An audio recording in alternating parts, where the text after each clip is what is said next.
Hello everybody, and welcome back to some more Final Fantasy XIV. So, today, we have essentially, technically 4 things that I've planned to do.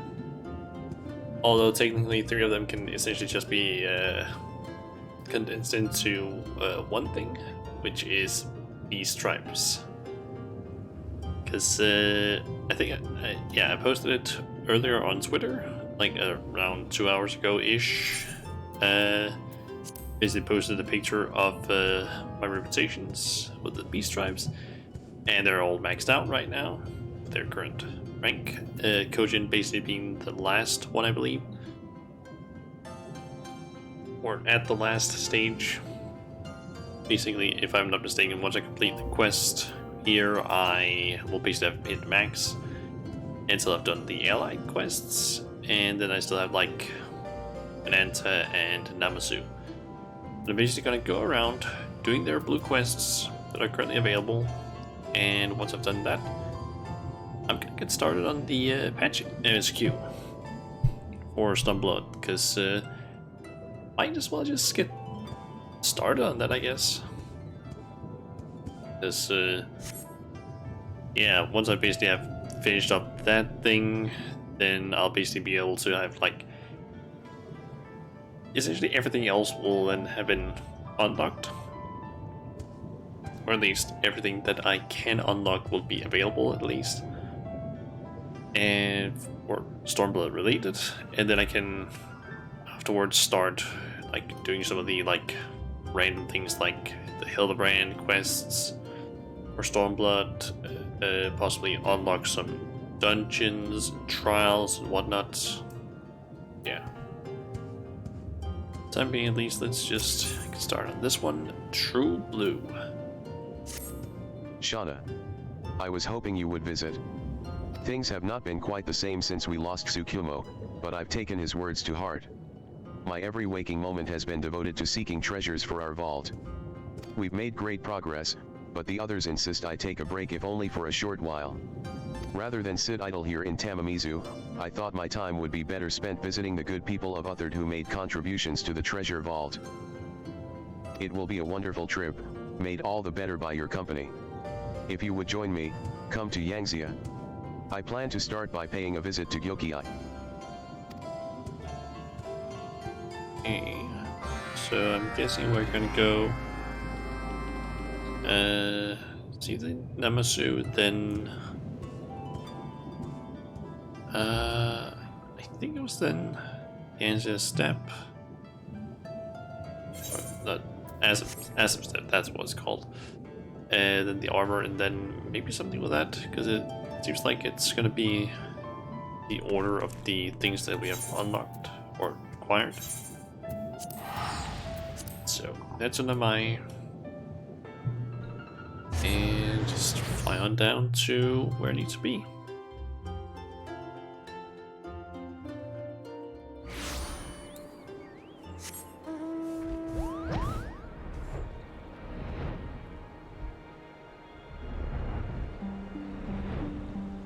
Okay, so it's Yokai, or Yokai, or how you pronounce it, down at the Yusuka Manor.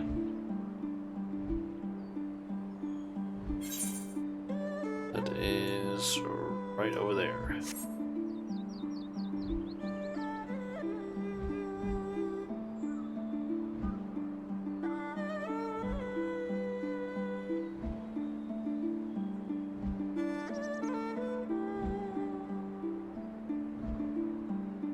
So I'm kind of hoping that I don't end up being extremely tired today, because let's just say that these last few days I haven't exactly had the best sleep schedule, like most of this week. I think like, I don't remember when it was, maybe it was like, I don't even know at this point. I can probably figure that out actually if I open up Discord, and God, my vision just went blurry there after I had like rubbed my eyes. Let's see. And was it that Junjun called me last?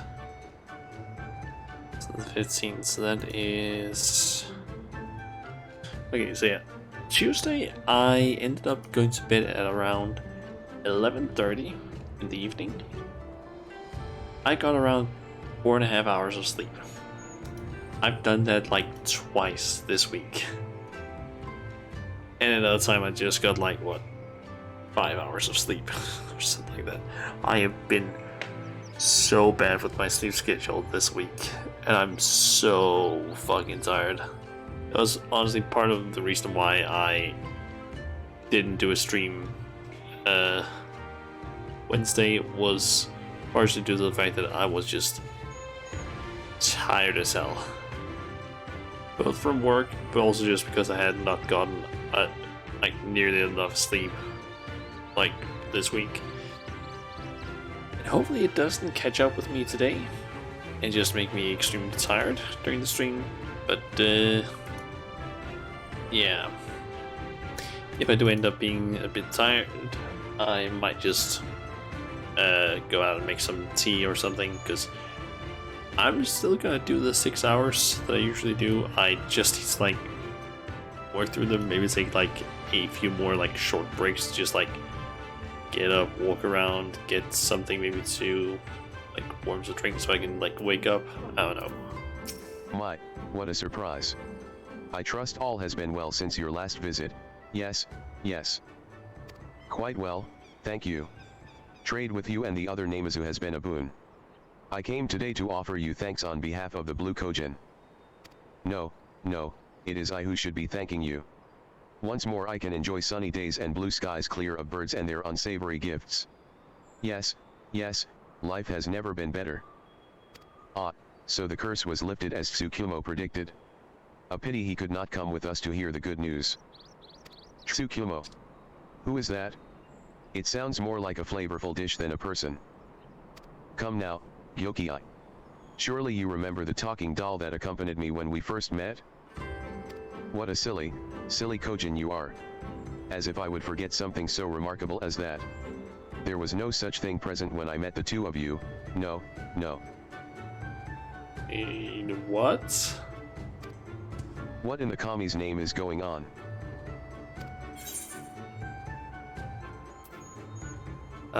Perhaps the stress of that day affected his memory?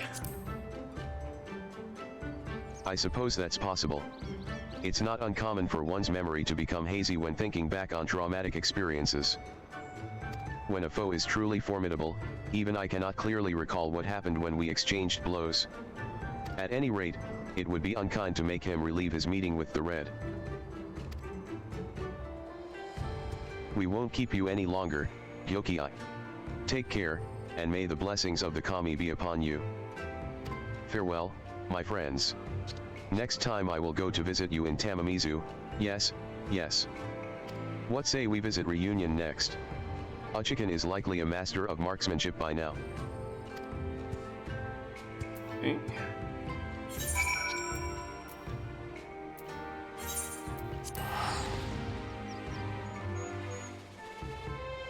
What is up with that? Was he a figment of our imagination or something? Because I just seem to remember him, like, interacting with people. Uchikan's father welcomes you with a warm smile. He seems quite glad for your visit. Like, they remember us, but not... It is good to see you both. Talk of your prowess is still hot on the lips of every merchant in Reunion. Your father must be proud.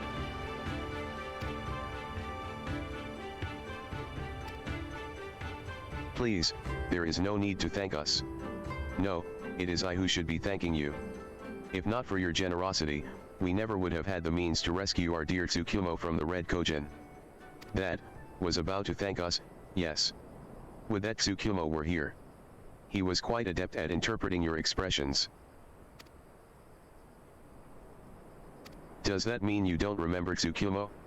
A talking doll no higher than my knee, in the likeness of a Kojin?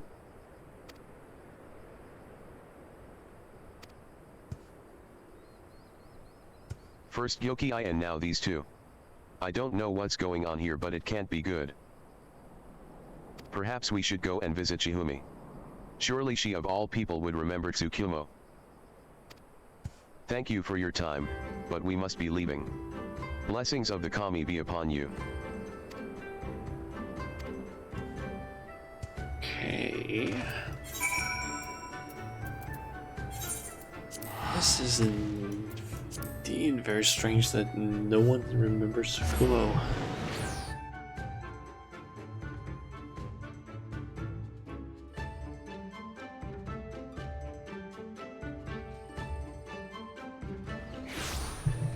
Don't even seem to remember the, like, just the doll part of it. Like, I could maybe understand, like, talking part, but the doll itself? Is there gonna be something where when we return to the shrine, Tsukumo's not there? Or the doll, rather? Good evening, Shauna. Kabuto. To what do I owe the pleasure of this visit? I realize this is sudden, but do you recognize the jewel on my helmet? Of course. I was the one who said it for you. Oh, thank the kami. Then you also remember Tsukumo, the doll from whence it came? You mean the Karakuri puppet I gave you as a gift for rescuing me? The very same. Yes, I remember. It was so old and worn. I was honestly quite surprised you were so taken with it. The way you would clutch it in your arms, and you named it Tsukumo. I thought it was quite touching. Though I must say, it was quite peculiar to see materia produced from a doll. It usually comes from arms or armor after a great deal of use. But you claim this is what brought Tsukumo to life? What? I said no such thing. I know not whose spirit gave form to that materia, but I fear affixing it to your helmet has clouded your memory. No. Tsukumo was alive, I tell you. He was always there to say what I could not, and he helped me establish relations with a great many people. I'm sorry, Kabuto. I do not question this puppet meant a great deal to you, but if it truly was able to walk or talk, I was not witness to it. Have I gone mad, Shauna? How can no one remember? After everything we've accomplished. Do you suppose my brothers have forgotten him as well? No one has spoken of Tsukumo since the battle on the Isle of Zeki, but I'm beginning to suspect it's not to save me grief. Sorry to have troubled you. I only meant to come and give thanks for the puppet and your wonderful work on my helmet. Take care, Shihumi. I pray the kami guide you to the answers you seek. Let us return to Tamamizu. I would have a word with the elder.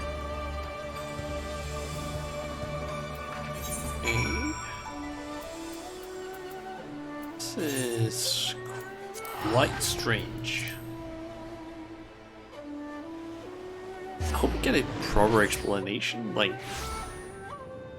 because, like, we saw all of that. We saw Tsukumo move and everything.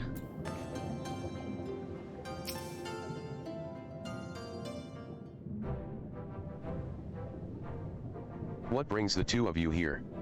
By all rights you should be resting, Kabuto. A question has been weighing on my mind for some time now, and, well... There you are.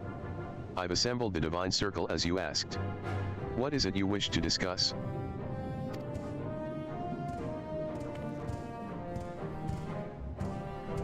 Thank you all for coming. No one has spoken of him since he was lost to us, but I wish to speak with you all about Tsukumo. Tsukumo? Ah, do you mean the puppet you enshrined in the treasure vault? So you do remember. I was beginning to fear everyone had forgotten the founder of our fellowship. What are you saying, Kabuto? It was you who formed the Divine Circle. No. No, it was Tsukumo. Why can none of you remember? I didn't think to ask, seeing as you accompanied me on my travels about Uthard, but now I fear I must. Tell me true, Shauna, do you remember Tsukumo?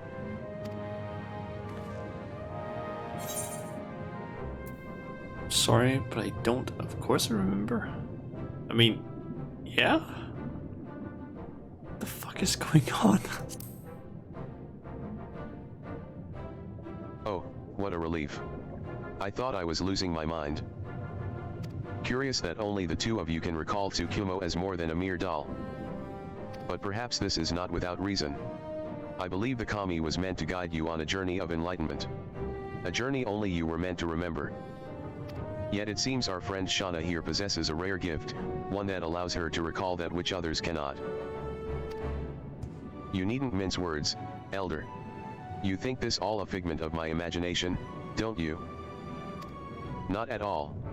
In fact, I had a similar experience many years ago. At the time I assumed no one would believe me, and so I have kept it to myself all this time. There are myriad kami in this world, each with their own will, their own purpose. In the end, it would seem this kami was meant not for the divine circle, but for you. I would be lying if I said I wasn't jealous. Oh, what I wouldn't give for such divine guidance. This is not the time for envy, Makara, but praise. The kami saw fit to make Kabuto a fine leader, and the blue have gained new allies because of it. Truth be told, I can scarcely believe how far I've come. Looking back, I can see how foolish I was to think protecting my brothers meant having to push them away. Tsukumo taught me the bonds we share are worth more than any treasure. Heed well the lessons you have learned here, Kabuto. I sense the path before you leads to a great many things.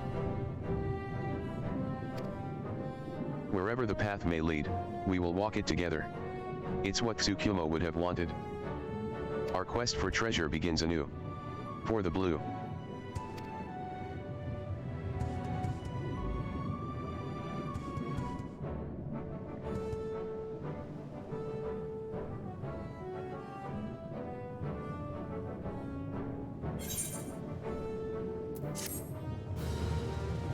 Hey.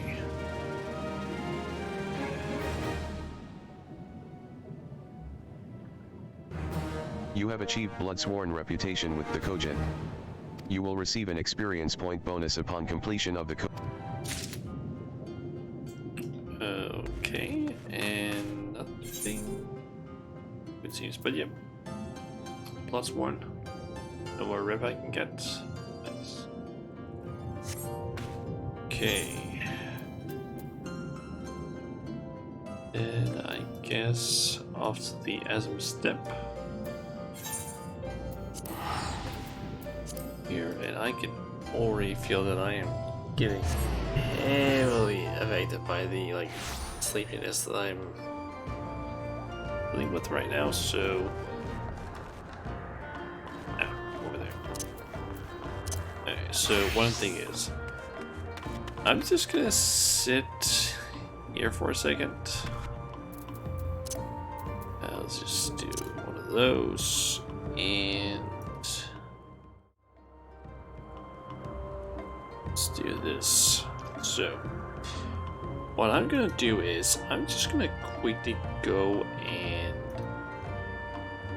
make myself some tea, and then I'll be back. It shouldn't take more than, I would say maybe at most 10 minutes. And then I'll be back.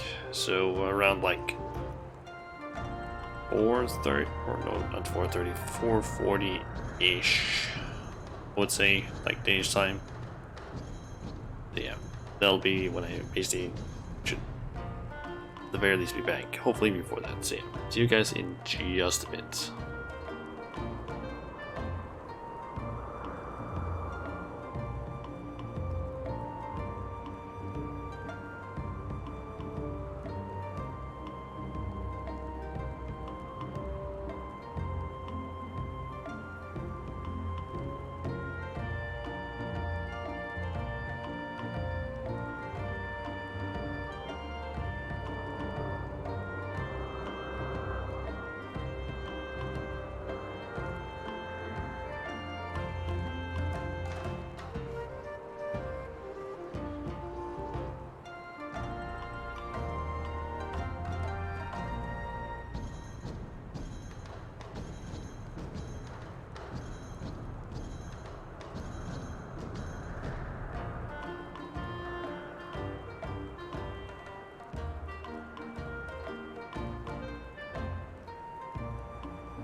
Okay, I'm back.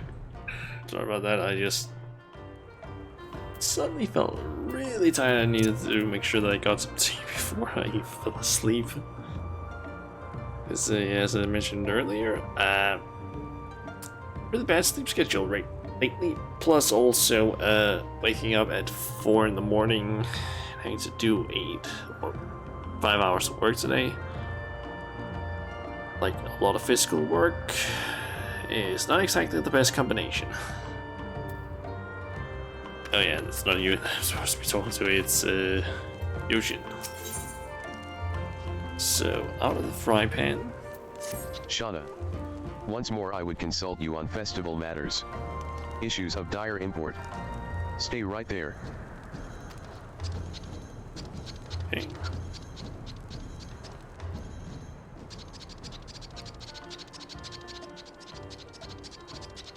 The parade was most delightful. So fun it was almost scary. Yes, yes. I paraded with such enthusiasm that I eventually lost all sense of time, all awareness of night and day, and when I came to, I was unconscious. I do not think that is how that works. No. Just imagine my shock when I saw my greatest grandsire before me once again. That is when I realized that I was asleep, dreaming. And now we must endure several sentences worth of warnings regarding the inevitable annihilation of the Namazu, correct? Entirely lacking in plot development, each iteration of the story is no different from the last. Were this a work of fiction, I would hurl it into the nearest river. However, never shall it be claimed that Seijutsu the Enlightened lacks foresight. Having observed these events repeat themselves once, I naturally prepared for another instance. Now, festivals are culture made manifest, and, as posited in The Rise and Fall of Civilization, Volume 6, Culture Spreads. Cultural knowledge is disseminated via migration and commerce, and that knowledge takes root as new elements in foreign cultures. I see you moving to interject, Yoshin. Close your gaping maw for a few more moments, and yes, I shall condense my conclusion to 3 sentences or fewer. Our forebears' festival took place here many hundreds of years ago. Contemporary nomads doubtless witnessed said event. They must have incorporated knowledge of it into their own cultures. Go forth, Yoshin. Pay visit to the Zala and learn what traditions they keep, and you may well return with a wealth of ideas as to what our own festival lacks. Is it me, or is his enthusiasm a bit much? Anyway, I would very much like to call upon the Zala, but there is the issue of being skewered, of being steamed in a buaz.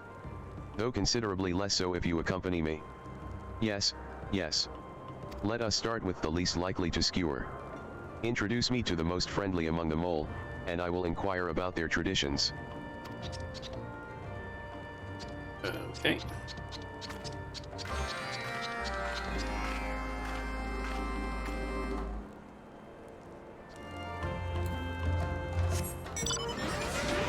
So go and meet Serena. Oh yeah, I completely forgot about this. I basically went, I think it was, maybe it was Tuesday? I think it was Tuesday. Basically the day where I ended up starting my bad sleep schedule of basically getting to bed way too late. I basically went and did, I'm blanking on what they're called. Also, I just remember something else I need to do. I need to do the events that's currently happening, or at least talk about them, I guess.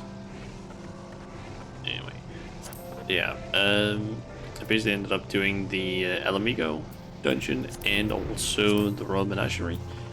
And apparently in El Amigo, you can get a mount. And I ended up being the one who won it. It's this one. So yeah, that was pretty nice. Yeah, I just remembered that there's like 2 events happening. I think I've already mentioned them, maybe. Like during, I think last week's Saturday stream. But essentially there's currently a Moogle Tombstone event happening, and there's also the so-called Little Ladies Day, which I believe is essentially just white day from Japan. Catfish buas. I can nearly taste it. Oh, Shauna. What can I do for you? Is that so? I would be glad to speak with you about our festival traditions, if you believe such knowledge might be of use to you. In our tribe, children of a certain age participate in a ceremonial race through the grasslands on horseback. For a nomadic people such as ourselves, horses are not only vital to our mobility and livelihood, they are like family. We tend to these dear companions with the utmost care. The speed of these horses, and the skill of the mole children who guide them, these are what we offer the gods. How we show our gratitude for the richness of the land we are so blessed to live upon. I would never have expected a festival to take the form of a horse race. No, no. But it is most intriguing. Thank you for your insight. You are also acquainted with the Oranir, yes, yes. To the Dawn Throne.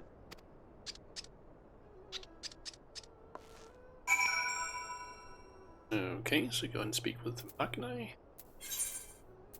Just gonna teleport there.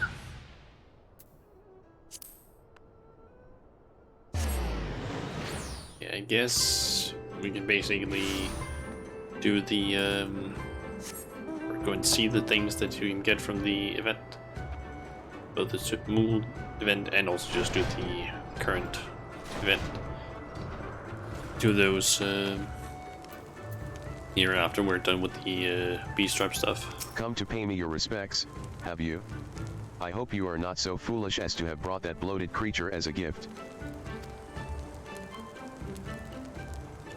You believe that I can be of service to you? I suppose I can spare a few moments to enlighten you, though I do not expect you to comprehend the splendor and significance of Oraniri tradition. The Oranir's most sacred custom is a tournament in which we determine who among us is the most, and least, worthy to lead.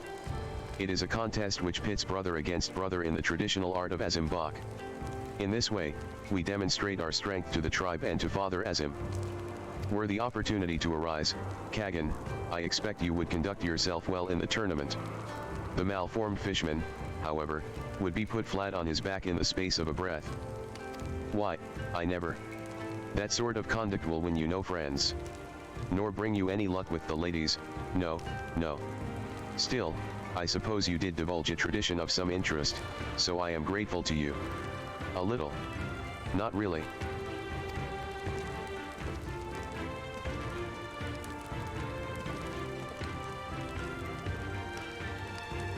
I would like to speak to the Duthurl before we return. It goes without saying that you must be there to prevent any untoward consumption of my flesh. Yes, yes. Okay. Luck with the ladies? Ha! What does a fishman know of such matters? Nothing. Nothing at all. Okay. Go and speak with Sadhu then.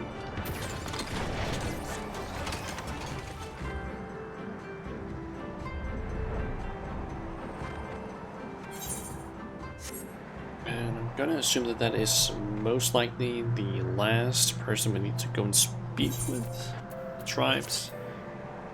And let me just quickly see here. Maybe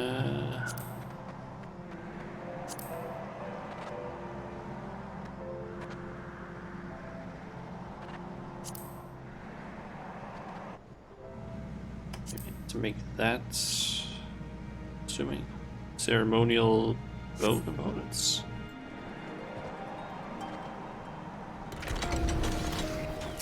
You.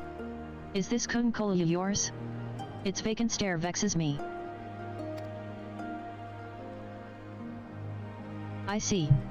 So they are the ones who claimed Hero Ilo for this festival?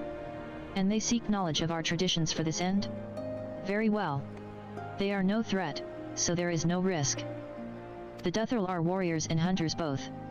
Those born into this world could not survive otherwise. Thus do we use archery to demonstrate to the Dusk Mother that we are worthy of her legacy. We loose arrows at distant targets in a contest of truest aim. That is our tradition, simple as it is. A festival like a game? How interesting. This has been most illuminating, yes, yes. I think that is enough mortal peril for one day. We have sufficient information to get started, so let us return to Toro Ilo.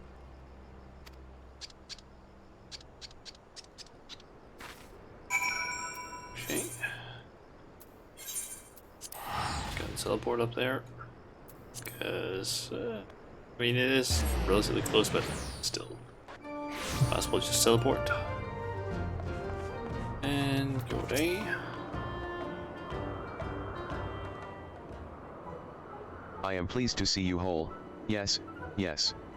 What did you learn? Many, many things. Between horse races, Azimbach, and archery, the Zalis festivals are most competitive. Quite fierce. Unsurprising, given the nature of the Natum.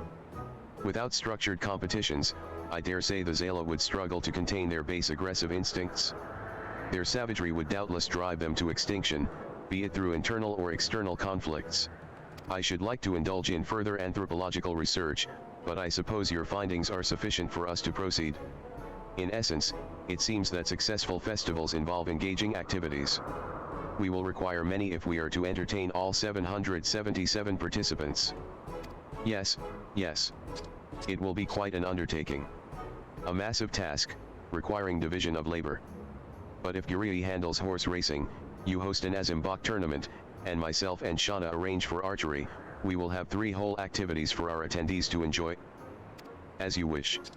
Though I am loath to deprive you of my insight, I must work from the pavilion with full access to my research materials if I am to learn the rules of Azimbach in their entirety. I advise you all to think twice or thrice about any ideas you may have in my absence. Especially Gyoshin.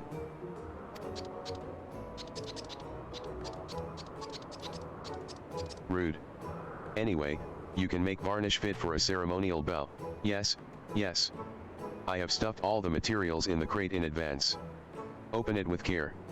Simply turn what you have over to me when finished, and I will complete the project most swiftly. With promptness. Okay.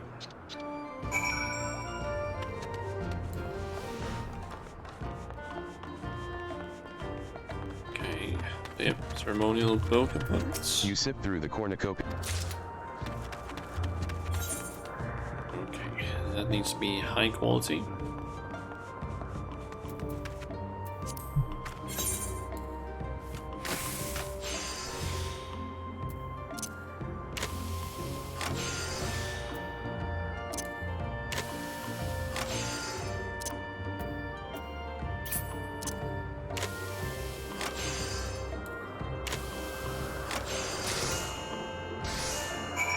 Go. Bows and arrows require more pieces than I expected. Yes, yes. I am pleased to have such a challenge.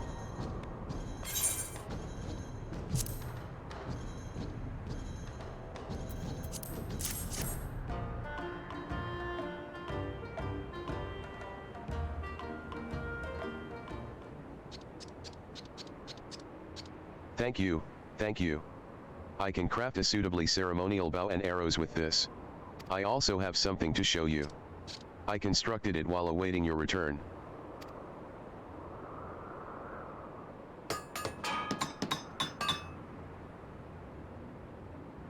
A most sturdy yet intricate target at which to aim. You love it, yes, yes. Your craftsmanship is impressive as always. Yes, yes. But should it not stand up? Oh. I suppose I was absorbed in the design and completely, utterly forgot to make a stand. Yes, yes. Gyoshin, has it never occurred to you that your difficulties are of your own making? Honestly. It would be more efficient to employ you to hold the target. I do not trust your motive for making that suggestion. No, no. I assure you, your concern is unfounded. We need but assign the infallible Shauna the role of markswoman for you to emerge uninjured. Yes, yes, I dare say.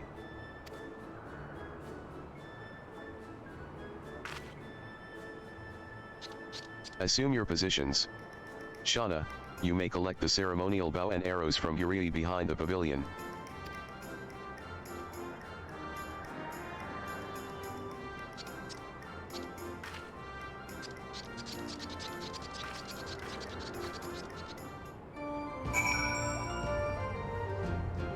So what, we're not done yet? Okay.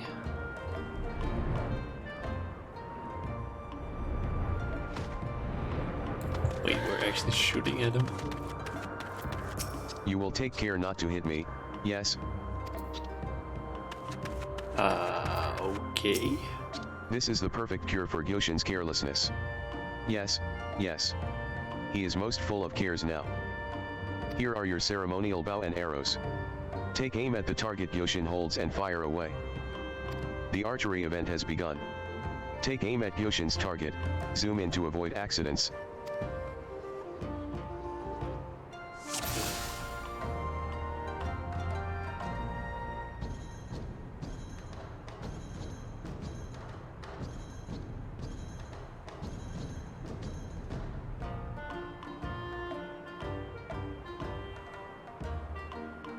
You're supposed to hit. Oh, I'm not supposed to hit Yoshin. Supposed to hit the target. Wow. Your aim is dead on. Impeccable. Can I leave now?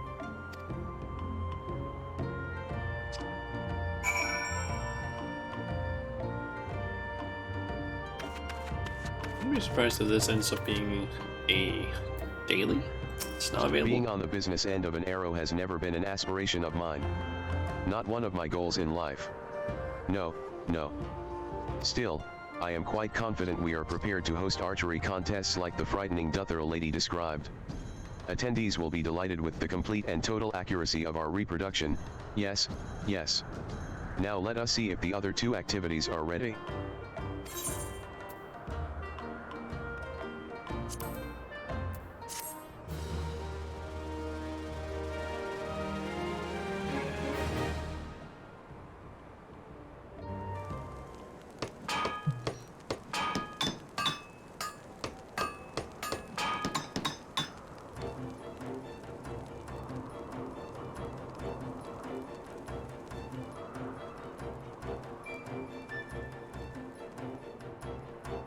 Okay, Working side by side with the Namazu, weird. you have successfully incorporated Zala traditions into the festival. The horse racing, Azimbak, and archery competitions are now open to attendees. Yeah, Namazu on a horse looks really weird. Doesn't look correct at all.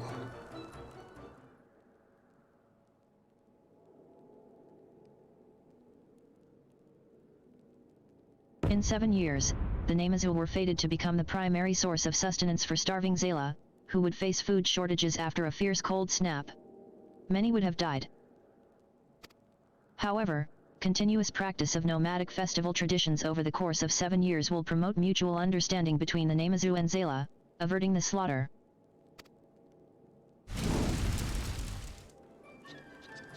Unbeknownst to all, the Namazu will be spared the grievous tragedy that could have consumed them, and their fate continues to change for the better.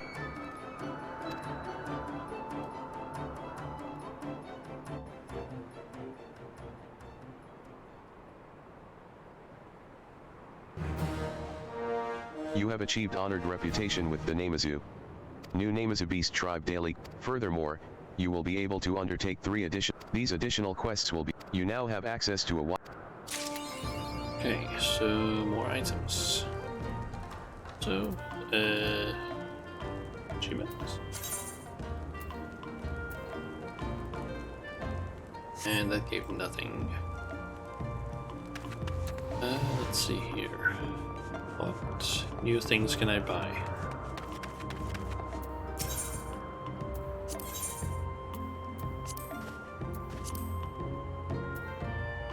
Okay.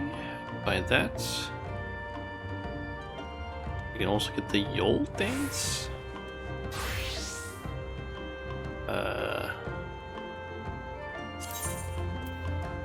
Let's get that one. And I guess also that one.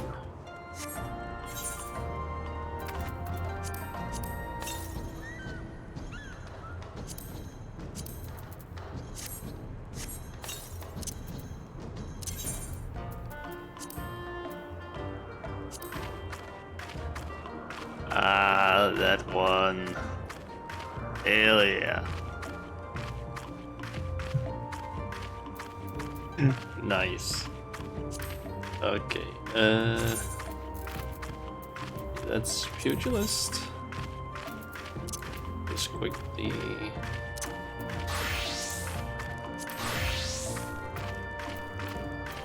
Let's see the old ends. Where to put that?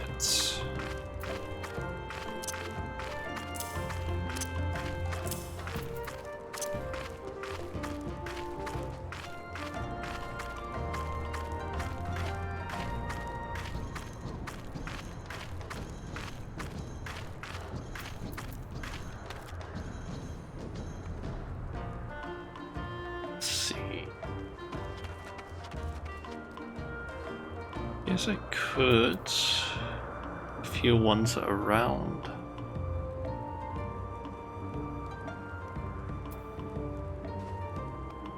Let's see. Kind of want this one there. And I'm thinking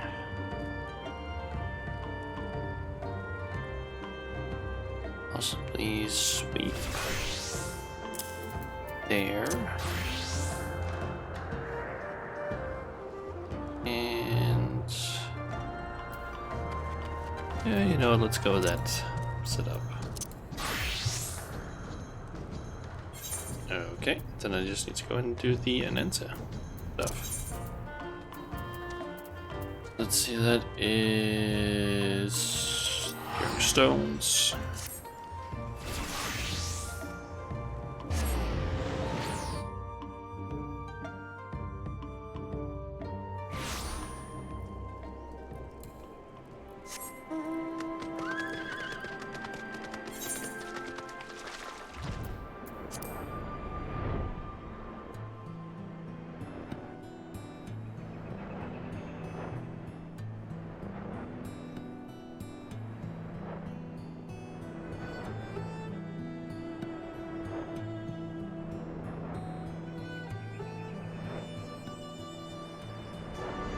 It's Alpa. Alpa, I need to talk to.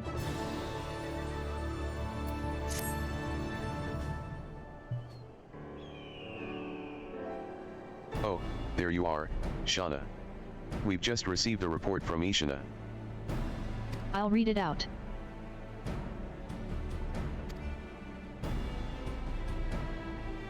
At present, the broodmother's skin is smooth. Wait, what in Ralker's name is this?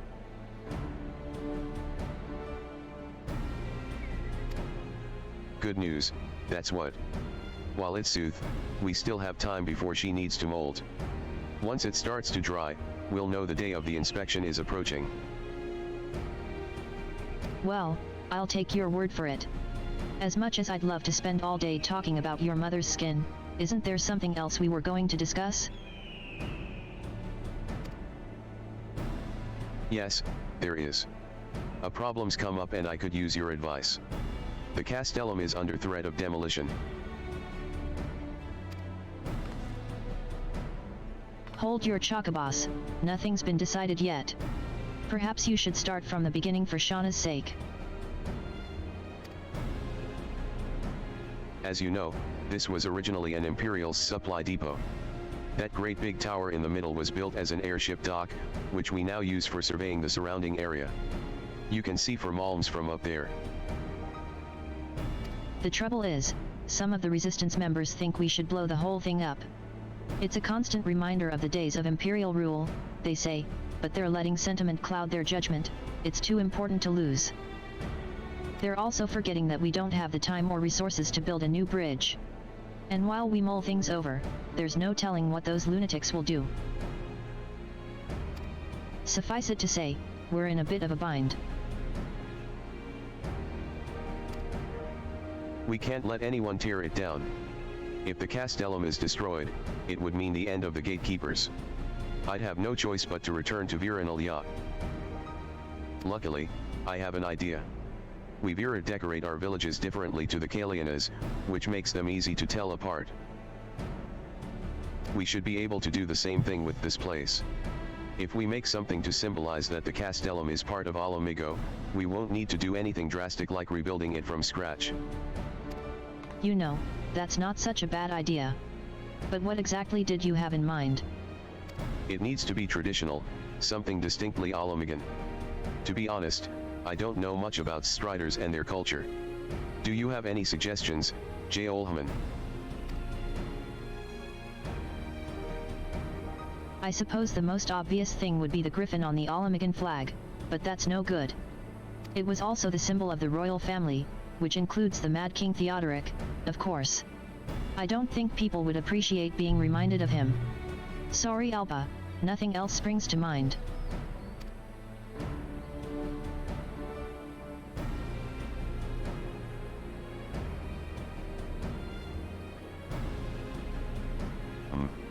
Many peoples live throughout Gyrabania, and will struggle to please them all. We would benefit from an outsider's opinion, Simeon unbiased towards the needs of any particular group. They'd need to know a lot about local history too. Shauna, can you think of anyone?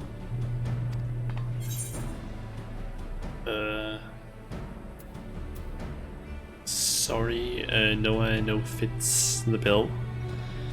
There's an other officer at Castrum Orients who springs to mind.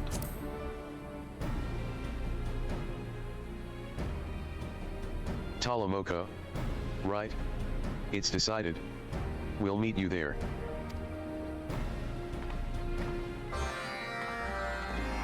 Okay.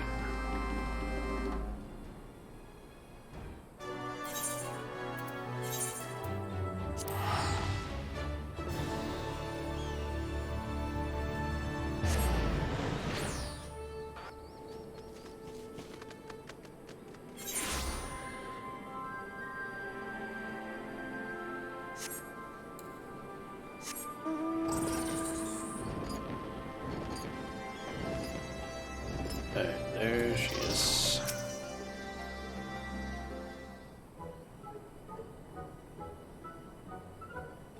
The mighty Griffin's bane has descended upon Castrum Oriens once more. We really appreciate your help with that whole Black Rose debacle. We've only just finished cleaning up the mess left behind by the Kaliana. Did she just say Griffin's Bane? What does that mean? A title, I'd wager. Maybe we ought to call her that too?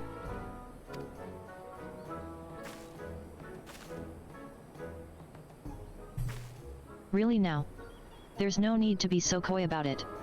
I can think of no better tribute to your remarkable feats of heroism. I think we'll stick to just Shauna for now. Anyway, I'm Alpa, captain of the Velodina Gatekeepers. You might be wondering what brings us here. We'd like to ask your opinion. While I cannot guarantee I'll be able to provide the assistance you seek, I'll do my utmost to help nevertheless. I heard you know a lot about Alamigan history.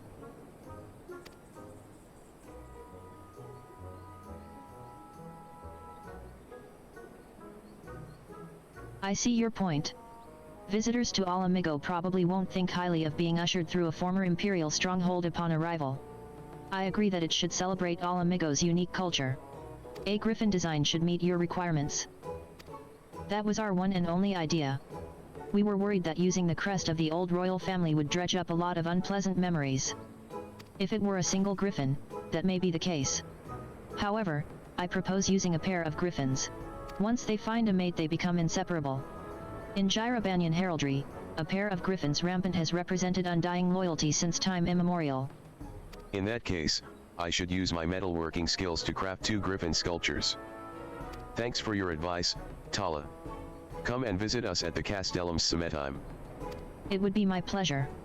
I wish you the best of luck. I'll start gathering metal for the statues. It might take me a while, especially if we're making 2 of them. Alpa, you go and find other Ananta to help with the crafting. Shauna, would you be able to bring us a griffin? I imagine it would be hard to sculpt one without seeing the real thing from up close. Probably best to use a tamed one though. Gif the griffin handler over at the Reach ought to be able to sort something out. If I... About that. Skipped it on accident. Even though I wasn't using the mouse, even I was just like pressing the progression or yes, confirm key on my keyboard, like the one that's been bound to that. But I think due to the fact that holy shit, I'm just feeling so fucking tired. Oh, I honestly do not know what the hell is happening with me. I think I've just like completely fucked up my schedule, like sleep schedule. I'm basically thinking this. If I end up being just like way too tired to the point where I'm like essentially falling asleep, I might have to cut the stream a bit short. I don't want to do that, but it could end up being a thing I have to do at some point. I don't know What can yet. I do for you? Ed, you've got a friend who wants to borrow a griffin? Who do you want me to take it to? Alpa, the leader of those damn fools hell-bent on preserving Velodina? You ask me, they ought to blow the bloody thing to smithereens and be done with it. But, well, since it's you that's asking, I suppose I can oblige. Go on ahead, I'll meet you there with the griffin.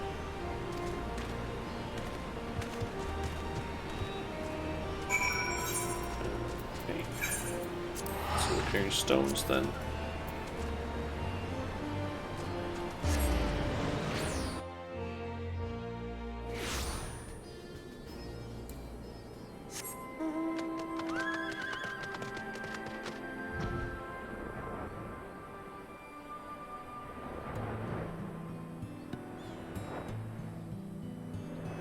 I have to say the main problem just with me being like this tired is that it's more like sleep tired. So my eyes just basically sometimes just kind of close on their own for a little bit. How did it go? Yeah, I guess if I'm about to fall asleep or something. Sorry to keep you waiting, Shauna, I got a bit delayed on the way over. Anyway, here's the griffin as requested. It's beautiful. The statues should turn out wonderfully if I fashion them in the image of this fine specimen. Statues? What are you talking about? Shauna didn't mention that. I want to decorate the entrance with a pair of griffin's sculptures to welcome travelers into Alamigo. They'll be based on your griffin. You mean to say me and my griffin came all the way here for some bloody statues? You snot-nosed little gobshite, sod off back to Virinalia so we can smash this bridge down. Show some respect. She is our captain. We will not allow you to speak to her like that. Captain, Ed.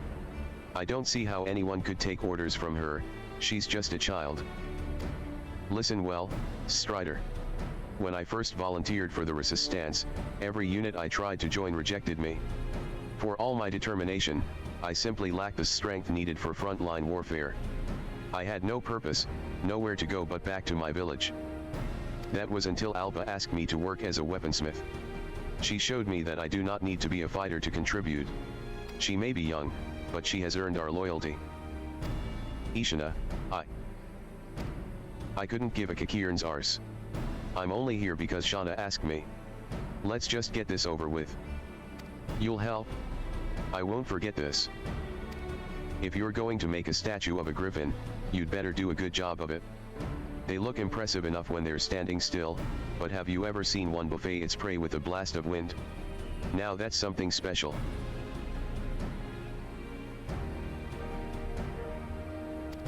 No, I haven't. I'd like to experience these buffeting winds for myself. Is this some sort of joke? Do I look like I'm joking? The girl's gone stark raving mad. If she wants to have this griffin attack her with the force of a hurricane, that's her business, just leave me out of it. Fine. You're not the only one around here capable of riding a griffin. Shauna, I hear you're quite experienced with chocobos and whatnot. Why don't you give it a try? Hit me with a buffet of wind. We should probably find somewhere else to do this. Our comrades might find being assaulted by bellowing winds a bit distracting, to put it mildly. I'll be waiting by the gates.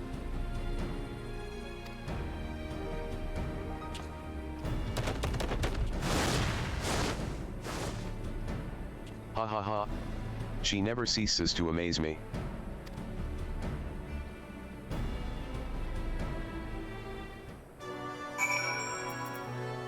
Okay.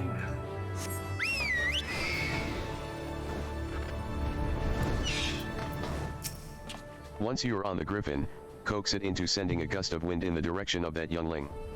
Just try not to overdo it, alright? If you dismount at any point, come back here. I'll get you back in the saddle.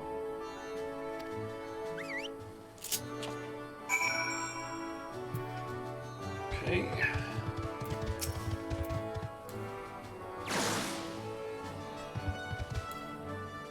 NNNGGGHHHHHH. That was a lot stronger than I was expecting. Unfortunately, I couldn't help closing my eyes right at the vital moment. Could you do that again? HRRRNNNGGGH. It was only a glimpse, but I definitely saw it. I think one more time should be enough.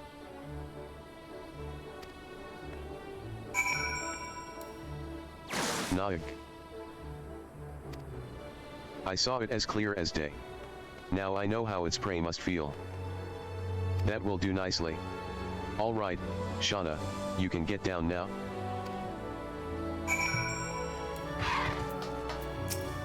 I'd better get to work while it's still fresh in my mind.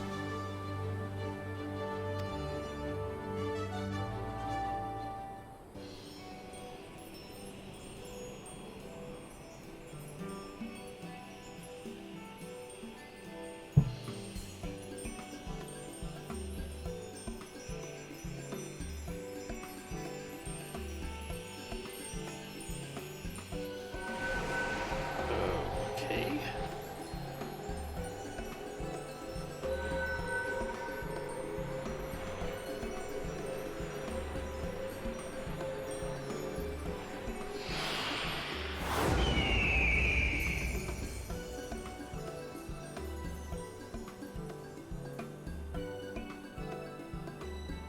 I can't believe my eyes. With this incredible statue, no one will doubt that Alamigo is on the path to regaining its former glory. You've achieved what I thought was impossible. You've transformed this imperial fortress into something our countrymen can be proud of.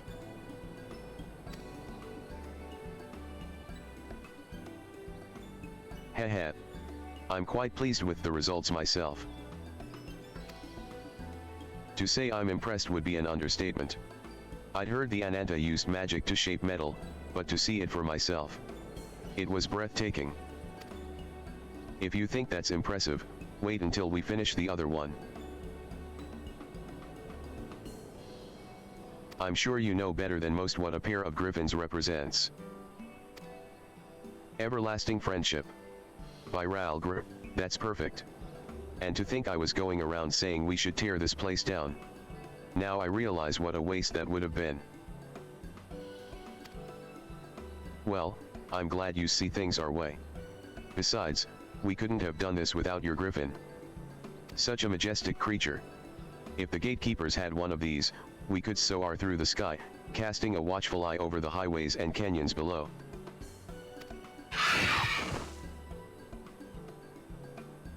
I was just about to suggest the same thing. Alpa, would you allow us to station a unit of griffin riders here at the Castellum? Now that the Garleans have been driven out, we've been at something of a loose end. You gatekeepers have been working hard to keep the border safe, so we should do our bit too. You have our full cooperation.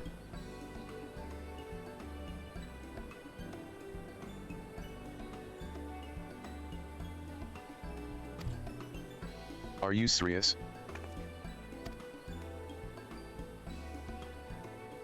The Griffin Riders are always welcome here. That all turned out rather well, wouldn't you say? Now that Gif has changed his tune about the bridge, the rest are sure to follow. Yes, but we've still got a lot of work ahead of us. Shauna, I'm sure there'll be more chances for you to help in days to come.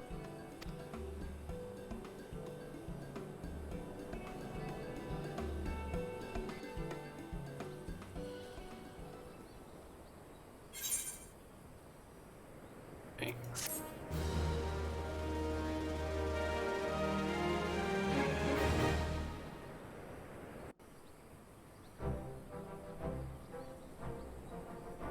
Okay. We got the 2 gold statues.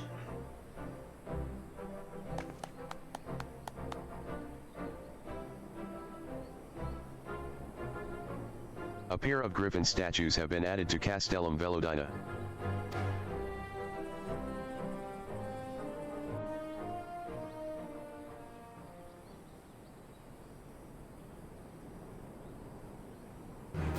You have achieved trusted reputation, new Vera Beast tribe. Furthermore, these additions, you now have access. Okay. Just want to mention that if there were like suddenly longer stretches after they talked during that last bit of cutscene, or during any of those cutscenes for the Ananta, I might have like semi fallen asleep for like a very short amount of time there. And I am getting a phone call now, so give me a second while I quickly answer that.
Okay, I'm back.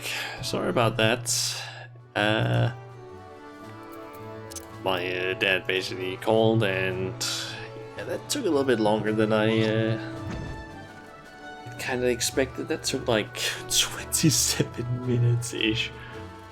Oh, yeah. Ended up being a little bit of a long conversation, but yeah.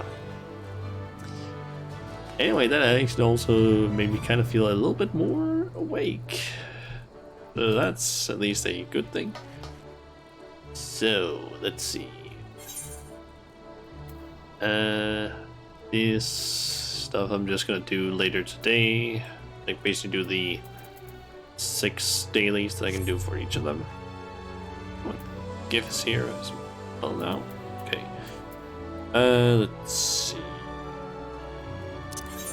Teleport and Ulda. So, what I'm basically gonna do is I'm gonna head to Ulda because that is where we can do the current event, the Little Ladies event, and I can also basically show all the local tombstone items that are currently available. Let's see here. Okay, the Moogle is right up here. They're basically in the same spots as they usually are, so the things that are available are the Ame Shiba earring, which looks like this. It's basically just a Shiba as an earring. Basically it. You can get a Kawi flute, the controlled chaos hairstyle. This is gotten from some, I don't know, Stormblood Extreme Trial. This is gotten from, what is that called again? The Skyblood scripts. You can bind with that. I don't know where this is from, but it's an orchestral roll. These are just like maps that are for full parties, so 80 or level 80 players that have a guaranteed chance of summoning a portal. There's the Tamamo headband, which is the one that I'm currently using, just colored. Which one is it again? It is this color. There's the Drake horn and Laurel Gobu horn. That's the Amalja mount, and that is the Sylph mount. There's Aethon and Boris whistles. Around the Born Extreme Trial mounts.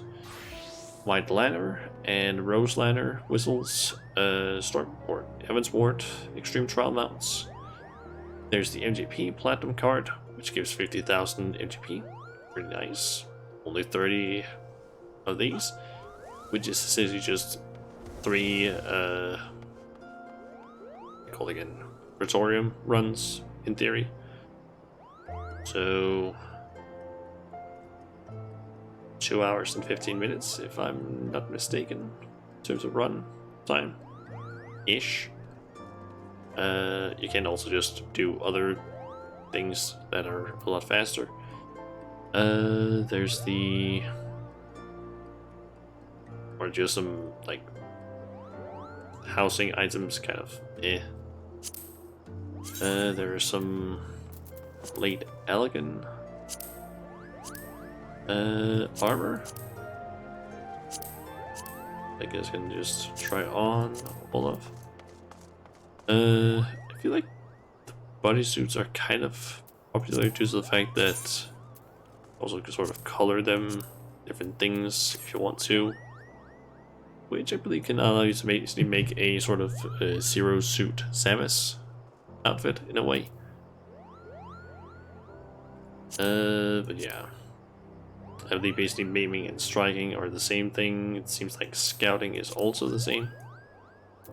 kind of thing, more or less. Yeah, with just a different color scheme. But yeah, you can basically get these from PvP stuff. And then there's all of the Lunacy writing maps. Don't buy these. They are way easier to get just from doing. What is that called again? Basically just getting allied seals. So doing Remember the Born hunts, or if you have it unlocked, you can also do the masked cannibal, and just do the weekly targets, which give a ton of allied seals. There's Behemoth Hair and Ivan Coral Fist. I don't know where those are gotten. I got this one from one of those Stormblood chests. I don't know about this one. And then there's 2 Orchestrion rolls and this thing. And then there's technically also 3. I think it was 3, maybe it was 4. I think it was 3 though. Triple Triad cards, but I can't see them because I haven't done the quest that you need to do in order to get them. Yeah, currently I'm basically just trying to save up for the earrings, and apart from that I'm basically just going to be spending them on the MGP cards. But so yeah. Anyway, we have Maribel here. We also have these 2 people here. This guy doesn't really do anything yet, at least. They're also the Royal Handmaid.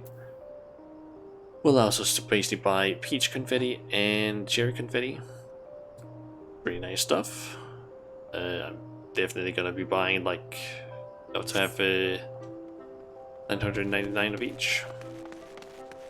I do know that there's also a repeatable quest which basically gives you 10 of each, so that's a possibility to do. Then there's the Fashion Face Off. This is a mysterious item. Yes, you'll do just splendidly. You there? Yes, you, darling. What say you to becoming a first-place fashion icon? Ah, forgive me. Where are my manners? The name is Maribel, darling, and I am one of Eshtame's aesthetics finest accessory artisans, which is how I plan to introduce myself once I complete my apprenticeship. Now, the crown jewel of this year's Little Ladies' Day festivities is a walk-off, an event in which the visually savvy strut the stage and vie for style supremacy. And while I'm no novice when it comes to competitions of this sort, I'm also not much of a winner, darling. To be perfectly honest, I've never once managed to come out on top, but now that you're here, I'm certain my fortunes are about to change. After all, an adventurer such as yourself possesses so much of what I lack: knowledge, daring, and not least of all experience. So, what say you? Care to help this diamond in the rough earn her maiden victory? For the right price, sounds like fun. Sure, let's do it. Splendid, darling. Oh, you won't regret this in the least. Now then, let's get down to brass tacks, shall we? Participants compete in pairs of 2, 1 designer and 1 model. There are no restrictions on who can join. Style icons of all shapes and sizes may enter. The only condition is that those who walk the stage don an ensemble inspired by the holiday. But as far as themes go, it's a touch broad. Makes it rather difficult to decide on a direction for the costume. Perhaps you can offer some inspiration, though.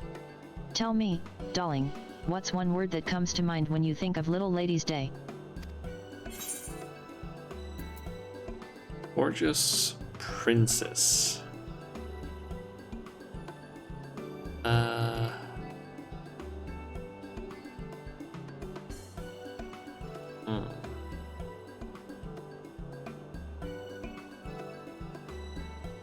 Let's go with gorgeous, I guess. Interesting. I suppose that should come as no surprise, given that the origins of this holiday lie in the tale of gorgeous Princess Edvia's disappearance from the palace. And while I appreciate your input, darling, I'm afraid that's a bit too on the nose. If I am to create a truly prize-worthy ensemble, I'll require more inspiration. Wait, we could survey the citizens. Yes, that's a fabulous idea, if I do say so myself. Listen, darling, you and I will ask around for people's impressions of Little Ladies' Day and then rendezvous at XIV. Savvy? Ta for now. Okay.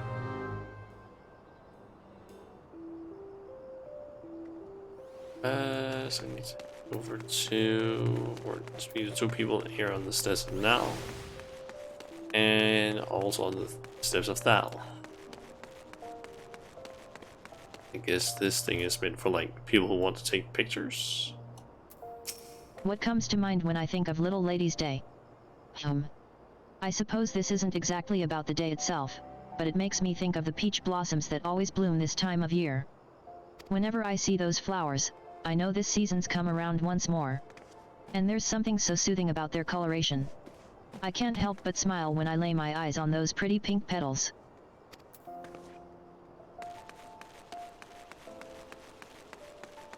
Where's the other one? Ah, the citizen. Uldar really comes alive this time of year. Why, just look at all the decorations strung up around town. And no one would dare miss the Songbirds' annual show. The entire city turns out to hear them sing. No other festival compares to the Little Ladies' Day celebration, not for me, at least. I don't know if that answers your question, but I hope it helps. Okay. And steps of Thal, it is right in here, it seems.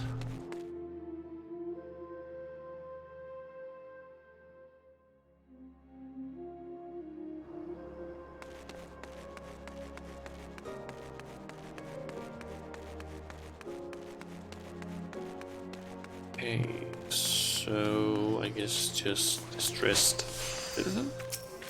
I've always dreamed of strolling through the streets on Little Ladies' Day wearing the most gorgeous gown I can find, like a proper princess, you know? Unfortunately, I don't have proper princess money, and that sort of dress usually costs a small fortune. No choice but to keep dreaming, I suppose.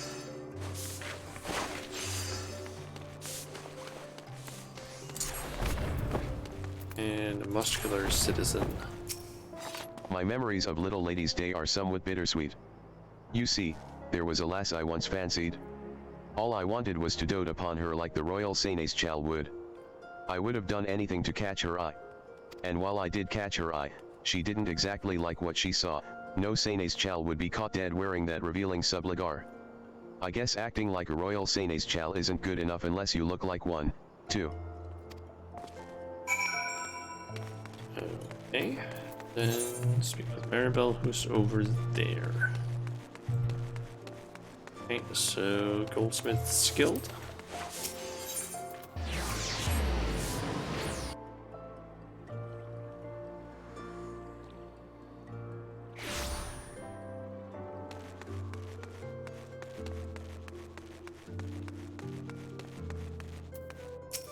Well, how did you fare, darling? Glean anything insightful? I see. That more or less aligns with what I heard as well.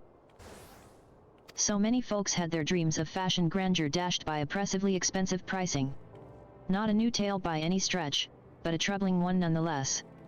In that case, what if we were to put together an ensemble that's as alluring as it is affordable? Surely that would resonate with the audience. Yes, I do believe this will work, darling. Just allow me to take some visual measurements first. I'll need a few yards of this, a spool of that. All right, I'm ready to set to work. You just sit tight while I go assemble the ensemble. Ta for now, darling.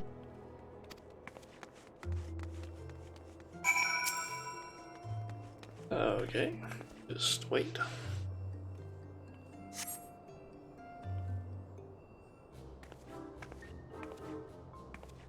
I'm back, darling. At last, our costume is complete, not a single stitch out of place. Now all that's left is to win that walk-off. How are you feeling?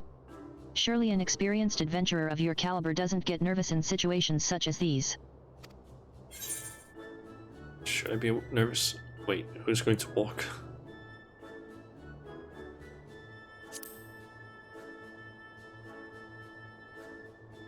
Pa. Of course not, darling. Why, you've doubtless traversed the whole realm. This little stage should be child's play for you, no? Oh, gods. This whole time I thought we had a mutual understanding that you would be my muse, but that look on your face tells me you hadn't the slightest idea. It seems my excitement got the better of me once again. The trouble is, this costume is couture, darling, tailor-made for your beautiful body. I hate to ask this of you at the last minute, but would you mind modeling my work in the walk-off? If it won't fit anyone else, I'll be honored. Sure. Oh, bless you, darling. I simply can't thank you enough, primarily because there's no time. I'll help you slip into your costume backstage, so just meet me at the venue and we'll go from there. Savvy? See you at the steps of Neld, and don't dally. Ta for now, darling.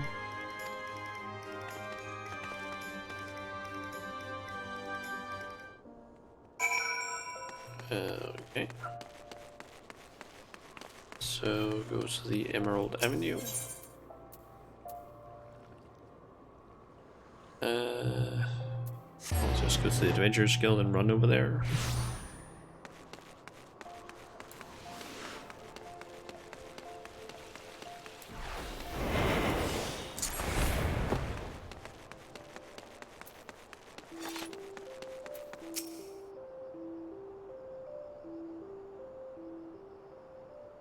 There you are, darling. Your time to shine is finally here. Are you ready to strut your stuff? Oh. By the way, I prepared 2 ensembles for you, one inspired by the Seneschal, and another inspired by the Princess. Either should fit you just fine, but do you have a preference? I'm assuming that's like masculine, feminine costume. I'm assuming. You know what, let's just go with the princess. Fabulous. I'll apply a few finishing touches, then. You just get ready to command the stage, darling. I wonder if we're gonna have our cat ear or fox ears on or not. Or if it even shows us in a costume. Oh, looks like it. I bid you welcome, and thank you all for attending our Little Ladies' Day celebration.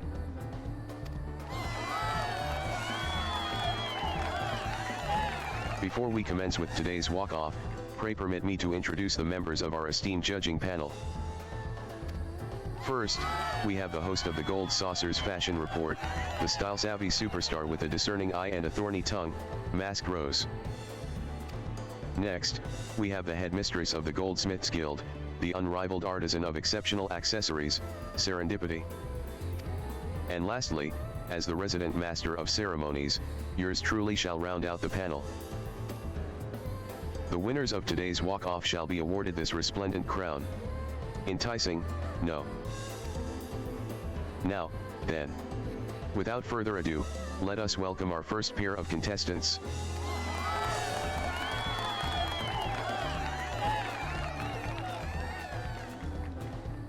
That's not You a bad look outfit, to positively be honest. fabulous, darling. Oh, Maribel, you've done it again.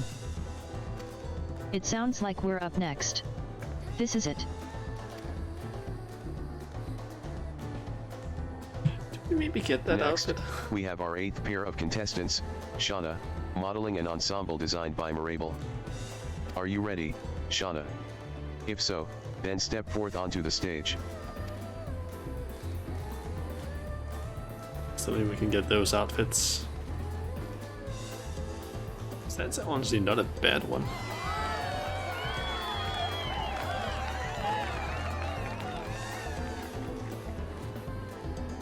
Oh ho. That's quite the unconventional combination. Color me impressed. Me, too. It's such an inspired take on the theme.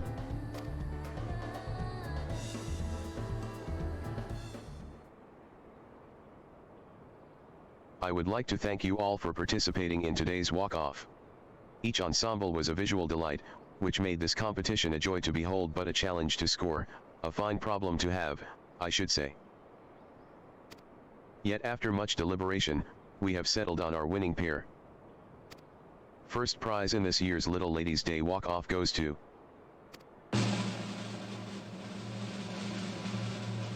entry number 8, Marable and Shauna. Congratulations to you both. Please, step right this way.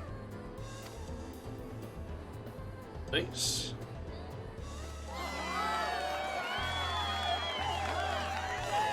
We've witnessed many elegant ensembles today, but Marable's was not lost among them.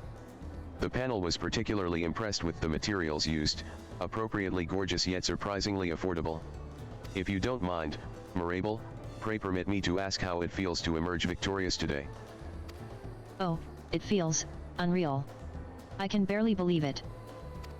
Look at that, the poor girl is completely overcome with joy. And what about you, Shauna? How do you feel? Maribel's hard work paid off. I had a feeling we would win. Let's go with that one. Indeed. Your ensemble was worthy of not only approbation, but the grand prize as well. My sincerest congratulations to you both.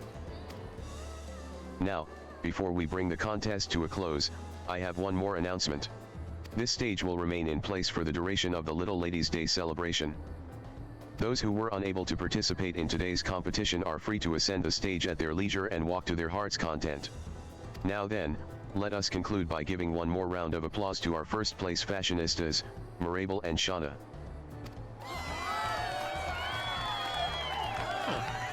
Note that some players have actually held their own fashion contests or glamour contests, and they've made their own stages in the houses and whatnot.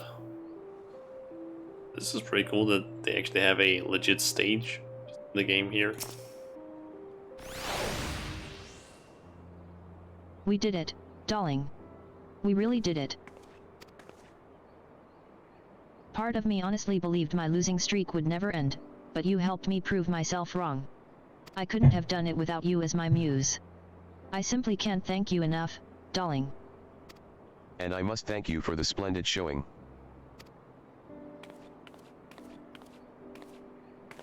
Congratulations once again, you two. As promised, I now present you with your prize. And with that, I shall take my leave.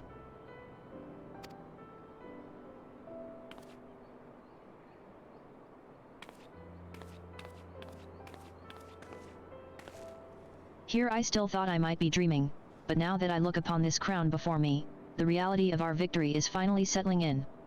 And while I may still be but an artisan's apprentice, today's success has rekindled my burning desire to someday launch a brand of my own, so remember my name, darling. Oh.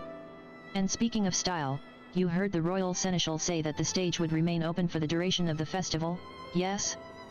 Well, it sounds as though Masked Rose will be holding a special fashion check for all those interested. You've already proven yourself a more than capable model, so why not try envisioning an ensemble for someone else this time?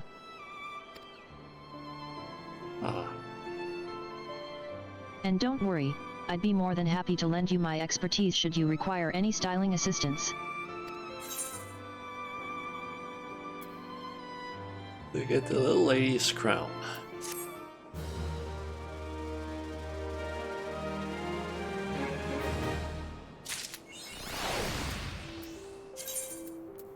Okay, and we get the achievement to walk the walk as well.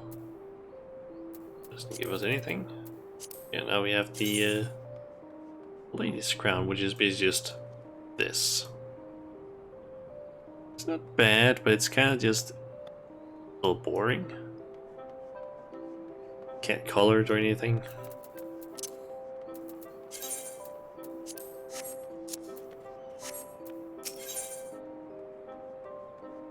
Okay, so I kind of want to try this out, just see what the hell this is. Oh, hello Oh. there, Shauna. Don't tell me, darling, has your turn on the stage given you fashion fever? Well, it just so happens that the Masked Rose will be holding a fashion check as part of the day's festivities. Of course, we'll require a model, but if you have someone in mind, do let me know. You do the scouting, and I'll do the sewing. It's as simple as that, darling. Just let me know when you're ready to start the show.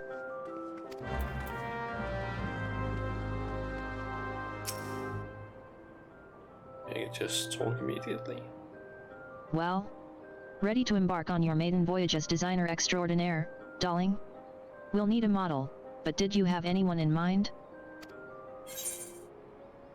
Gallant gladiator, a master miner, a premier pugilist, a minute machinist, a godlike goldsmith. Let's try this one. A fabulous choice, darling. Well, let's not waste time, call them over so we can commence our styling session. Is it gonna be who I think it is?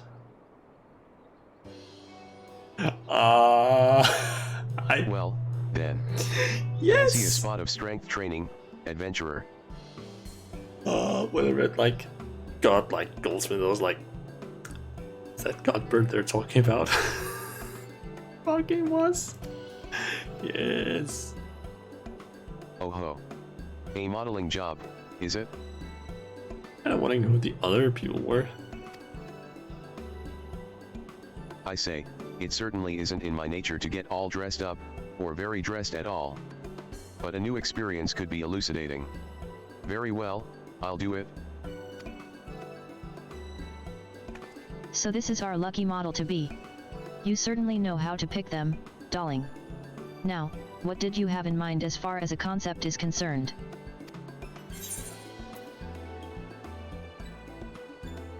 Unrestricted eroticism. What? Unfettered physicality.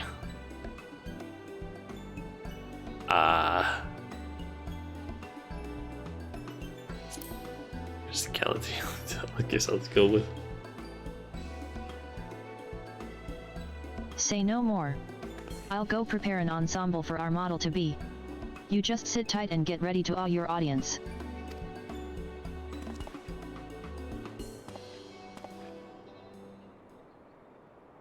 Oh, splendid. That fits like a glove. Now, go out there and knock them dead, darling.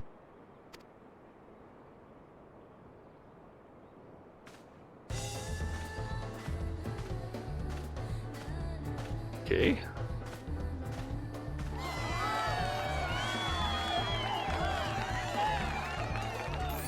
It's a bit weird seeing him without his glasses.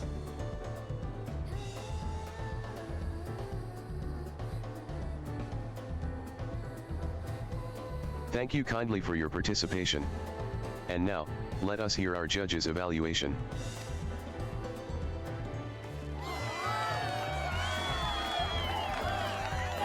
My word. Muscles upon muscles, all chiseled to perfection. You have exhibited great courage in sporting such an austere ensemble, and for that, I must both commend and thank you. I shall not forget your fantastic physique as long as I live.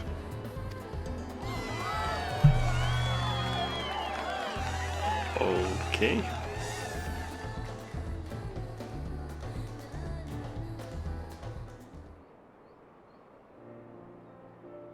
Oh ho ho ho.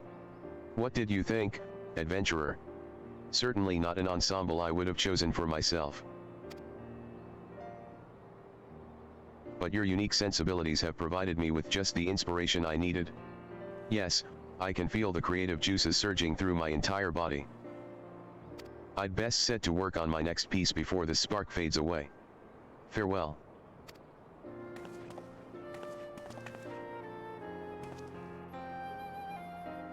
Okay.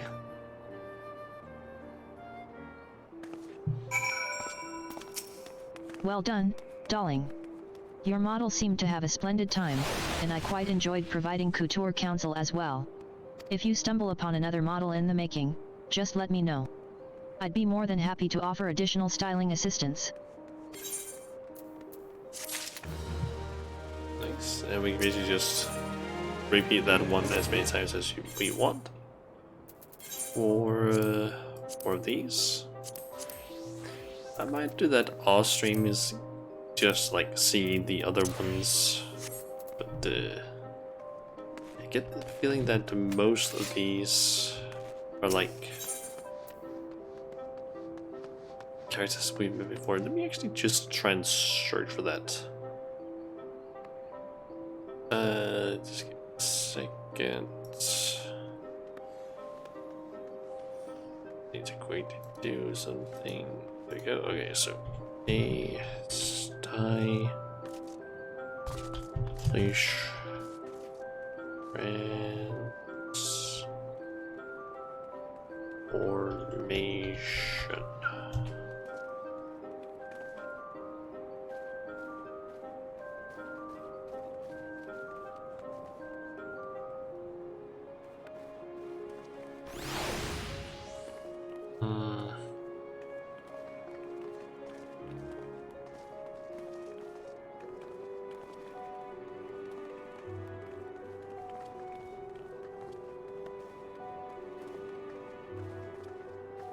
I don't really see any information so far on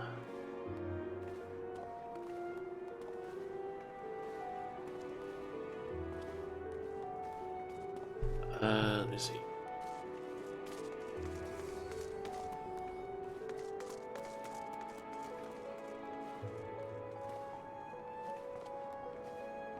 I think I might have found some information on who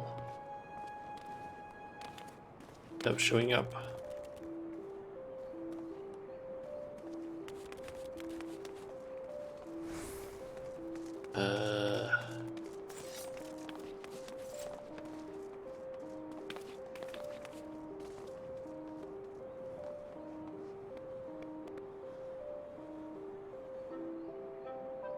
Maybe.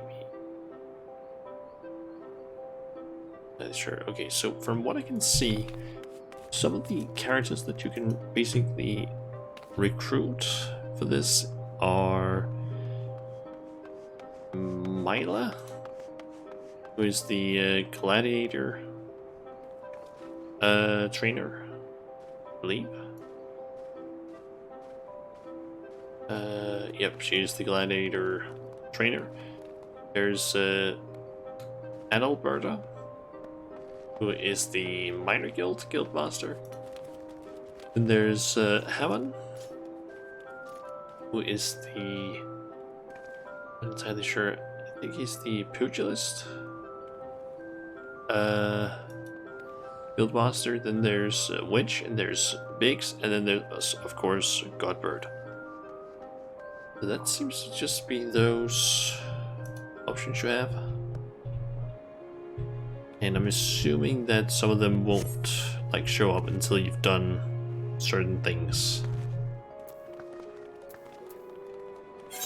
Let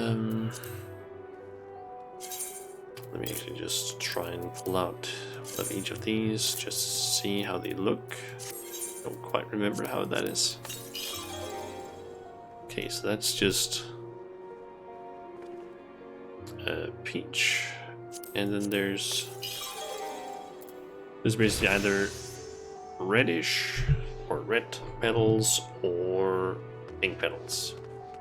I feel like the red ones were more visible.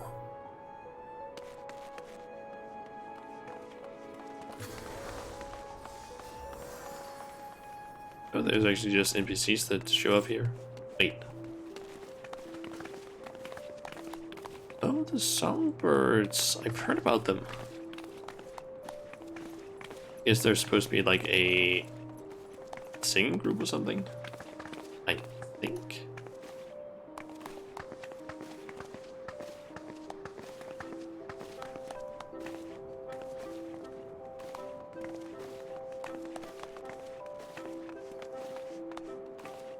Apparently that's they were apparently involved in one of the like earlier like the ladies events where you also were able to get the different emotes, like these cheers, and I guess also the songbird emote, which is basically just the dance that they did there.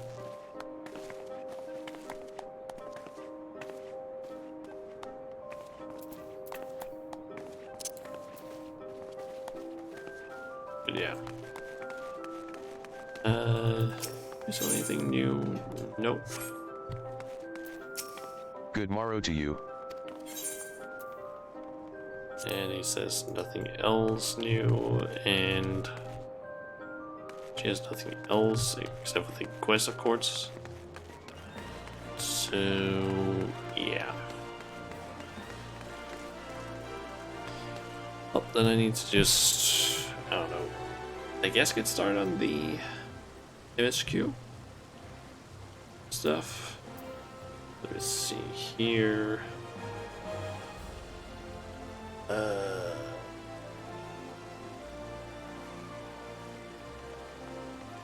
Let's see here. Stormblood. Patch MSQ. That is specifically called The Legend Returns. It's basically the title of the MSQ from patch 4.1 to patch 4.56. And it involves 40 quests, which is honestly not that long. Let's see here. There's basically a bunch of gear, some emotes, it seems, some pets, Orchestrion rolls that you get. And there's, let's see here.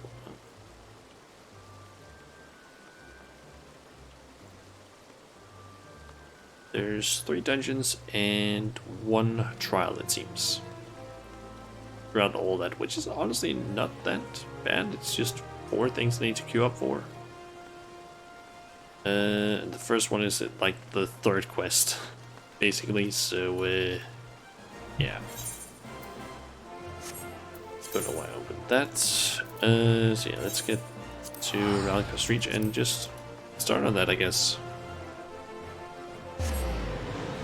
Because maybe I can finish up the first section. Like, there's basically 11 quests in the, for like patch 4.1, which is also just called The Legend Returns. Apparently the title of the patch. So I guess we can go and get started on that.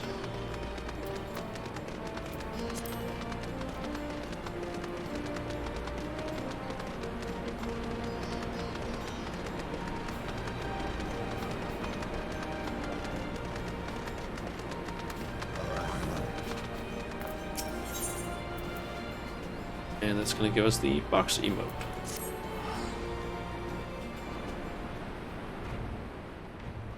Come to see how we're getting on? Wait a sec, ooh. We've made good progress since we took back Alamigo, but there's one big issue we still have to address. Leadership. The Domans had Lord Hien ready and willing to take the throne, but we've got no one like that here. Theodoric was our last ruler, and he wasn't called the Mad King for nothing. Suffice it to say, our people have had their fill of kings, which means we need to find a new way forward. If only it were that easy. Everyone and his uncle has an opinion. For the time being, we're just going to have to keep leaning on General Aldin and the Alliance for support, and see if we can't find a solution together. Something tells me we're going to be hosting a lot of meetings in the near future. But if that's what it takes, I'm ready to talk till my jaw aches. The Reach is yours, Nago. Don't do anything I wouldn't. Aye, aye, Commander.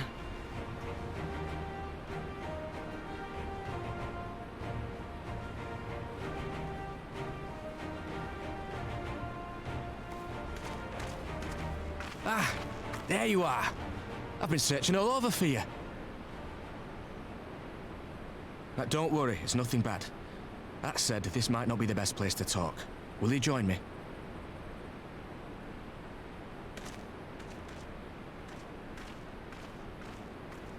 Hey.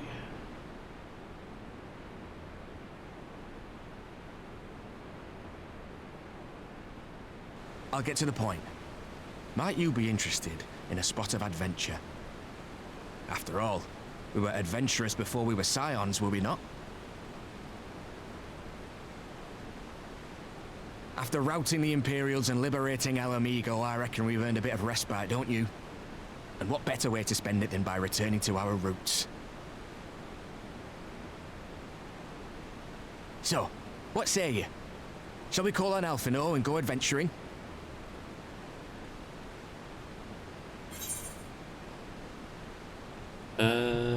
That's what we do, I suppose. Or it's what we do, I suppose. Or twist my arm, why don't you?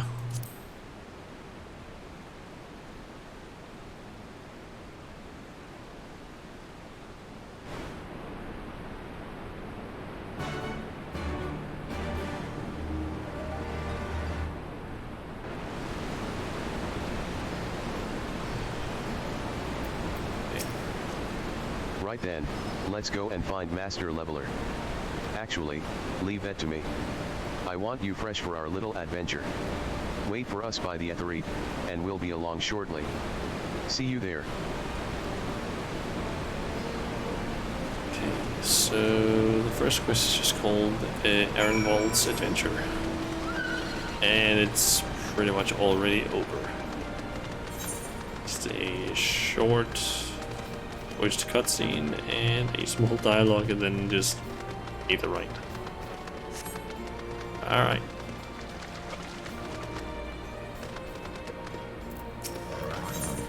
That's the wrong person I'm talking to. I'm supposed to interact with this.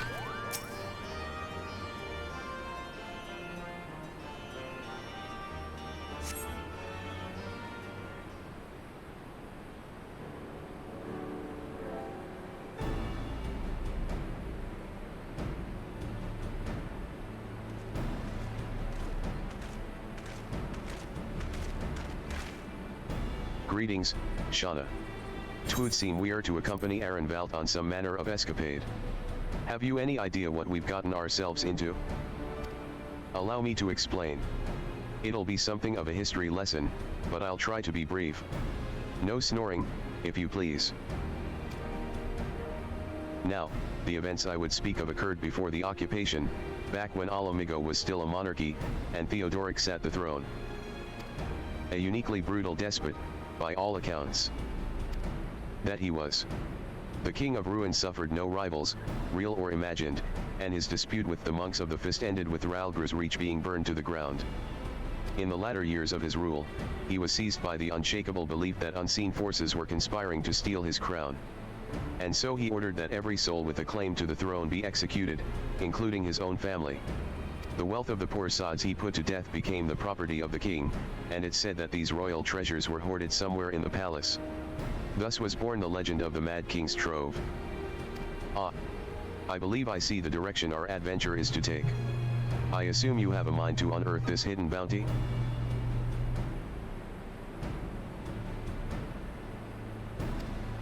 You assume correctly.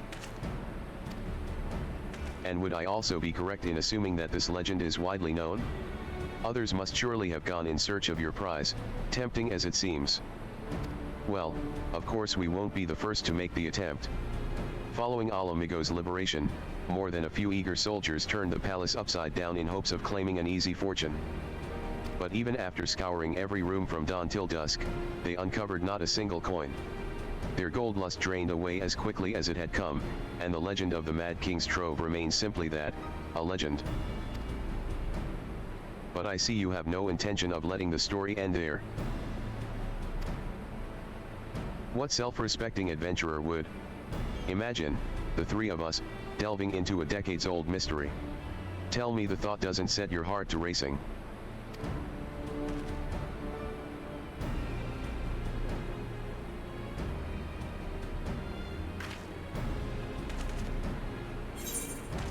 like this is kind of the first time we've actually done any sort of adventuring in this way, just some random goal, just like, oh, let's try and find this random treasure. No primals to deal with, no like big like problem we need to take care of, just we friends just being like, wanna go on a treasure hunt? Sure. You have learned the emote box?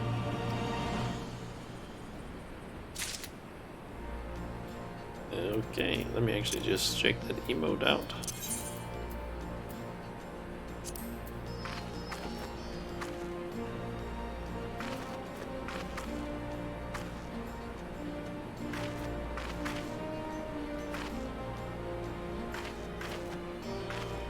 Okay. Curious, could I...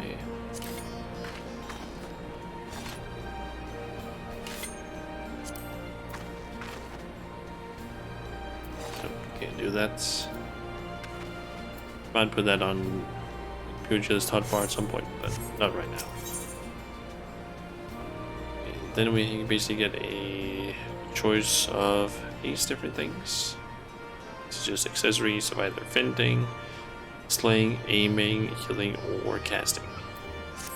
The news of Doma and Alamigo's liberation has kindled the flames of revolution in every corner of the empire. I hear the imperial province of Dalmasca has already risen up in rebellion, which means the Garleans must surely have their hands full. What better time than now to indulge in such a diversion? Tell us, Arenvald, have we any clues as to where we might begin our search?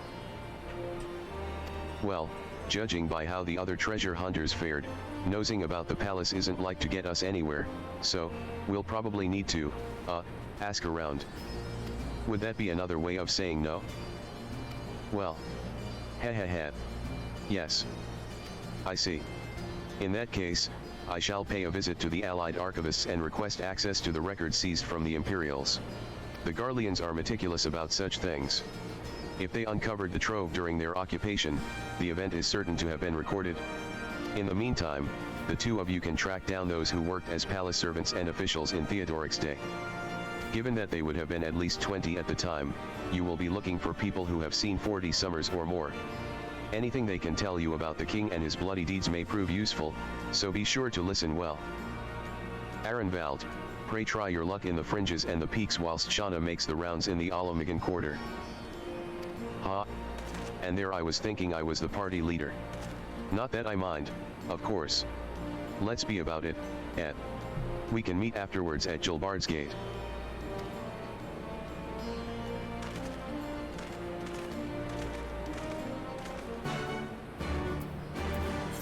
Okay.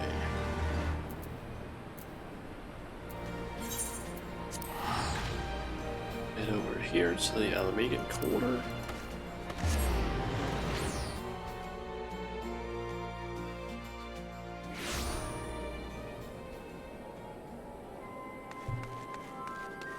Middle-aged Highlander.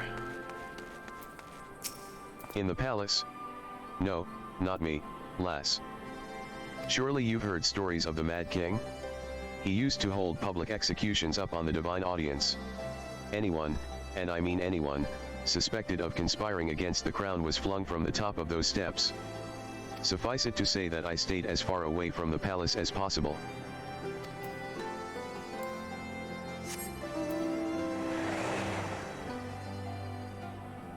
And here, I guess. You want to hear an old maid's stories, do you? Well, most of what I know of the Mad King is common knowledge. We'd only see His Royal Majesty when he deigned to attend the executions he'd ordered.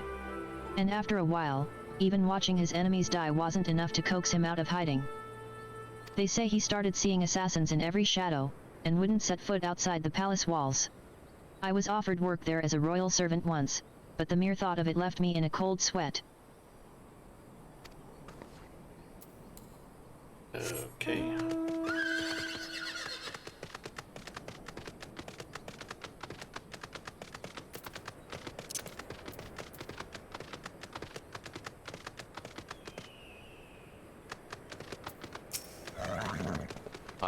I served at the pleasure of King Theodoric, and lived to tell the tale. One of the palace guards, I was. Truth be told, it was a dark chapter in my life, and one I'd sooner forget. Hardly a night went by when we didn't hear blood-curdling screams echoing from the inner chambers, which, of course, we were under orders to ignore. So we'd stand still as statues, trying not to imagine what horrors were unfolding within. If you're hell's-bent on finding out what happened in the palace, head down the street here and ask old Ernold. He was the king's head scribe.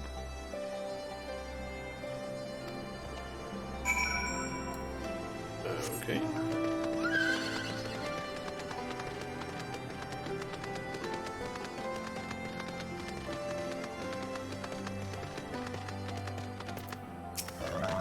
Yes, I am Ernold.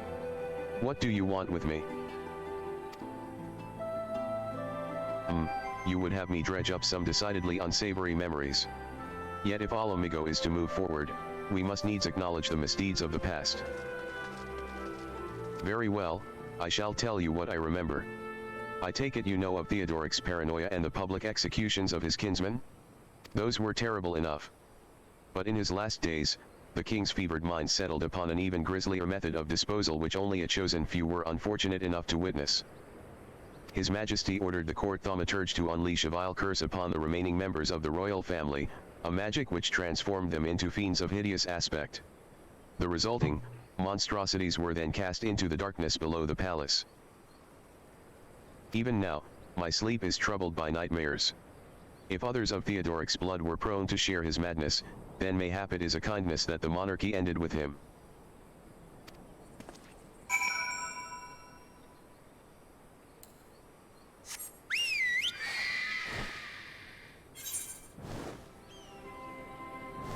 Alright, now I just need to get over there.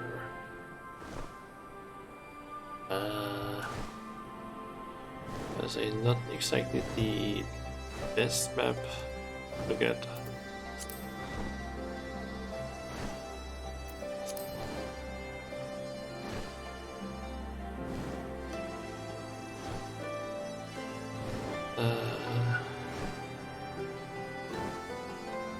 There they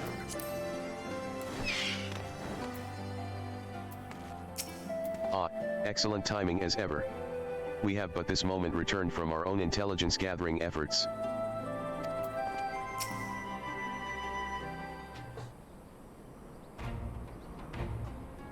Since we're all here, why don't we share what we've learned? Allow me to begin, then. As promised, I scoured the Imperial records for any mention of fantastic treasures, and found precisely none.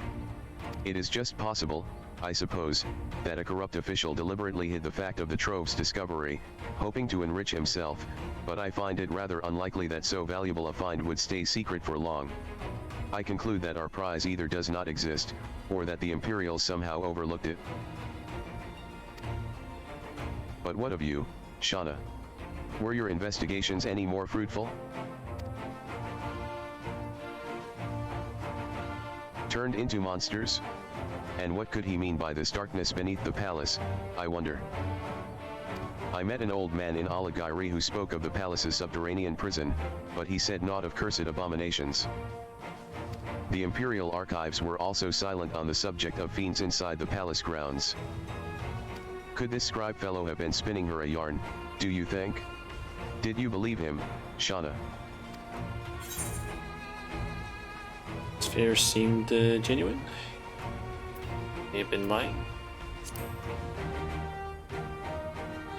If he was afraid, that does lend credence to the tale, though I'm not sure how that helps us in our search.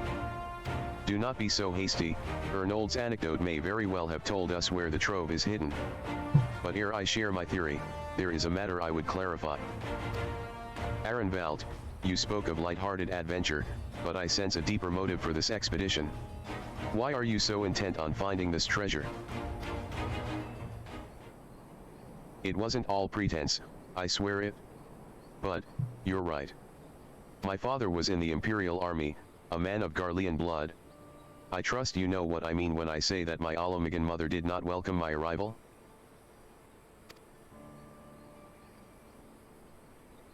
As I grew, she would check my brow over and over, convinced that a spot on my skin was an emerging third eye, like the kind you see in pureblood Garleans.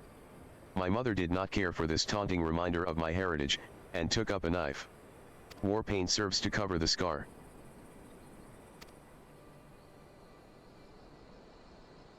Okay. In the end, she turned me out into the street, and I was left to haunt the alleyways of Alamigo, a feral child who got what he needed through begging, cunning, or worse. The best I can say about the years that followed is that I survived. But I hated the animal I'd become. Eventually, I left the city behind me, and joined a group of refugees bound for the other side of the wall. It was then that I turned to adventuring, and that road led me into the company of the Scions.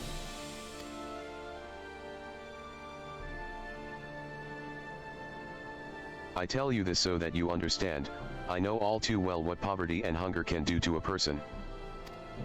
I drew steel on ordinary folk for a measly crust of bread. With Theodoric's gold, I could spare my countrymen the shame of living like that. Thank you, Arenvald, and I apologize, that cannot have been pleasant to recall. But I felt it best to be clear in our intentions. Well, Shauna. Are you content to surrender the treasure to Arenvald's noble cause, and claim the thrill of adventure as your reward? Then I should be glad to tell you my theory on the resting place of the Mad King's trove, if you are minded to hear it. Okay, I'm kind of thinking we're gonna have the best stuff for just ninja right now, so I'm kind of thinking might as well just get stuff for my blue mage. I'm pretty sure I have.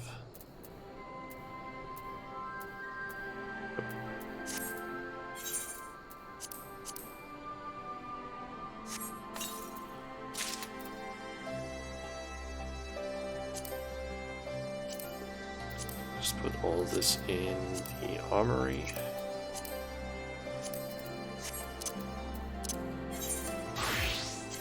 Over, and yep, 3 of the things are at least better. And it went up, what? 16. Nice melons. Nice.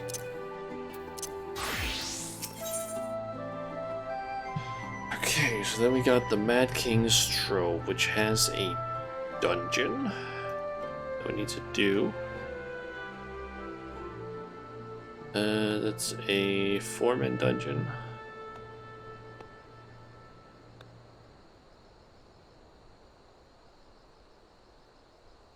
Okay.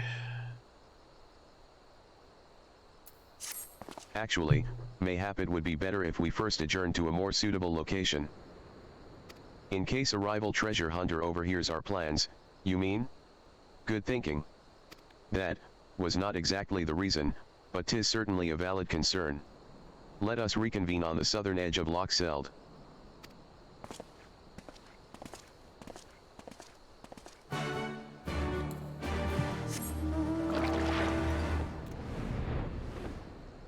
Just like fly over the gate. Or am I blocked from doing that? Nope.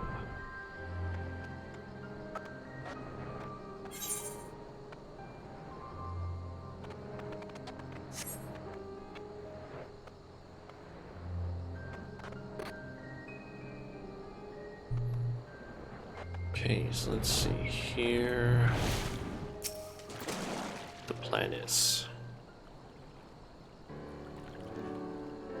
Forgive me.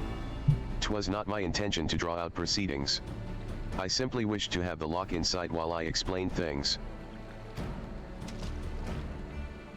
Prior to the great flood of the 6th umbral calamity, the salt lakes you see before you were yet dry ravines. And this, believe it or not, was the site of the ancient city of Scala, which rose and fell during the 5th astral era. From what we know of the period, the city was already deserted by the time the waters began to rise, having been all but destroyed by war. Yet, It is my belief that the darkness beneath the palace mentioned by Theodoric's former scribe was not a reference to the prison, but to a place still further below, the ruins of Scala. I further surmise that the Mad King's unfortunate kinsmen were cast down there not simply out of a desire to punish them, but to discourage exploration. Theodoric wanted to keep the ruins secure. Wait, you're saying, they were meant to guard the Mad King's trove? Precisely. And since we know the court thaumaturge was involved, we can safely assume that any entrance into the old city will have been magically concealed. Which would explain how a legion of imperial soldiers and the gods know how many Alamegans never found a trace of the trove. We, however, have certain advantages which they did not enjoy. Shauna, would you be so good as to swim down to the bottom of the loch and search for an underwater route into the ruins? While you do that, Arenvald and I will seek out an Ansort Celid portal within the palace.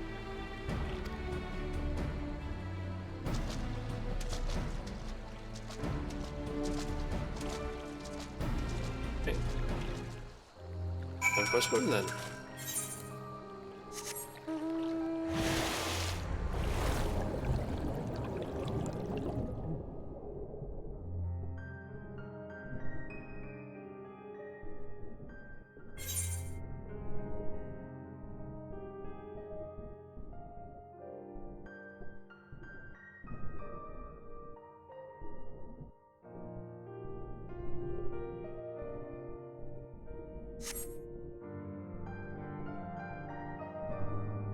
Yes.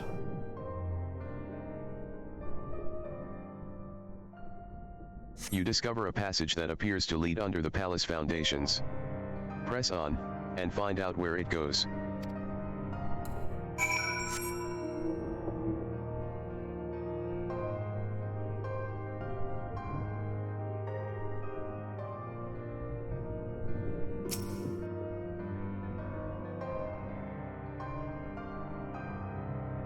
You come to a worn stone door, standing temptingly ajar.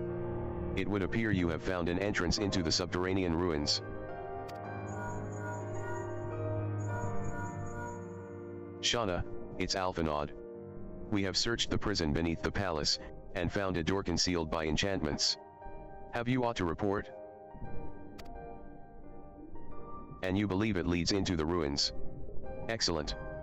Then I propose we proceed from our respective entry points and look to meet somewhere in the middle. Oh, come on, you two, we might as well make it a race. Victory goes to the first adventurer to find the treasure. Godspeed. Okay. I basically have to queue up for the drowned city of Scala. I think I'm gonna just wait with that, because my god, I need to like wake the fuck up if I'm gonna do a dungeon. So I can just feel the sleepiness hitting me again hard. So I'm thinking of just taking a short break again. I feel like it's gonna be a theme of sorts for this stream. And then I'm gonna go and, I don't know, get something to drink during that. Yeah. I basically just want to wake up a bit more so I'm not like half asleep while doing a dungeon, because I feel like that would be a bad idea. So yeah. I don't know, let's say, let me actually switch back to this one. Let's say at around 7:10. So in around like 20 minutes, guess I can pull up the thingy. Let's see.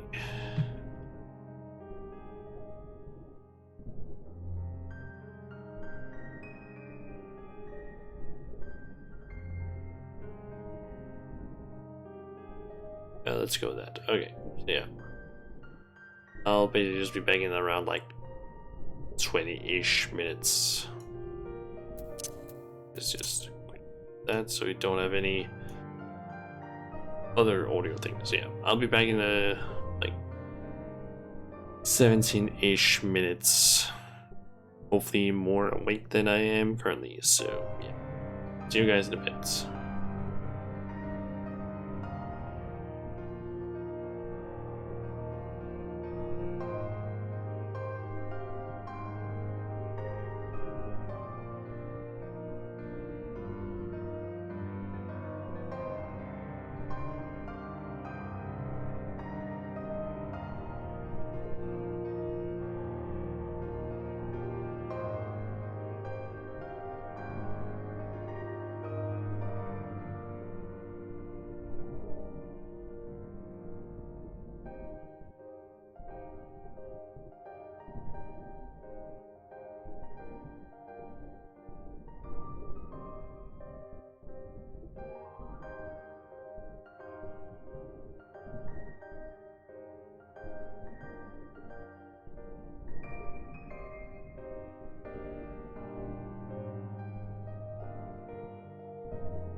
Okay, I am back. So let's just up this timer thingy, close that down, and switch back over here. Alright, so need to do the drowned city of Skal, and I might as well just quickly go over the mechanics of the different bosses, or at least read them from the console games wiki. So let's see here. The first boss has a tank buster called Torpedo. There's an ability called Rising Seas. That's a group AoE. Then there's Hydra Pull and Hydra Push. If it's the pull one, you need to move away from the boss. And if it's push, you need to move to the boss. And then there's something called the Bloody Puddle, which targets a player for AoE damage and tethers an orb. You're supposed to spread the puddles out to avoid damage and debuffs and kite the orb away. And outside the arena where you're fighting the boss, there's apparently just damaging stuff or some stuff that basically just damages you and puts a debuff on you. Second boss has an ability called Mystic Flame, which is a large frontal cone AoE on a random player. There's Mystic Flame, which is a large circle AoE under a random player.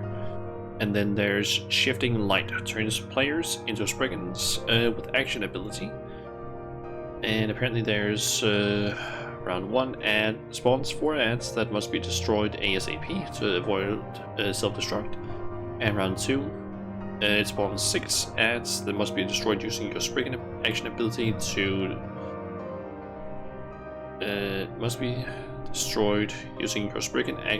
to destroy ads. Spam action as necessary. Okay. And the final boss has an ability called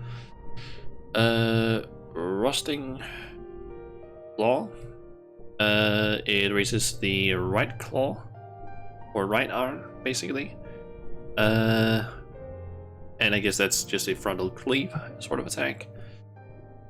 Tail drive, it raises the tail away from the tail or from the back. Then there's the spin, it crouches down. Just move away from it apparently. We have Chaos, selected player move to boss who allow party to move to safe area. Okay, so if you're selected by Ring of Chaos, move to the boss, I guess. General idea. Eye of the Fire, look away from boss to avoid confusion.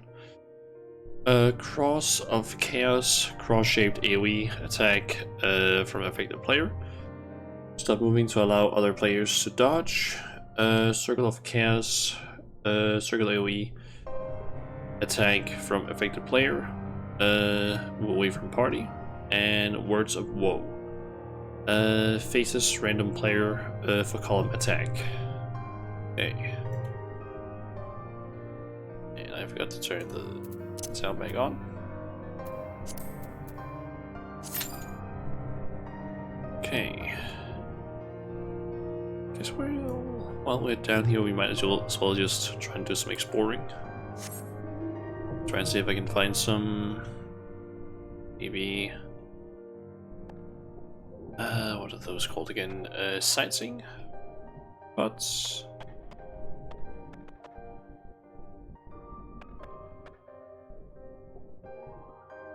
I say the wobbly effect is kind of messy with my ability to see things here.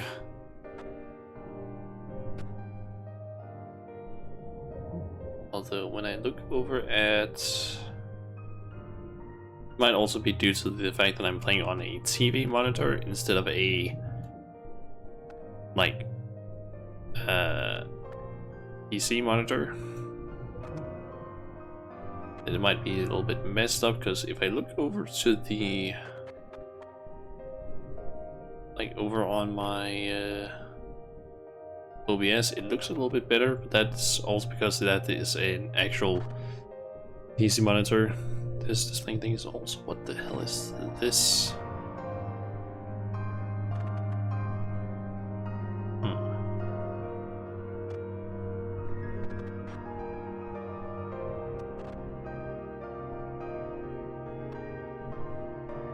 Wonder if there's any sightseeing points down here. I would assume there is. Oh, there's one.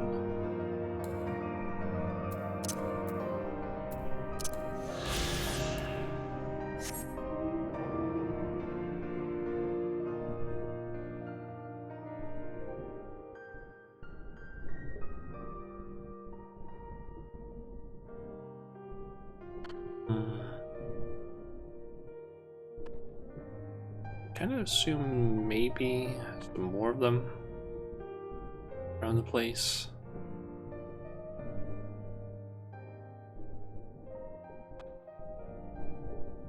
I feel like it could be an ideal place to basically hide a bunch of sightseeing points, considering how large this place is. At least how large it seems to be.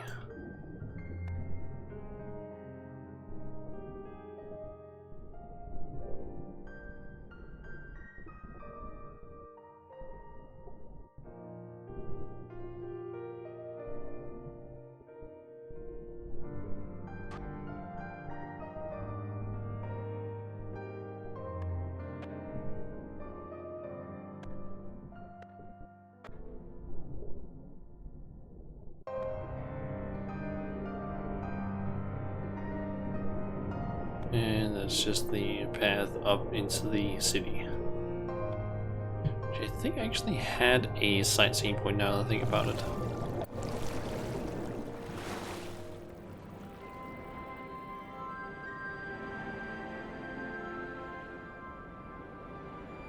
I think there was one at least up here somewhere.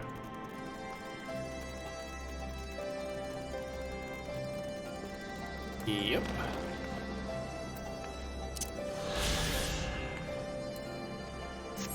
That was number 20.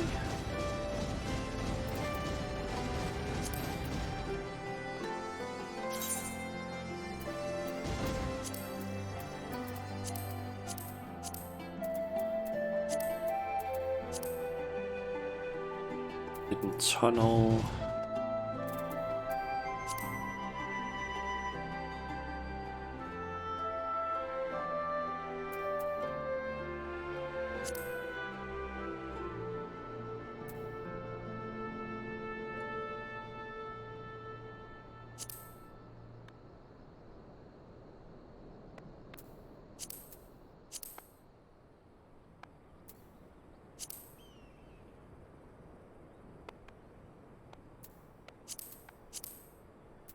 Okay, so it seems like most of these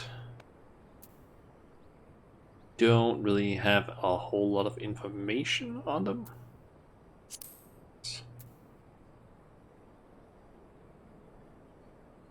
For some reason, why is text in my chat window so small?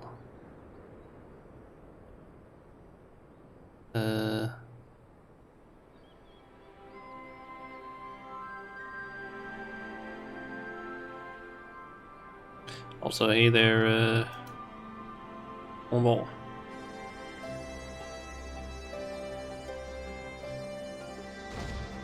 Okay, now the text is at least a little bit bigger. I don't know why it was like extremely small before.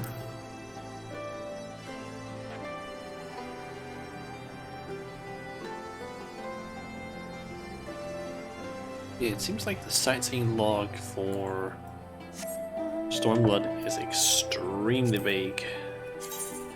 The information, like, Irrelevant was like sort of descriptive of the locations. Like, for example, overheard in a tavern. Bollocks, I say you haven't really seen the vigil until you've seen it from the very spot.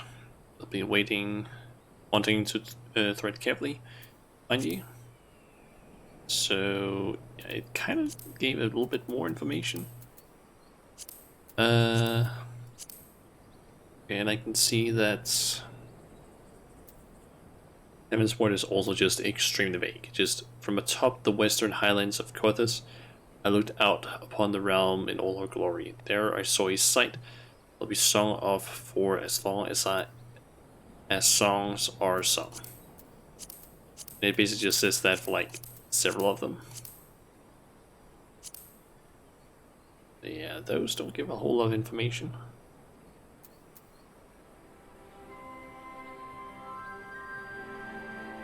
Did not know the blue thing was sightseeing? Yeah, those are sightseeing spots. I think they only show up in Heavensward, Stormblood, Shadowbringers, and I'm assuming also Endwalker. Because in A Realm Reborn, they don't show up. You literally have to go to like very specific locations at the right time of day, sometimes with very specific weather in order for them to show up. And honestly, it's a pain in the ass, and it's way better to just use a website that I found that just is like, here's information. Chuchin also has no clue about it. Yeah, I was also a little bit unsure of what it was to begin with the first time I saw it back in Heavensward. I think the first one that I saw was, I believe, if I go here, there's like a stone gate of sorts here that's like slightly broken on the way up to Annex Shrine. Saw it up there, had no idea what it was, but then later found out that, oh, that's a sightseeing point. But yeah, as far as the sightseeing points in A Realm Reborn goes, it's a lot easier to just use the was it this one that I'd used? Yeah, the sightseeing log helper. It's basically something you can find on Tylian.net, spelled TYLIAN.net /SSLOG or SSLog. It basically has like so much useful information, and it's basically able to be like, hey, how long until you can do this very specific one? And it like is able to give you an image of like where you need to be standing, gives you the closest teleport ether right inside cities, coordinates, gives you the emote that you need to use, all sorts of things. And it's so useful because sometimes there's like, it's like, for example, right now if I look at the now that I'm looking at the page, if you want number 3 in the sightseeing log, you need to wait a day before it becomes available, because it needs to be basically between 5 a.m. to 8 a.m. In Middle Odyssey, and it needs to be either raining or have showers as weather. That doesn't happen until in a day. So that could be like 24 hours or something like that. Usually it's more like, it might be like an hour, 2 hours, maybe some minutes or something like that. But when I tried doing that thing, it was usually like with the 2 that I've just bought it, it's usually something like, hey, yeah, this thing is going to like 14 hours. Which is annoying, because usually that's ends up being something like, oh yeah, this is gonna appear in like the middle of the night. Like, great.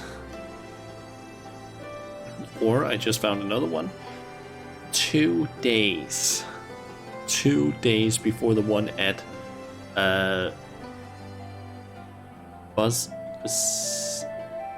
Bussieron Struthers, I think it's supposed to be. Is number 44 in the log. 2 whole days in order, like, before that one spawns. That's a long ass time.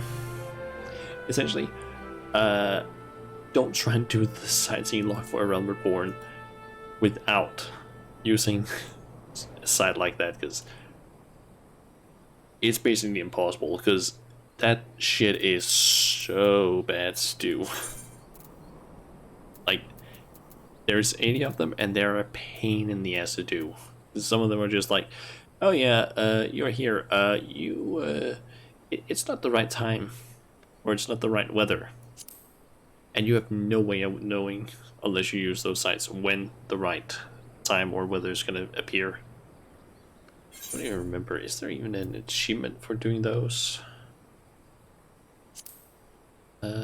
Sightseeing log. Oh yeah, you get a pet for doing the Realmborn from 1 to 80.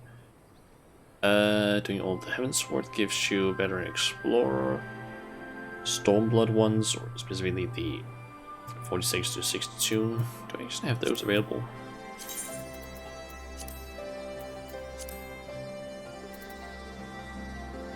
Yeah. Have all of those available. Yeah, you get then the Crimson Explorer. And then there's nothing for Endwalker and Shadowbringers. So it's kind of just something I guess you can do if you want to.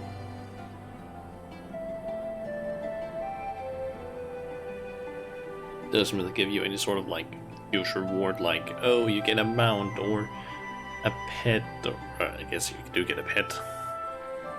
Like, it's essentially just you get one pet and 2 titles. That's it. And I guess, what is that? 70 achievement point, or 75 achievement points. Wow. Wowee, that's great.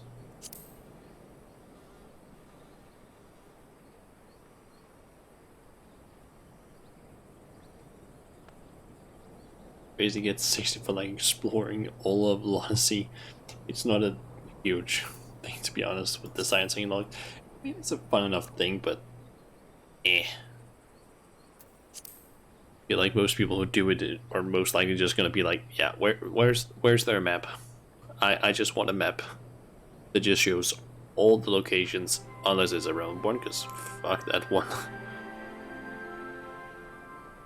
And the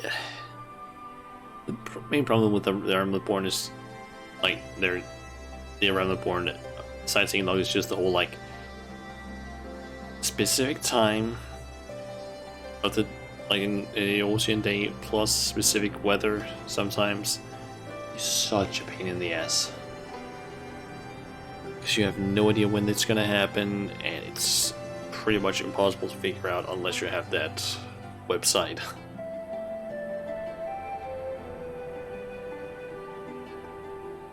Or if you're just like extremely lucky with the time, because I think when I tried doing like a sightseeing log one for a Realmborn once, I don't even remember which one it was. I think it was this one. Yeah, I tried doing this one. I think it was just like not there at the right time interval, or it wasn't the exactly right weather, and I was just kind of like, why is this one not working? So yeah.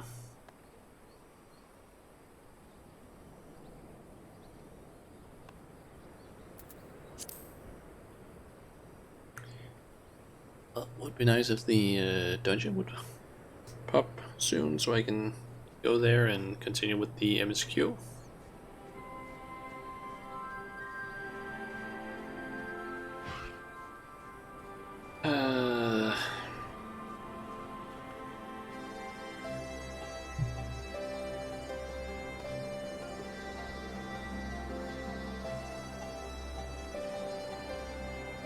You know what? Let's actually do this. While we wait, I might as well just go, Stormblood, sightseeing log,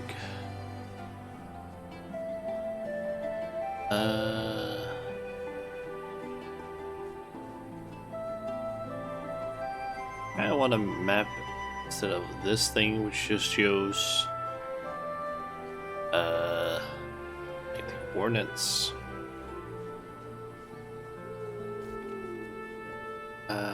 Is there a map of some sort of this?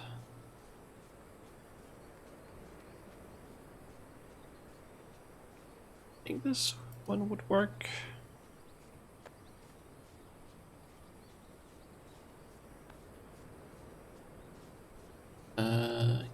So at least, okay, so I pull that over here. Gonna cover my game play a bit on my for my part, for me at least, over an OBS, but at least be able to use this to sort of navigate this. There's one. Look out. Let's see, where else? There's apparently supposed to be one like down here-ish, but I'm assuming that might be a different one. Then there's apparently supposed to be one over like there. Some of these might be the underwater ones as well. Could be completely mistaken on that. But I guess I'll try and fly over to that spot and see. It could be up on that rock formation. Yep.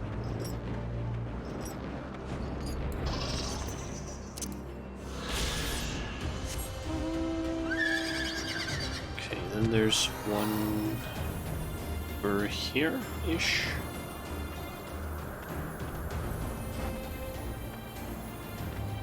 I'm basically thinking, you might as well just do this while I wait for the queue to pop, because that could easily go up to like 30 minutes, knowing my luck.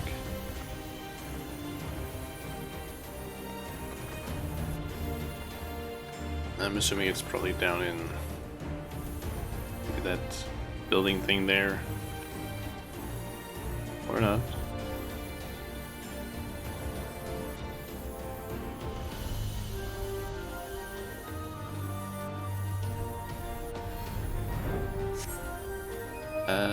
It's like according to the map I'm looking at, it's supposed to be around here.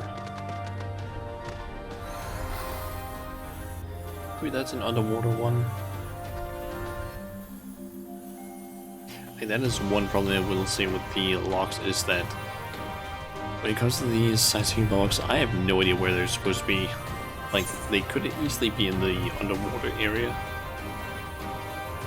Anyway, there's supposed to apparently be one up in this little circle, it seems.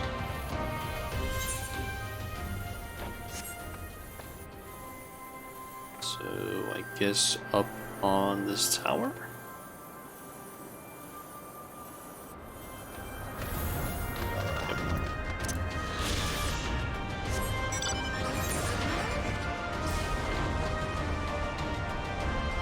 Then there's supposed to be one over at the bridge there. I'm assuming it's most likely going to be up on that little section there. That would make the most sense, I feel like.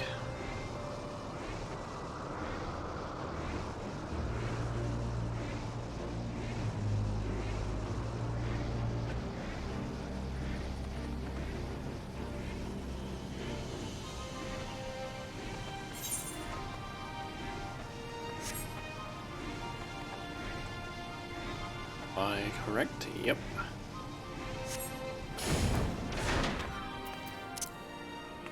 Okay, it's apparently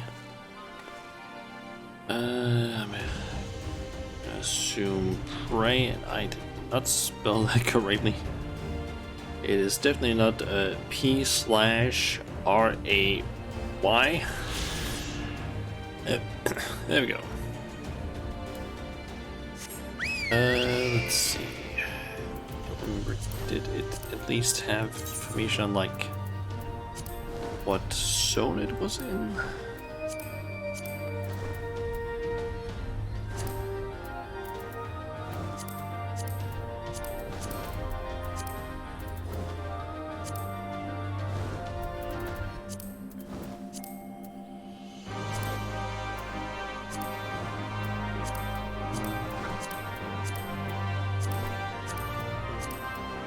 Okay, it's not like completely ordered in terms of like the end or the areas.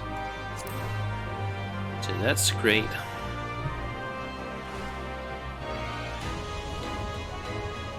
Let's see. Just gonna take a look at the list thingy here. So let's see. There's the plateau over, looking over Salt Lakes. I'm assuming that's the one that was like down here. And there was one at 35, 33. Got that one. One at 13, 35.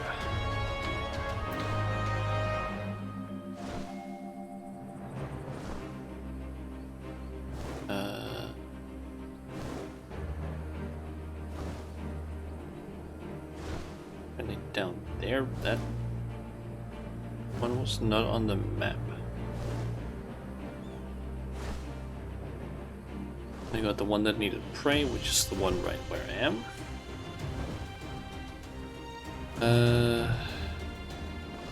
Got the one in the waterway area. And there's one at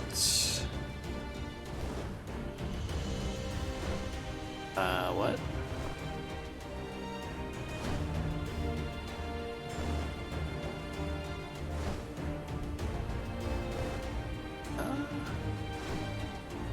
Okay, apparently 0522. What the heck?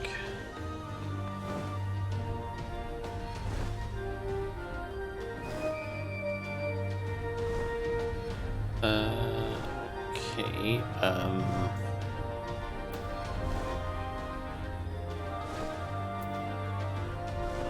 let's try and see here.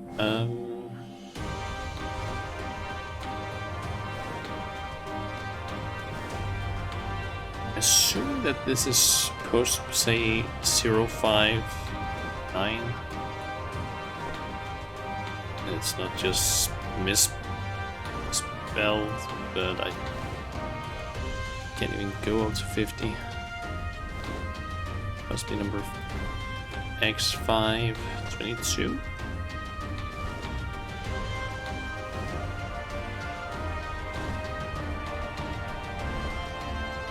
Oh, it's that one. Ah. Okay, so then there's supposed to be 1335. It's down there.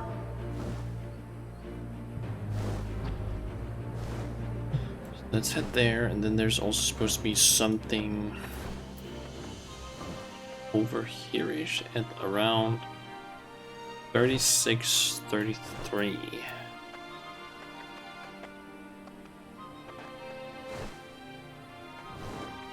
3600 and 3305.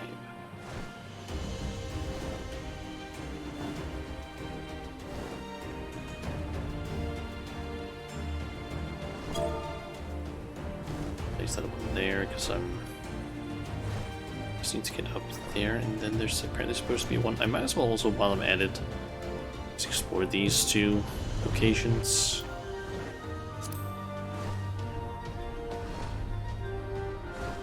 I think it's on top of this tower.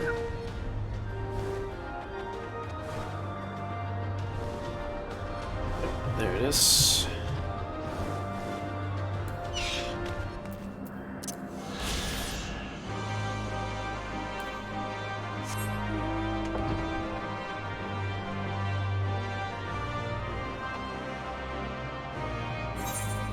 gotta say, Alamico is a pretty damn big location.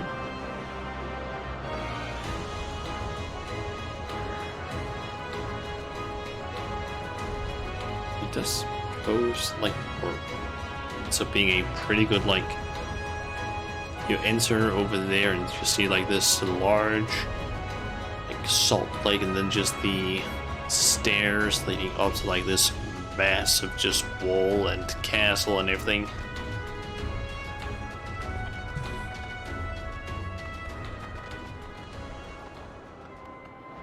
There's just this tiny little area here. Okay, so apparently there's supposed to be... Ah, there it is.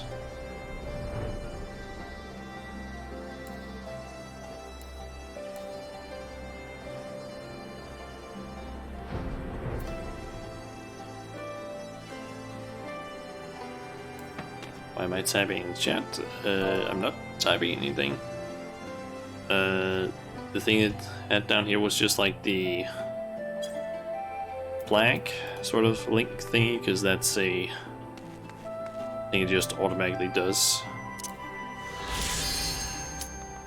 Oh, just as I got the sightseeing point, I got the cube. Nice. Yeah, essentially every time you just like mark a location, it just automatically types in chat.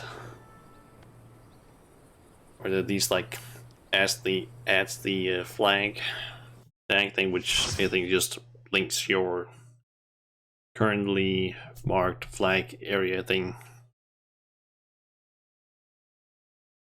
Don't really know why they do that, but it's a thing.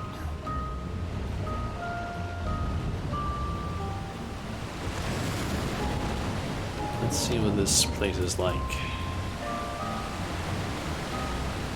So I've got a machinist and I think gunbreaker. Yep, an astrologian.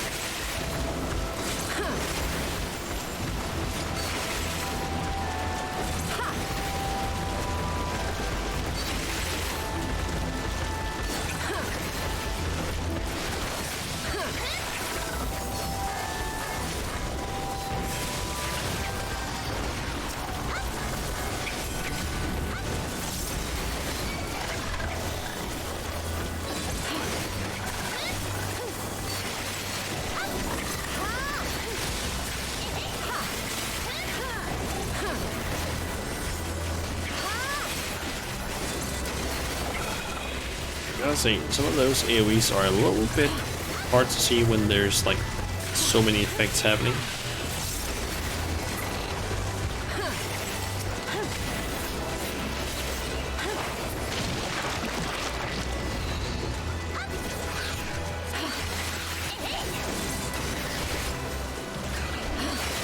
Salt Swallow Larva.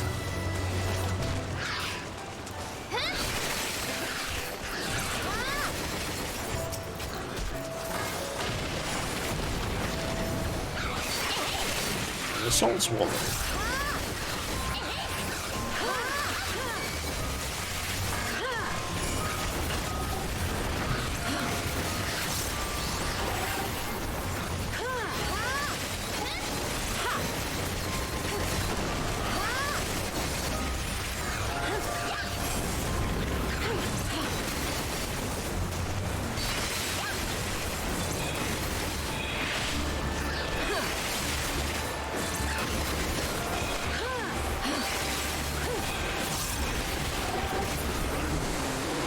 There we go. Okay, first boss, might as well just close that tab. Kelpie.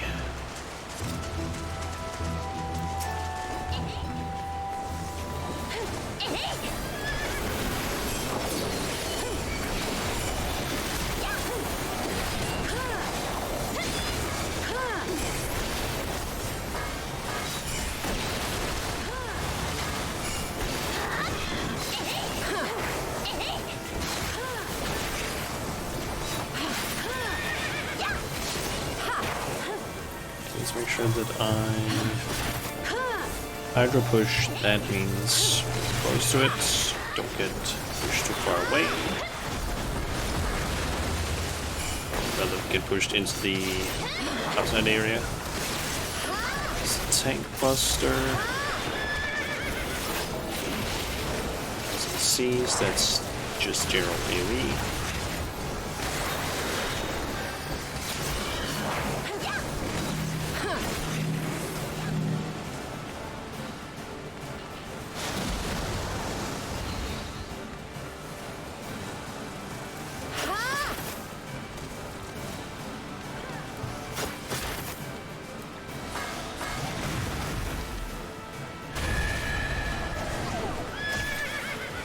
Okay, don't want to stand in that.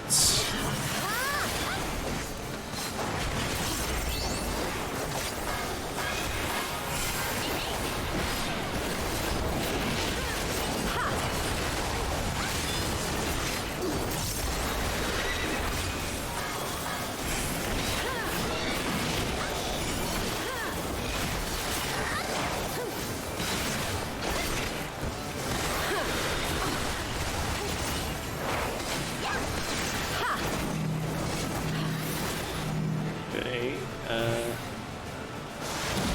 drop that there.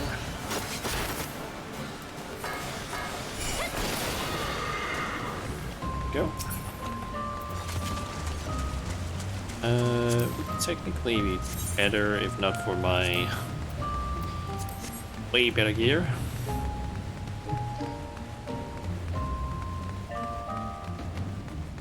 Okay, so stone. Oh, bad.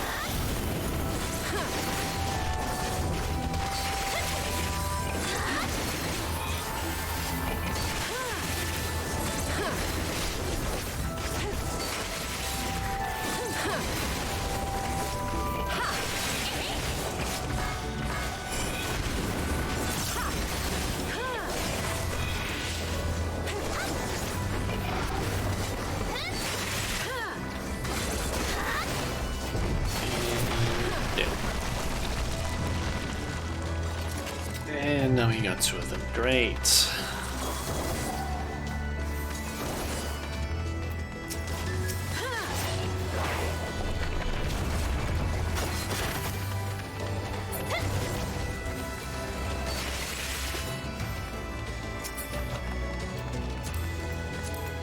Might as well just grab all of these chests while we're going.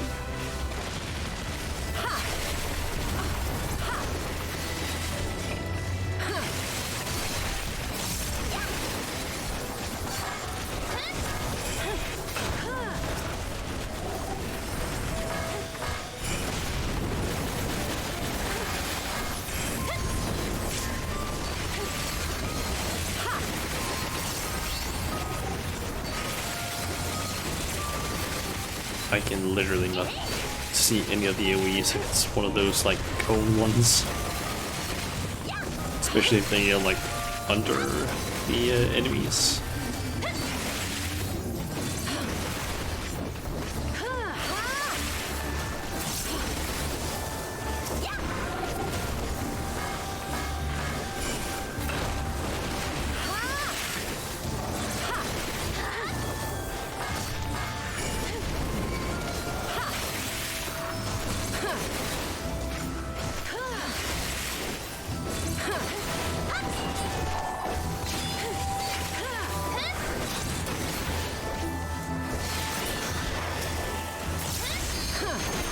These things have so much health.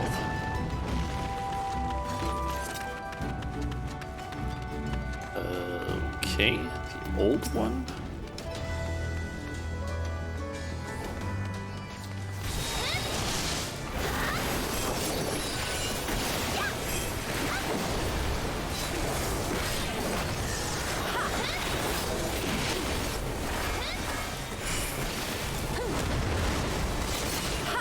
times SACRIFICE times were times S Ubser 6 and S times boom, boom, boom, boom.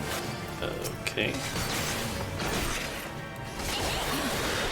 Oh yeah, that's the thing where you need to like kill those things. I remember now.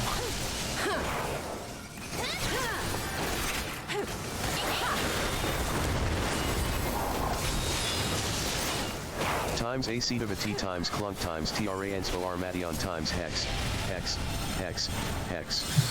Times SACRIFICE times were times S Ubser 6 and S times boom, boom, boom, boom.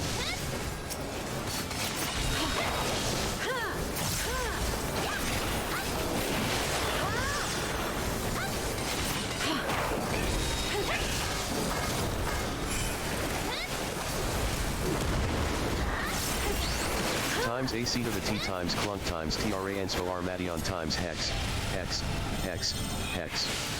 Times SACRIFICE times were times S Ubser 6 and S times boom, boom, boom, boom.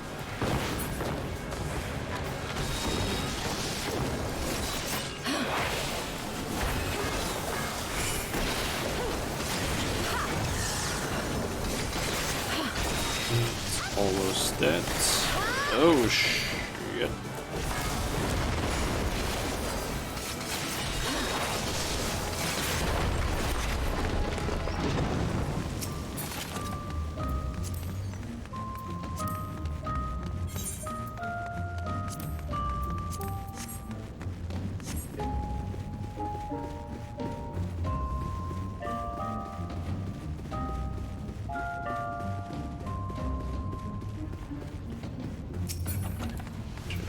Grab that.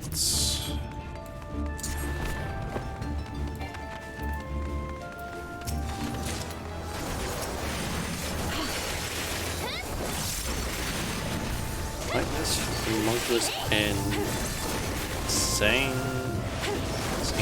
better?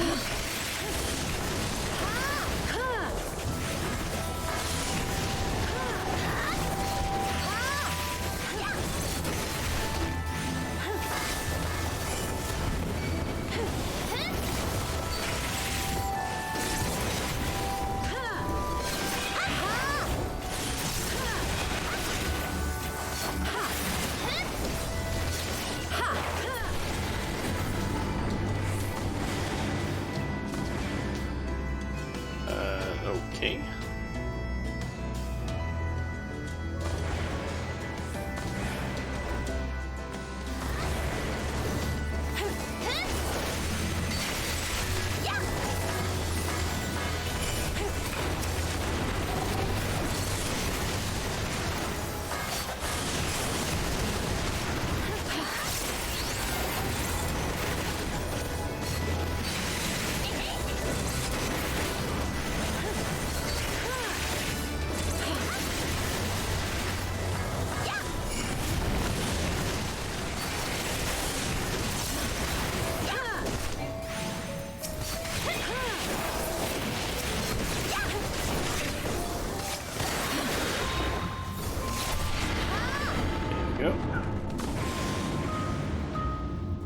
And then we just go across here.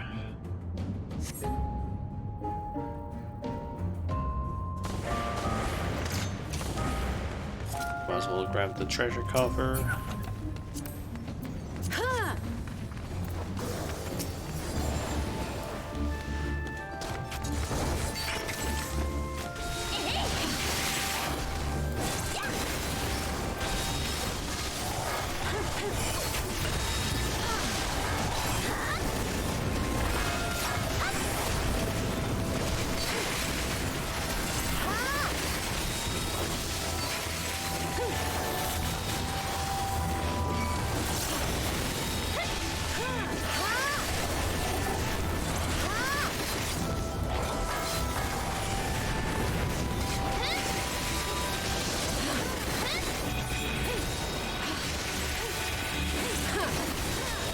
First one seems to be slowly dying out.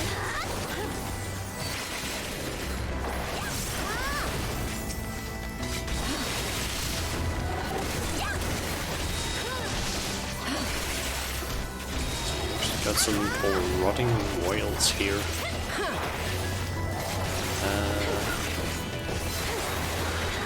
Royal form is altered.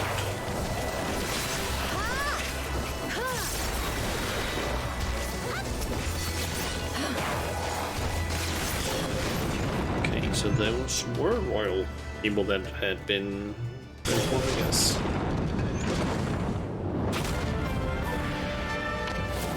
I guess we found the treasure trove.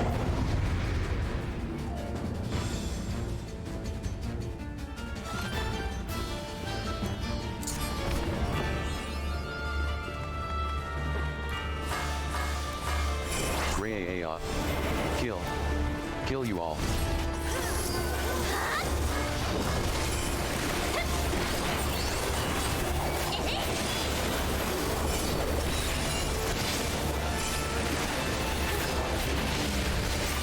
I used to be on the lookout for what it does. If it lifts its arm, it actually also tells. There. Oh, okay. That's not enough. So just move to the front, I guess.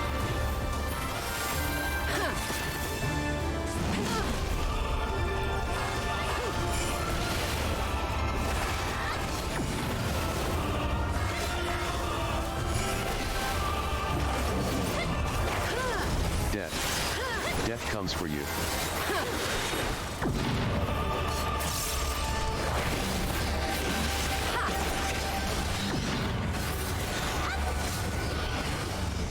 Okay, so away, I guess.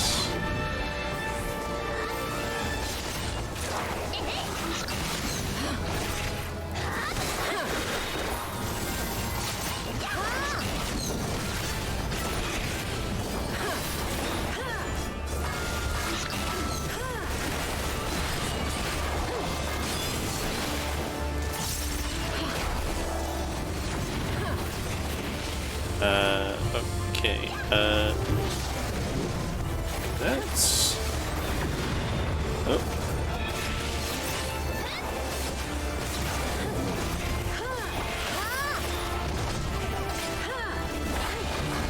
Didn't notice that it was doing the tail thing there.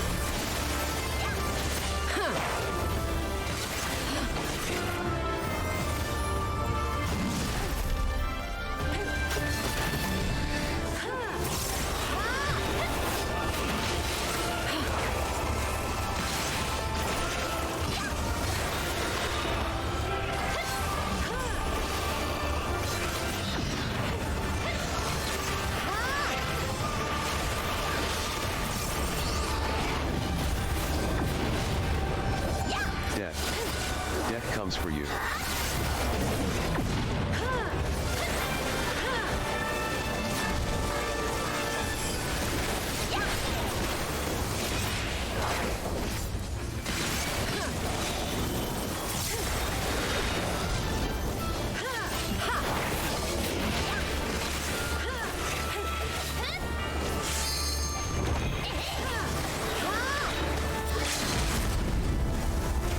Okay, play dance.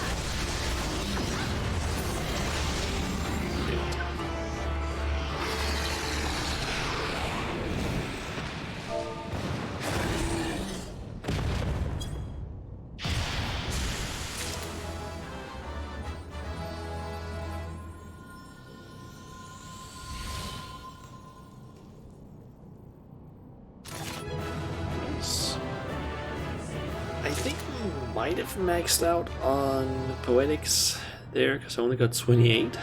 That seems like a weird number.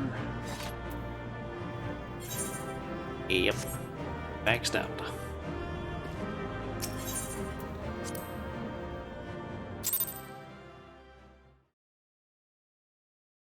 And I wasn't able to give any commendations, because I was watching the cutscene.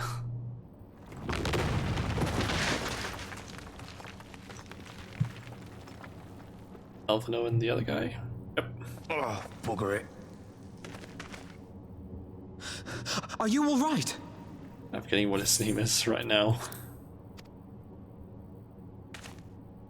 Aye. Everything's still That's attached. it. Arenvald. It seems both our paths led here. Very good. We spent altogether too much time fleeing fiends horrid and numerous. How fared you? About the same.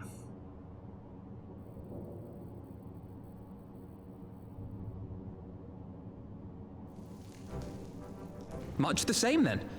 'Twould appear this place is yet inhabited by King Theodoric's kin, or what is left of them. The work of terrible magics, I fear. Terrible, aye. But their misfortune is our fortune? Quite. By the 12, there is even more than I imagined.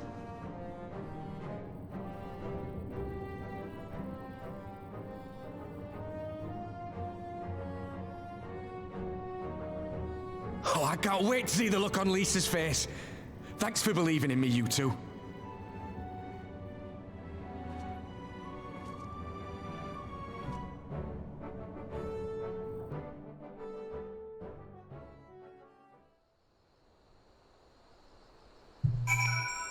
Okay, and we're just moved here. So gonna remove that one, and Arenvald and I forged ahead at the fastest pace we could manage, but I was not surprised to find you waiting for us. I suppose it serves us right for challenging the Warrior of Light. Next time, we should agree on some manner of handicap. We may have lost, Alphanod, but think of what we found. Quite. I am still reeling at the sight of that mountain of riches. What, like how you reeled at the sight of that floating specter, you mean? You should have heard him scream, Shauna. Must we dwell on such momentary lapses? We found the Mad King's trove, and that is all that matters.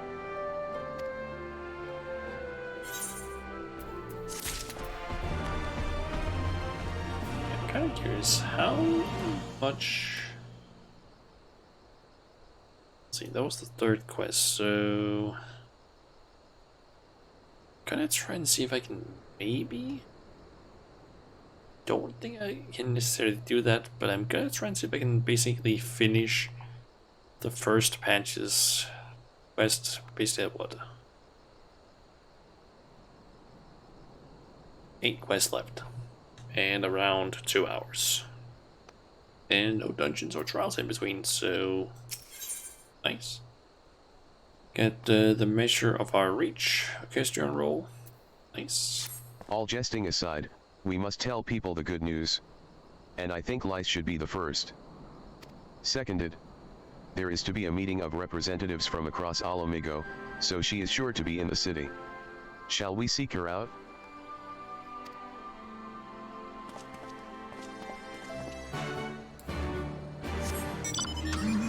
Please, the butcher's blood. Ah. Wonder what that means.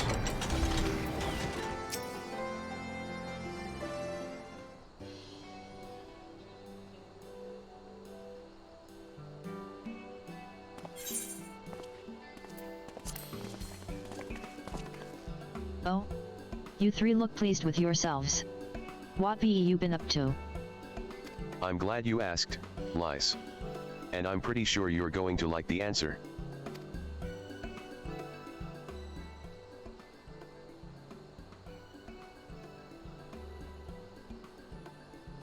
You're joking. The Mad King's trove? I thought it was a myth. So did plenty of people. But they didn't have Shauna and Alphanod in their party. The credit for finding it should really go to them. As for what to do with it all, I vote that it go towards alleviating the suffering of Alamigo's poor. Gods. If there's as much as you say. Arenvald did not exaggerate, I assure you. We could not hope to carry even a fraction of it out on our own. I have taken the liberty of sketching out a rough map of the ruins. If you will assemble a squad of your most trusted freedom fighters, they should be able to follow the route to where the treasure lies. Understood. I'll make sure every coin is accounted for, and that goes for the spending of it as well. Thank you. Oh, there is one other thing. When the time comes to draw up a plan for distributing the spoils, I would ask that you consult Alphanod. I don't have a head for details. I'm not educated. I see that simply handing out sacks of gil won't solve everything, but I couldn't rightly tell you what to do instead. Oh, I know the feeling. I'd welcome any advice you could give us, Alphanod.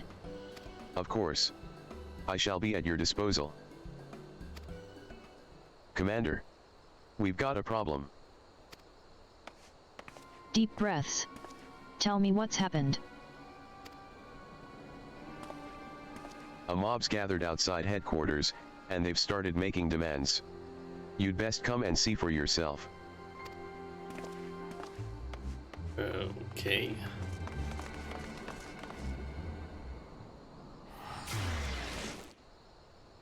Doesn't sound good. That seems like a voice cutscene. Step back, all of you! Yep. Like hells we will! We know who you've got in there! We're not leaving till you hand her over! Bring her out! Bring her out! I want her. What's going on? Bardola, I think her name was. Someone let slip about Fedorla. It's true then! The bitch really is in there! I knew it! I bloody knew it! We demand vengeance! Bring her out! Today we butcher the butcher! Come on, you don't mean that! We'd be no better than the Imperials if you'd all just calm down! Calm down! That monster and her thrice damned skulls dragged my man from our home and beat him to death in the street! Aye, and my dad! That bitch has spilt enough blood to fill a lock! We all know her crimes. She's a traitor and a murderer. How many of your resistance friends have died at her hands, eh? And here you are, protecting her! So that's what all the fuss is about. Come on. Hearken to me, brothers and sisters of Alamigo. Hey, who's this? That's the Bull of Alamigo. My friends, you are not alone in your anger, your grief, your despair, for it is mine as well. That gnawing pain in your breast, it is enough to bring an old bull to his knees. But I ask you, brothers and sisters, to think not only of the family and friends who were cut down before your very eyes, but to think also of the ones who were abducted, the ones who may yet live. Where were they taken? What became of them? These questions demand answers. I share your thirst for justice, for vengeance. But we will gain only fleeting satisfaction if we give in to our base appetites. We will never know the truth. Now is the time that we, the people of Alamigo, must decide what manner of nation we will build for ourselves and for generations yet unborn. When they look to our example, will they see a people who held fast to their principles, or one who cast them aside when tried? I say to you, it is our responsibility to give these prisoners a fair trial, that they might answer to all of Alamigo. The Garleans called us savages, and I'll be damned if we prove them right.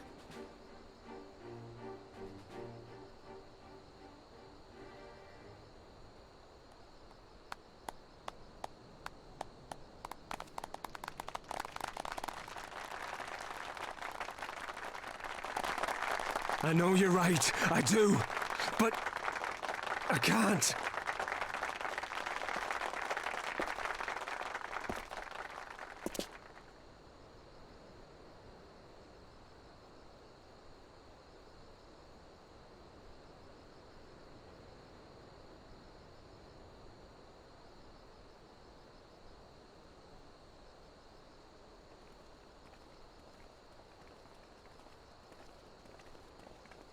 Good job, Robot.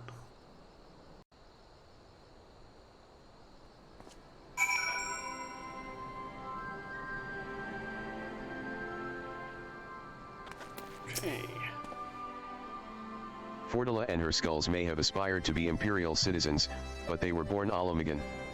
To their countrymen, they are traitors of the worst kind. The butcher has much to answer for, but to simply drag her from her cell and slaughter her in the street? General Alden is right.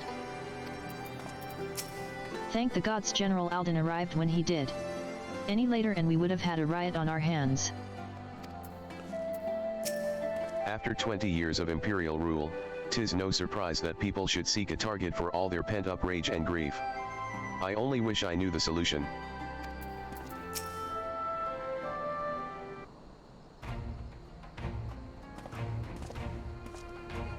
My thanks, Robin.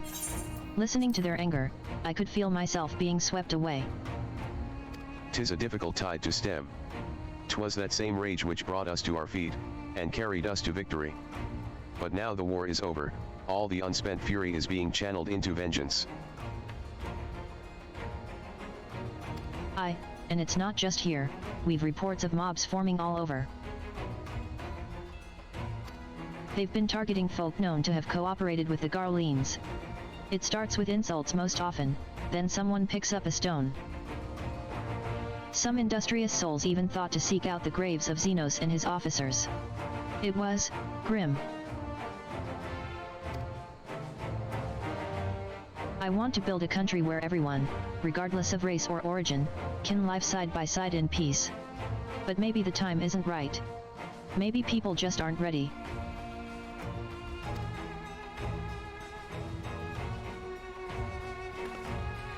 But that doesn't mean I'm not going to try. The representatives will be here soon, and I'll be damned if I'm going to give up before I've even begun. Who are these representatives exactly? Oh, village elders, refugee leaders, and the like. It wouldn't be right for us to dictate the nation's future on our own, so we've planned a summit of sorts. We've even invited the Ananta and the Kikirn to participate. Alamigo stands at a crossroads, and this meeting will decide which path it takes. The matter of Fordula's sentence cannot be suffered to disrupt proceedings.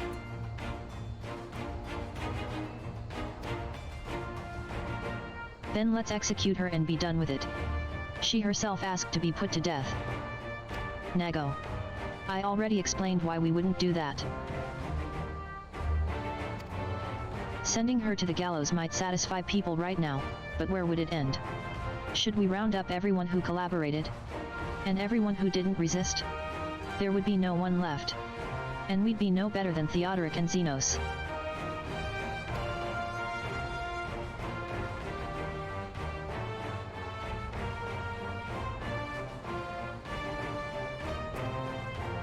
Begging your pardon, but might I be allowed to speak with Fordula? Only, I caught a glimpse of her past.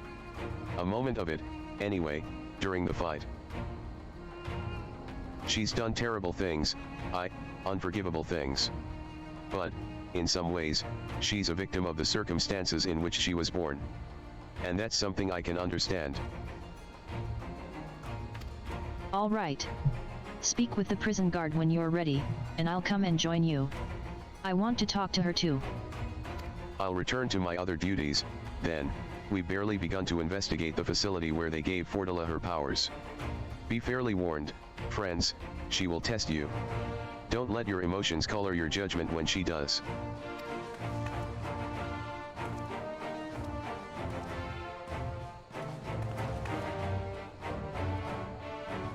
I'm guessing we're gonna get an echo scene or something like that. You've the commander's permission to enter, then.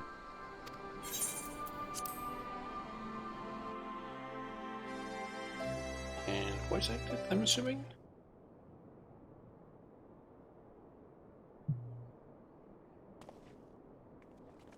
Surprised if it was.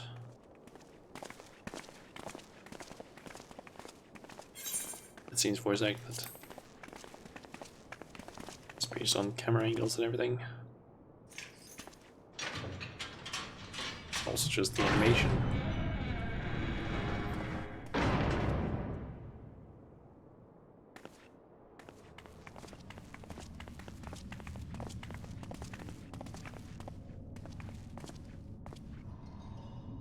Well, well, well. So many visitors. Come to have a good laugh, have you? Or do you mean to put me out of my misery? To finish what you started? It's about bloody time.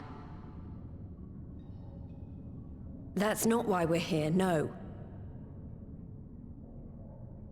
Do you remember what I said?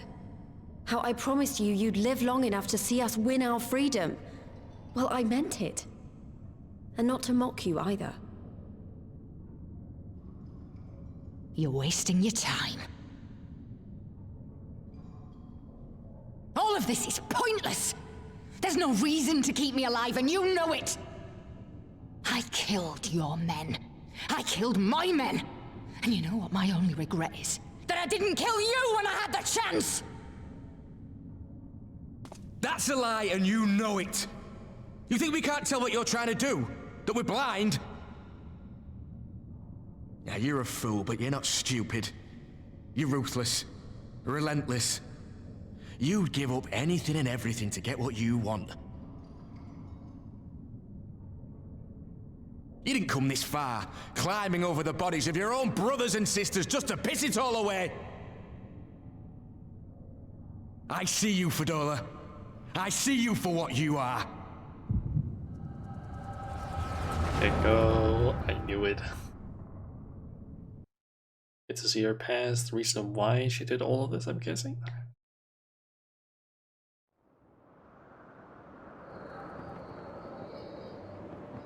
Probably her childhood or something like that.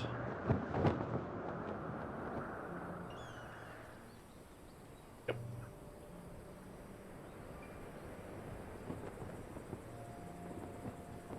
Come along, Fadola. We mustn't be late. The Imperial Viceroy will be attending today's banquet. All right!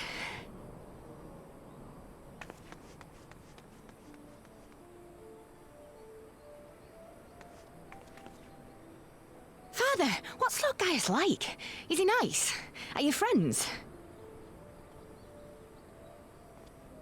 There you go again with all your questions. Lord Gaius is a great and honourable man who looks after all of Alamigo.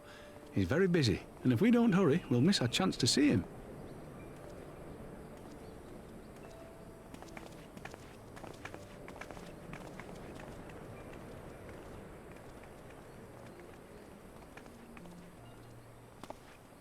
Filthy tin-head lovers.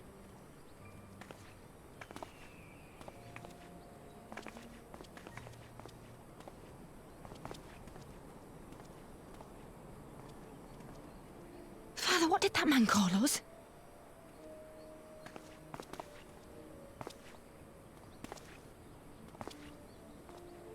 The little tin-head lover doesn't know what she is, eh? A traitor, sweetheart. A backstabbing bitch who'd gladly betray her kith and kin to gnaw on what few scraps the Imperials deign to toss her. Like your bastard father and whore mother. That's not true! My parents are good people! They've never done anything like that!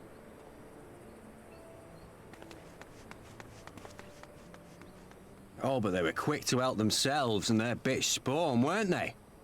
You're just as guilty as them.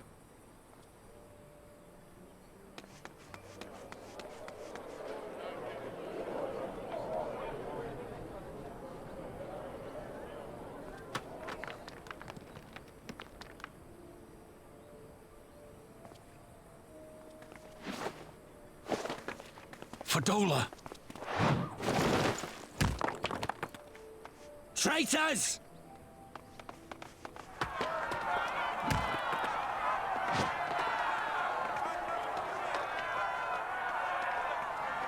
Please, you have to do something. My husband and daughter are in danger. soldiers of the Imperial Army are under no obligation to intervene in the disputes of Arn. We're citizens! We have rights!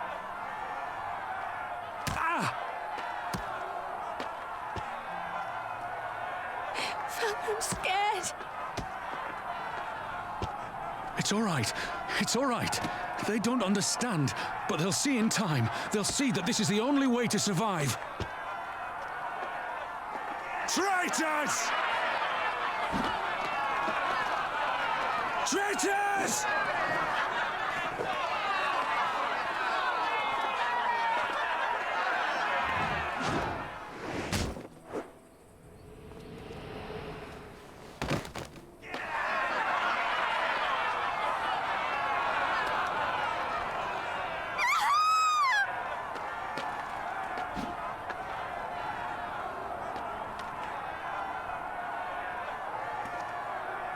Let the savages have their fun. They'll be more compliant once they've tired themselves out.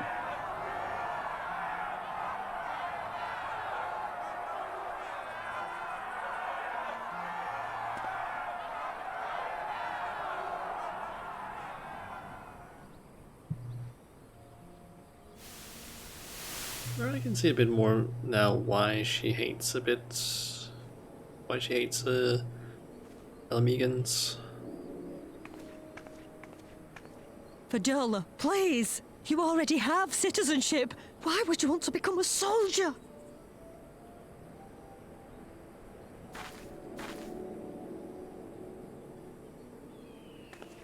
Oh, gods! What have you done to your face? Forgotten it already, have you?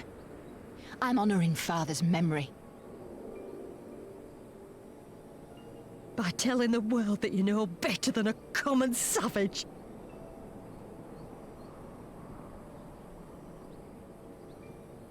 Am I though, Mother? Are any of us? Can't you see? Citizenship means nothing to them. If you're not a pure-blood Garlean, you're no different from any other savage. So I'll play the part. I'll join the Legion and I'll make them respect me. And when the mob see that, they'll think twice before throwing their stones.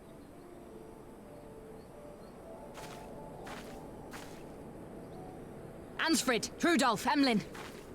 It's time. It'll be hard. Humiliating. They'll try to break us.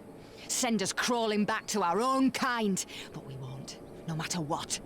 We'll bleed for them, die for them if we have to. We'll do whatever it takes to be free!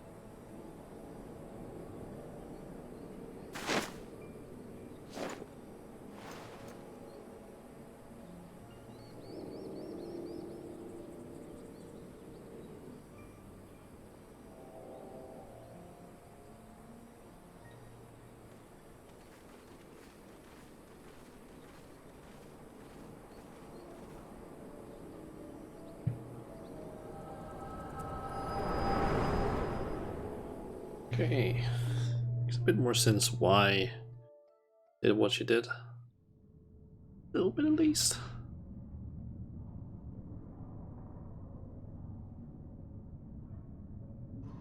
So, you mean to play the part one last time, eh? The unrepentant traitor whose death will serve to unite the people? Shut up. You had every chance to kill yourself. Fashion a noose from your clothes, wait for the guards to leave you alone long enough to slip it over your neck. I said shut up! Oh, but then it would have all been for nothing, wouldn't it? Whatever it takes. That's what you said.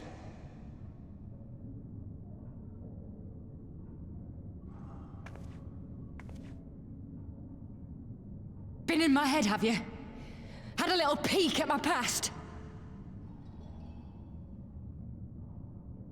And what? A few stolen memories tell you everything you need to know, do they? Don't you dare patronize me! You don't know a god's damned thing about the life I've led! The bastards that killed him. The bastards that let it happen. My father deserved better! I swore I'd do whatever it took to make them pay!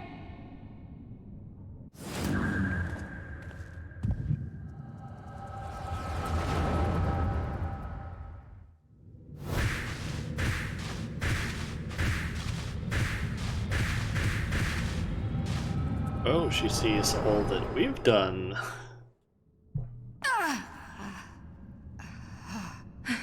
Or at least some of the things.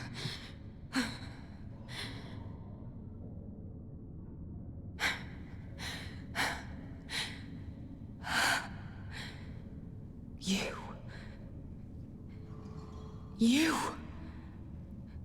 All that power. All that pain. It's too much. Too much for anyone. The things they've done to you. The lies. The betrayal. The endless fighting. Yet there you stand. Unbroken. How? Why?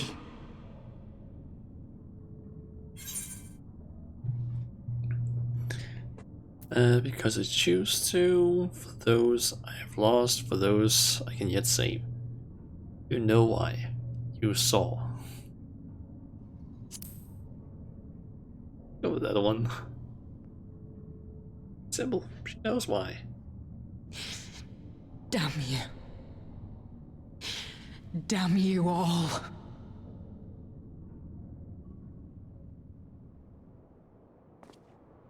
You still have time, Fordola. Think about how you want to spend it.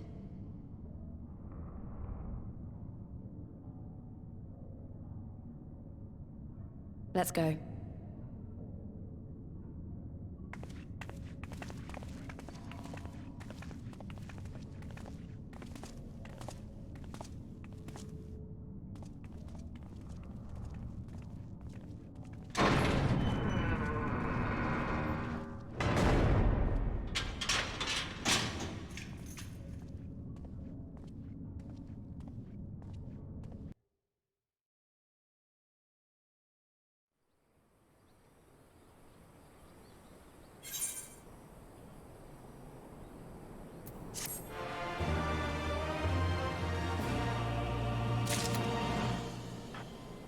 Honestly, that section where she just like saw what we had done, it was like, oh shit, did not expect that to happen.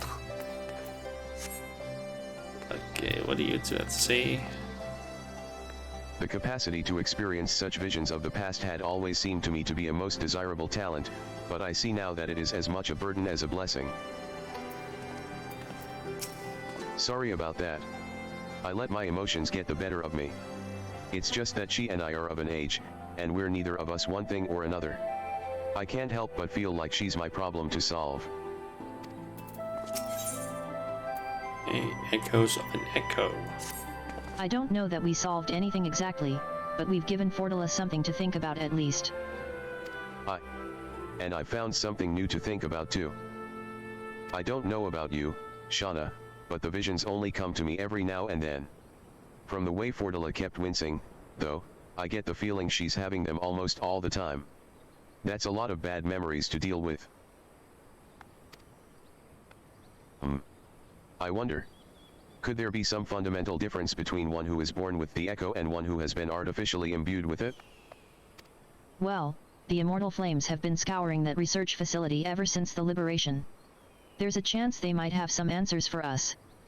General Alden's there overseeing the investigation. Let's go and pay him a visit, shall we?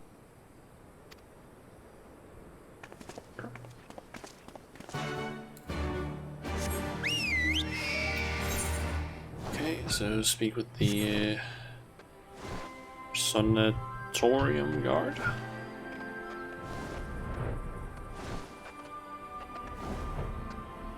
And I'm guessing we get a cutscene, hopefully, just one again.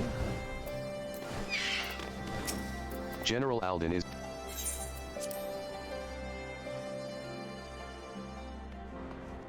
just let's go in here actually. Nice.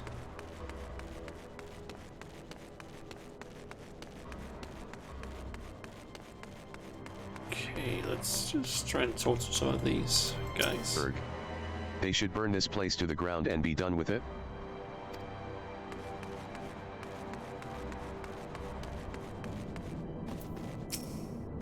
Seeing this facility, I am reminded of what they did to Kryle. We received a request from the Alliance to analyze these devices, and I've been recording everything of interest. I can't leave this area. What about up here? Anything of interest? A researcher. And that one that could. I'm guessing that's supposed to be like simply a human or a person of some sort. It kind of looked like a rib cage in a way.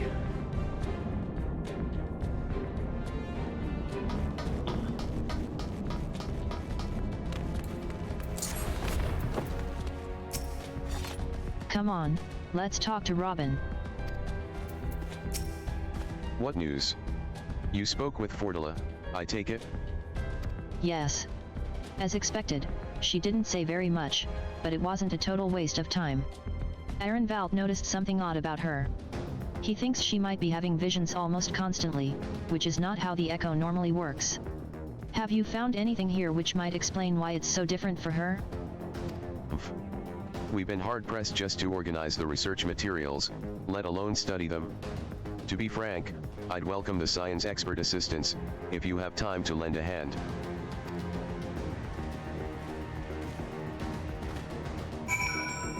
Okay.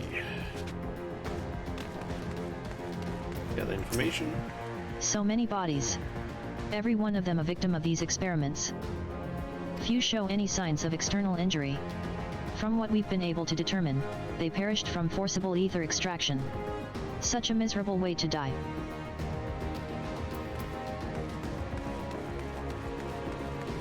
So the vegetate pod and something over there.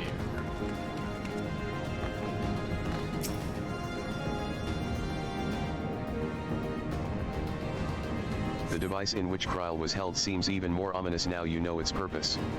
The surrounding pods are marked Supply Subject while this one bears the label Master Subject. The Ironworks received a request from the Alliance to analyze these devices, and I've been recording everything of interest. Did you notice the labeling? All the pods are designed to drain the ether of the occupant, save that one right there. Unlike the others, the interior's been fitted with an array of sensors to measure etheric waveforms. To what purpose, however, I couldn't tell you.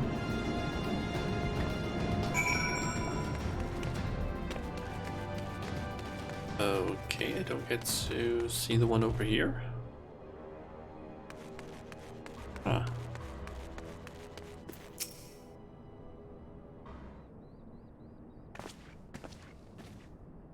I know little and less of science, so any light you can shed on this facility's operations would be much appreciated. Shauna, shall we start with you?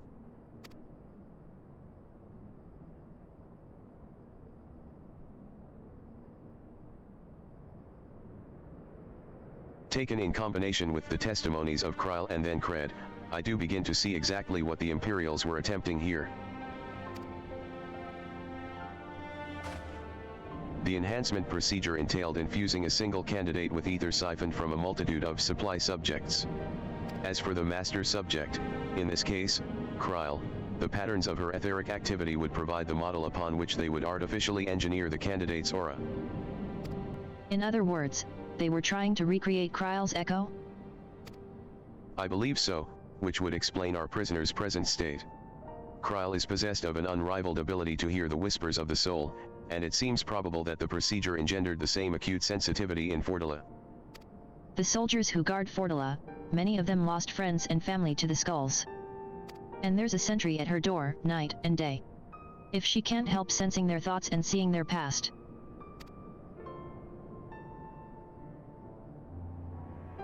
But you don't just see their past, you live it. All the emotions, all the pain. Imagine what it'd do to you. You'd never be the same again. Indeed. As you may recall, Isael was completely transformed by a single glimpse of Hrisvelgr's past. Fordula has been forced to experience the agony of those whose lives she destroyed. The guilt must be unbearable. That explains her request to be executed. Sounds to me like a kind of justice. Regardless, she can suffer on for now. We have more pressing matters to consider.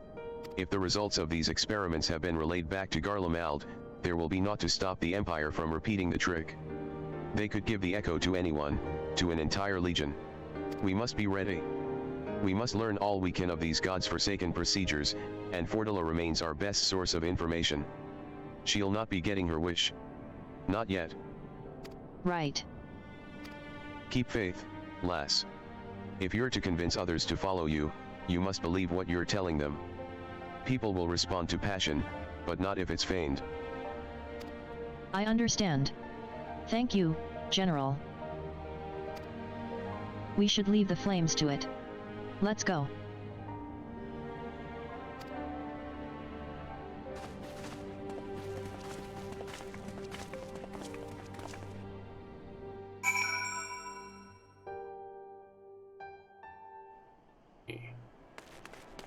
You have to say... I've never known why I was given the echo, but this makes me want to put it to good use. The forcible extraction of ether from a living subject is invariably fatal. How many died that Fordula might gain her new abilities?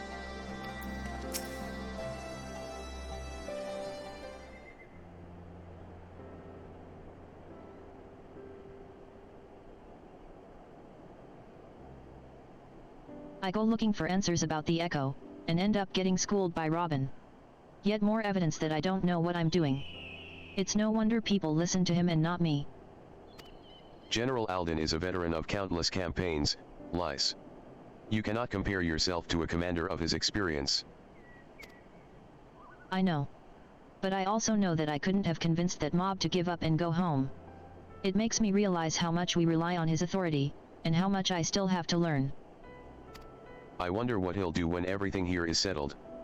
I mean, it's his homeland. After going to the trouble of winning it back, might he not want to stay? 'Tis a quandary which countless refugees now face, to continue the life they built in Ul'dah, or start again in the land of their birth.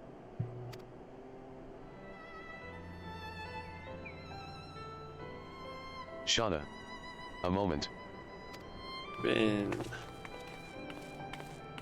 I am newly returned from Ul'dah, with a message from the Sultana. Her Grace desires an audience with you. She understands that you have responsibilities here, but asks that you visit the palace at your earliest convenience. Well, I must away and attend to other business. Until next time, my friends. Guess we're just going and seeing Nanamo then. An audience with the Sultana. Depending on the nature of her consultation, this might be the perfect opportunity to inquire about the General's future plans. Yes, we'd all like to know about those, Alphanod, but not everyone's as comfortable interrogating royalty as you. Take no notice of him, Shauna.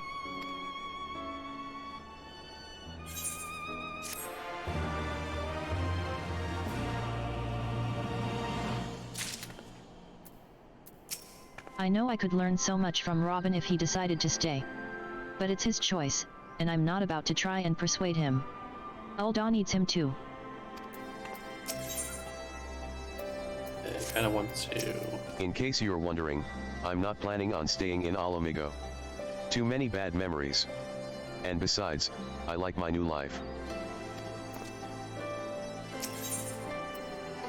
Okay, so we get some stewed river rain, doman tea, persimmon pudding, or just cash. I think I'm gonna go with cash. Reward. Well, the question of how to put the Mad King's treasures to good use shows no sign of answering itself. Shall we be about it, Arenvald? I am at your beck and call. And I should be getting back to my own tasks. I'll organize a squad to head down into the ruins, and then start preparing for the big meeting, Oh, send Nanamo my regards, Shauna. And ours too, if you please. We shall see you on your return.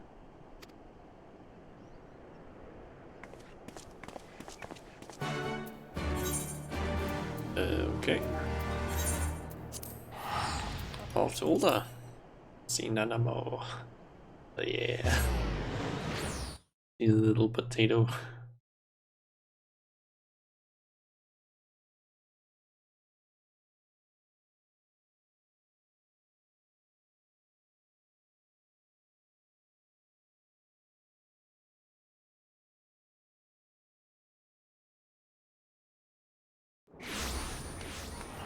Okay. This thing strip. Chamber of Rule.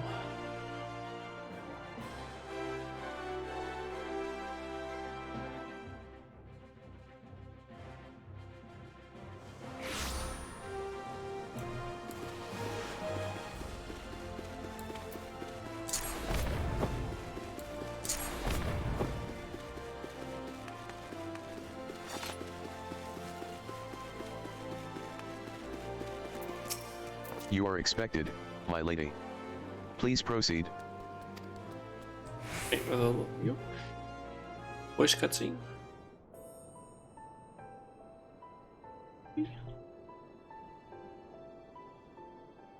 I thank you for answering my summons in these most interesting times. You have been busy. Does she have a new voice actor?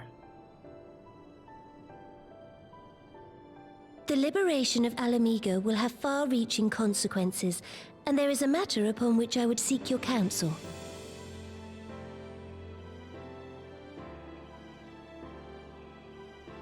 I speak of Rauban and his future.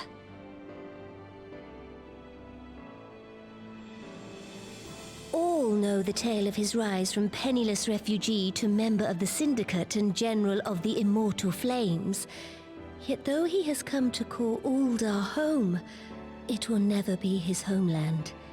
He is a son of Alamigo. And now that she is free, I thought it only a matter of time before he sought my leave to return to her. Indeed, I had resigned myself to his loss. Suffice it to say, I was greatly surprised to hear him speak so lightly of handing over the reins in Alamigo and retaking his place at my side. I will welcome him with open arms, of course. He is my most trusted advisor and my dearest friend. But I have known the man a long time, and beneath that steely gaze, I spied a flicker of doubt.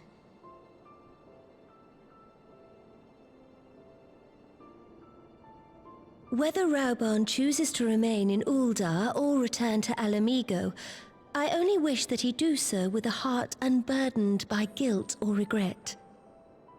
Yet, how can he freely make such a choice, knowing how much I depend on him?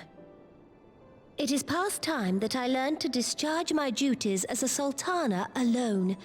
I must go forth and see my realm with my own eyes, and hear the wind with my own ears.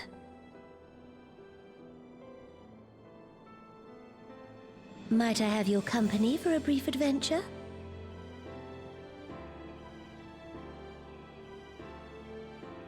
Wonderful. Allow me a moment to change into something a touch less conspicuous, and I will join you outside.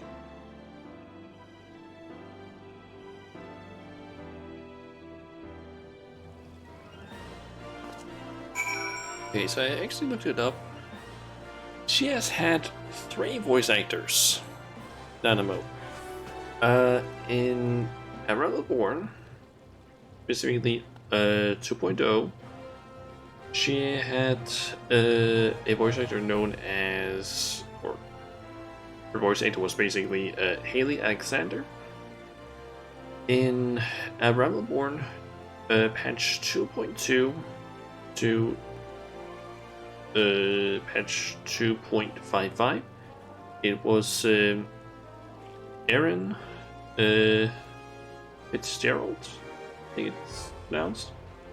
And then in Heavensward onwards, it's Joanna Ruiz. I think the reason why I didn't recognize her, like, or why I thought her voice sounded different, is because I don't think you hear too much of Nanamo speaking in Heavensward. And I've just, like, I don't know, associated a certain voice with, like, with Nanamo. That being her, like, around the born voices, because that's where you usually heard her talk. Like, this is the first time I think we've heard her talk in, I think, all of Stormblood, and she did talk a whole lot during Heavensward. I think there was maybe the parts where she was, like, I think reawoken. But that was, like, really early in, or somewhat early in Heavensward. So I feel like she didn't talk a whole lot during that. Perchance you remember Alilira, the merchant's daughter? This is the persona I assume when I venture beyond the palace walls to observe my subjects unnoticed. Ordinarily, Papa Shan would accompany me, but for this particular outing I need an advisor, not a minder. And that is why I requested your company. Over the course of your many adventures, you have met people from all walks of life, in every corner of Eorzea, and I would make use of your worldly experience. Now, let us be on our way. Our first destination is Stone's Throw, just beyond the gate of Neld. Okay.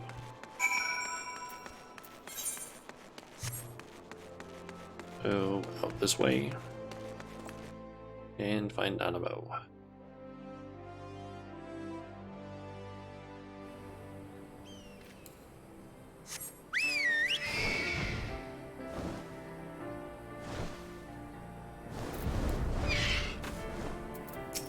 Look upon this procession of tattered tents. These refugees camp in squalor, at the mercy of the elements and Thanalan's predators both. The city's mighty walls offer safety, but the streets overflow with people as it is. And unless blessed by the hand of Nald himself, no refugee could ever hope to afford a dwelling in Ul'dah. 20 years have passed since the fall of Alamigo and 5 since the calamity, yet the plight of the poor has grown more desperate, not less. As Sultana, the blame falls upon me. Your hands have been tied, Your Grace. Done your best, Your Grace.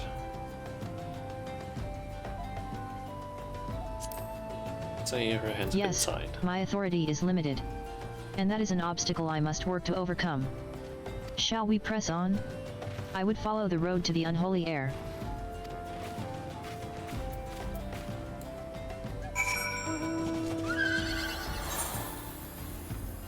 Okay, so up there, I don't know what's up there exactly.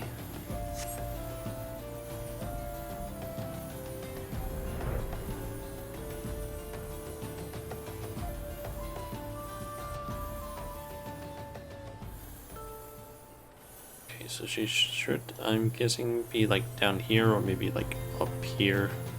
There she is. But she wants to see this place. It was here, in this wholly unremarkable place, that my mother and father met their doom. Oh. I was but a child at the time. My parents were returning from an inspection of our interests in eastern Van Allen when an untimely rockslide crushed their carriage. To this day, it is not certain if the incident was simple misfortune or an expertly planned assassination. Robin once offered to reopen the investigation and bring me the truth he assumed I must surely crave.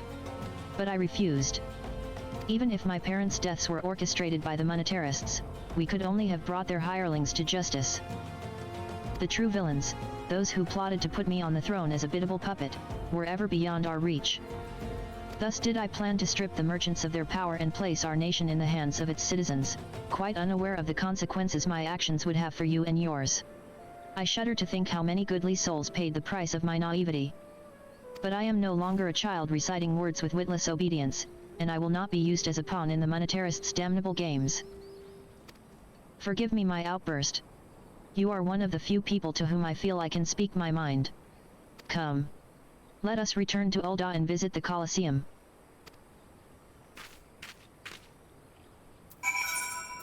Okay.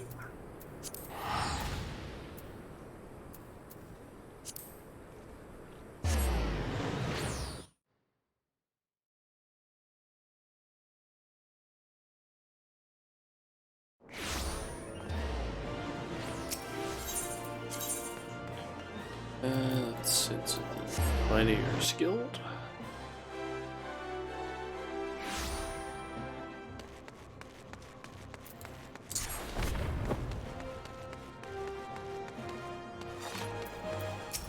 From the moment I became Sultana, I found myself thrust into an endless parade of document signing and ceremonies. For years, I simply signed where I was told to sign, and sat where I was told to sit, blissfully oblivious to what any of it meant. Yet one good thing did come from that ignominious chapter in my life. For it was during an official visit to the Colosseum that I first met Robin. The match I had been invited to attend was not at all what I expected. They had pitted the Bull of Alamigo against some dozen or so rival gladiators.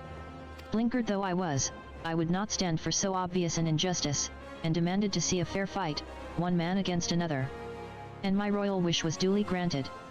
It was not until later that I learned of the gambling ring which had arranged for Robin to die on the sands that day. Regardless, my intervention meant that Robin had but a single opponent to dispatch, which he duly did. And when he knelt before me to receive the winner's purse, he swore that he would one day offer me his blade in service. Surrounded as I was by liars and manipulators, I confess I dismissed it as a pleasant piece of theater. But as you know, Robin is a man of his word. Though it took him another 5 years of fighting on the blood sands, he amassed a fortune so great as to buy not only his freedom but a seat on the syndicate. And then I had my blade.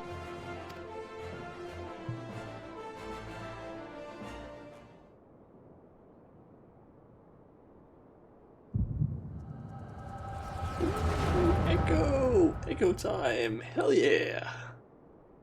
Voiced? Voiced. Just like it's voiced.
Your Grace, you mustn't! The danger is too great!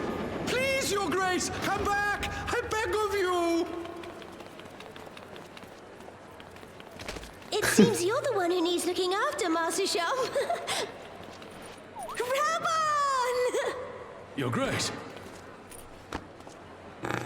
I have kept the promise made. So you have, and in turn, so too shall I keep mine. With your winnings, you have become one of the 6 most wealthy souls in all Ul'dah, and so, as tradition dictates, Rauben Aldin, you have earned yourself a seat on the Syndicate. May your new station garner you still greater glories. I am honored, Your Grace, and vow to serve with every fiber of my being from this day till my last.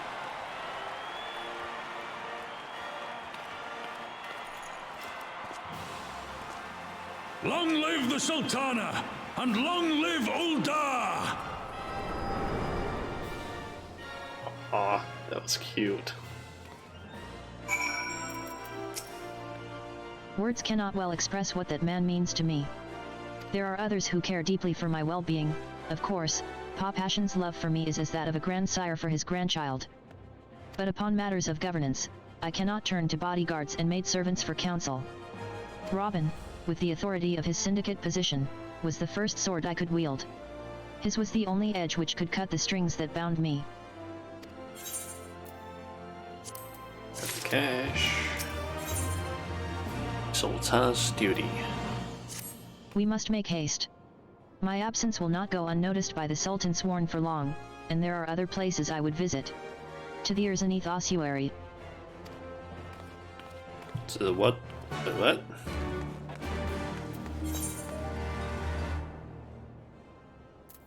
Ah, Thaumaturger's Guild. Ah.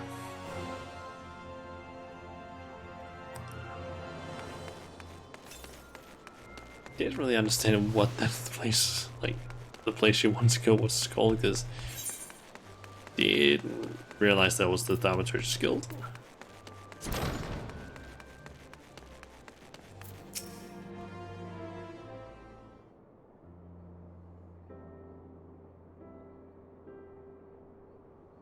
When the calamity threatened, Robin led the Alliance forces into battle on the plains of Cartino. And I remained here. I prayed with all my heart that Archon Lusoix would have the power to rouse the 12. Since that day, I have made a custom of visiting this shrine during each of my little excursions. Here, I seek the blessing of Thal, reflect upon my choices, and ask myself if I am fulfilling my duties as Sultana. You are rightly celebrated as a champion because you have led the line in 100 battles for the good of Eorzea. In much the same way, I believe the measure of a monarch lies in how she leads her people in times of adversity. If I am to be a sultana worthy of the name, I cannot turn a blind eye to the troubles facing Ul'dah. I have chosen my path, Shauna. With Alamigo now freed from imperial chains, I finally see a way to aid the refugees. Already, many displaced Alamigans seek to begin the long trek home.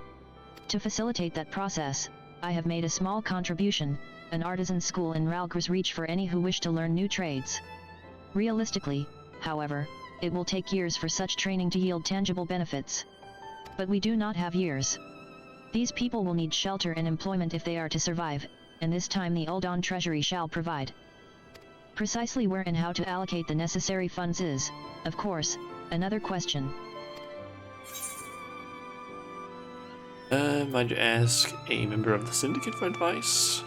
Why not seek the advice of one who employs refugees?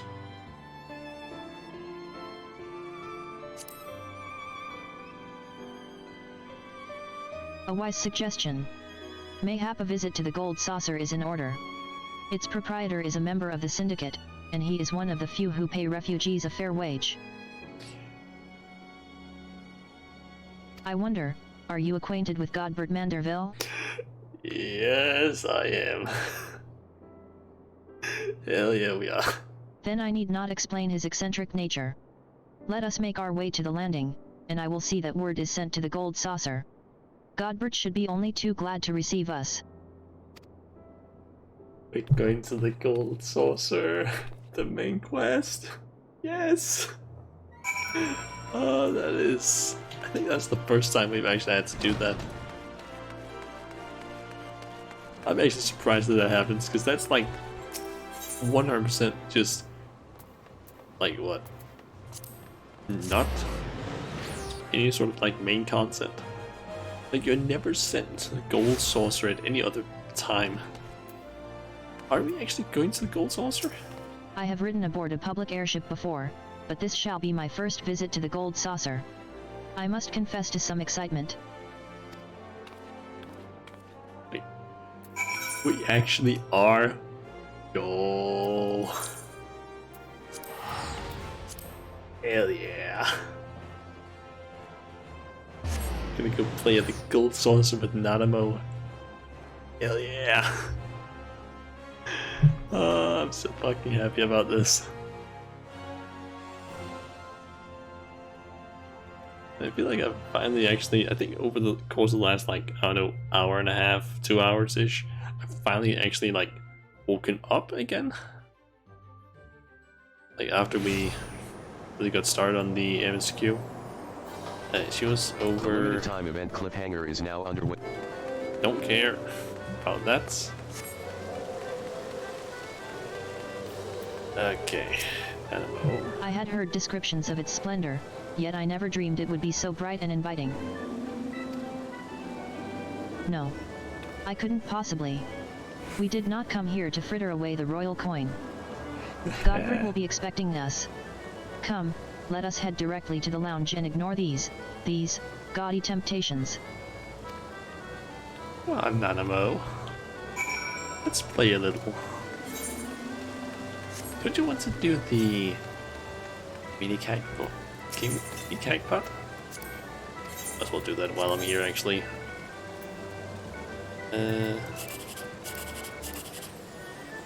Let's go with that one, I guess. Didn't have anything.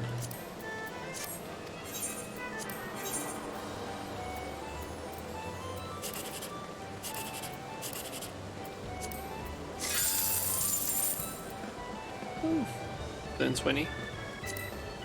That might have been one of the higher ones they could have gotten.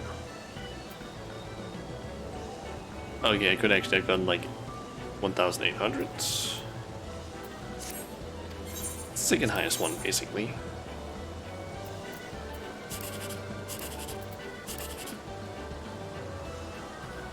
Okay, so I can't.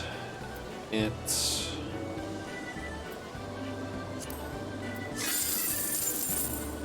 1,800 or 1,080.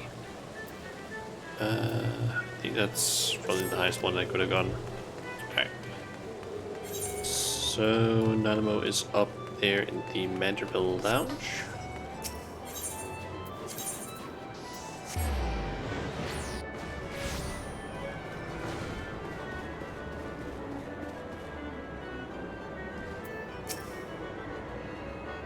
I believe this is where we are to meet Lord Manderville.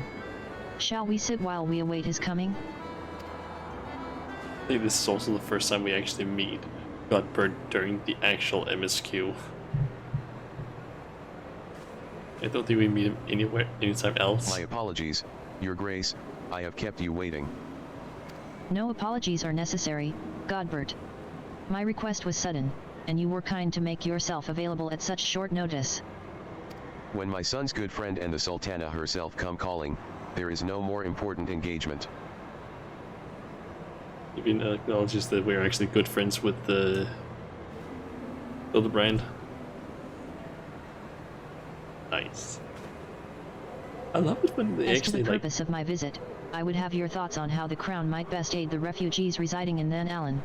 I love the fact that some of the main quests just like acknowledges that, oh yeah, you did some of the side content.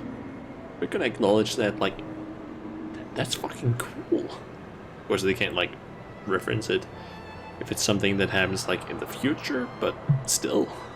You are aware, I am sure, that many of Alamigo's displaced sons and daughters long to return to their newly liberated homeland.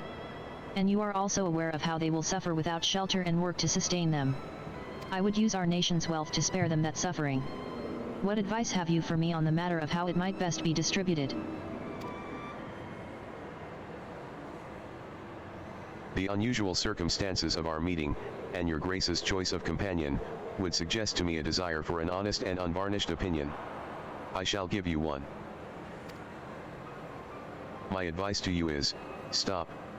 Taxing Uldah's wealth to save Alamigan refugees is a terrible, terrible idea. You oppose my proposition? Most emphatically. I agree with your Grace that the refugees must have housing and employment, but what profit is there for Uldah in this arrangement? Profit?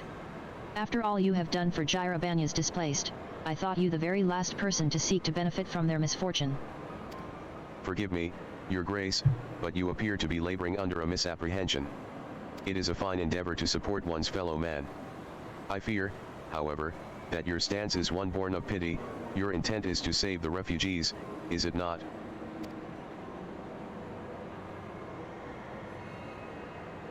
For all our potential, we are indolent creatures by nature. If unconditional charity is all we know, then we begin to rely upon it, to expect it. And then we must consider Uldah's own poor and downtrodden. Should they hear of you spending the nation's coin, not to improve their lot, but to nurture the distant citizens of Alamigo, it is unlikely they will applaud your generosity. Surely it is not your Grace's intention to foster new resentments, but to spread goodwill. Indeed, then any support I pledge to the refugees must promote self-sufficiency, whilst also serving the interests of the people of Ul'dah. Exactly so. Such an arrangement will create a far more equitable relationship with the returning Alamigans, even as it generates the revenue required to win the approval of your subjects.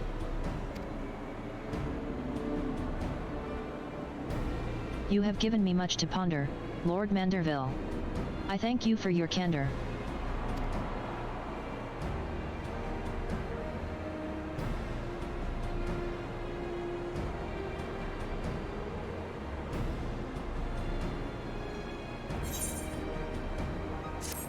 Okay. Let's see, a little bit disappointed that Godbert didn't show up in his Speedo. I think his signature thing. Okay, Onigara Yaki. Jellied compotes, I think. Persimmon, leaf sushi, or 1000 gil. Profit. The thought never even crossed my mind. But standing about lamenting my naivety will not do anyone any good. I shall consider my lesson learned, and press on. Shauna, are you perchance acquainted with any successful merchants? If my attempt at philanthropy is obliged to reap a profit, it would seem wise to consult someone with a knack for business. Ordinarily, I would not trust any agent of the East Aldnard Trading Company, but if you hold this Hancock fellow in high esteem, I am content to be led by you. You may repay my faith by journeying to distant Kyogani and speaking with him on my behalf. Eager though I am to visit those shores, I have not the leisure for a lengthy sea voyage. Now, assuming you will travel as adventurers are wont to do, I shall await your report by the Etherite in Ul'dah. A fair journey to you, Shauna, and a swift one, if you please. Okay. Let's got it. And speak with Hancock.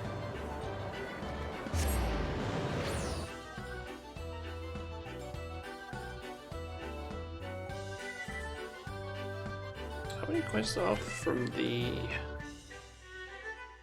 Okay, we got... This one included, we got basically 4 quests left. But we're done with the first set of quests for patch 4.1. Also, what do you have here? King of the Castle, that's probably gonna unlock, I believe, Kugana Castle as a dungeon. That's apparently the thing you can unlock.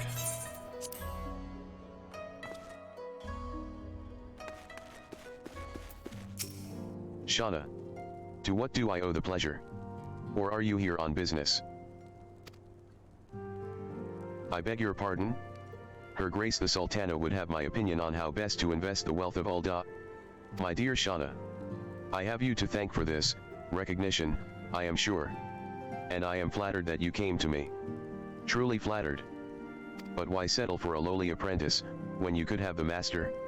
Upon matters of profit, there is no living soul better qualified to advise Her Grace than Chairman Lolorito, a man whose morning exertions are said to fill his garderobe with gold.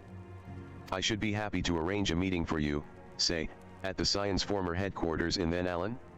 The Waking Sands would seem a suitably neutral venue for negotiations, don't you think? Fare you well, Shauna, and may your dealings prove fruitful.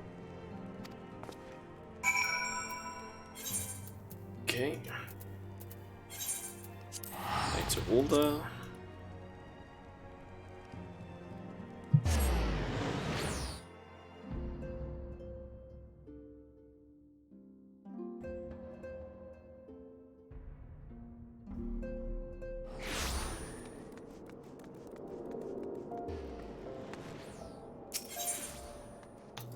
Where is she? Ah, up there actually. So I don't need to... That's... But there was some rumors like, what the hell is that? Is that fireworks that's like on the ground there?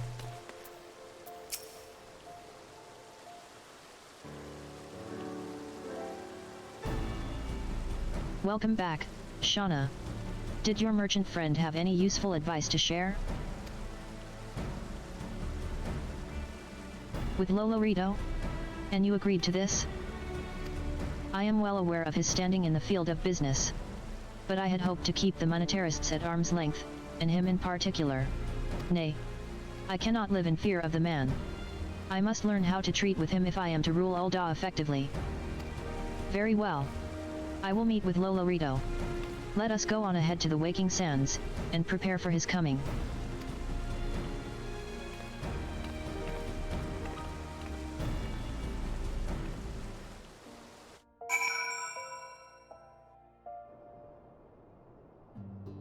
Wait.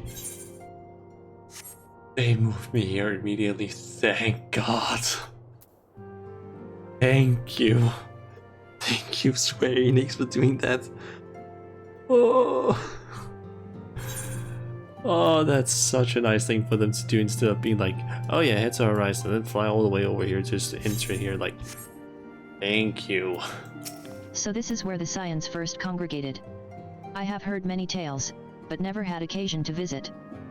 To work, then. The hour of the meeting draws near, and I would gather my thoughts. Pray see to it that we have the appointed room to ourselves. Okay, voiced cutscene, I'm assuming? Seems like it. A personal summons from the Scions. This must be important business indeed. Though, if it concerns anything so underhand as an assassination, I fear I can be of little help.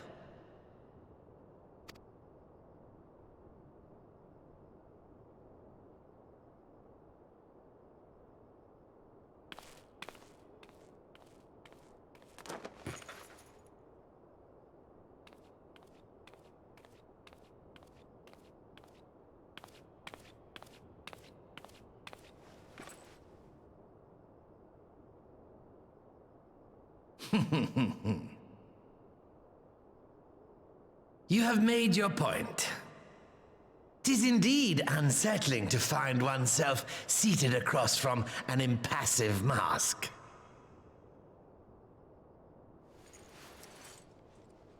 Maybe he gets to see him without the mask?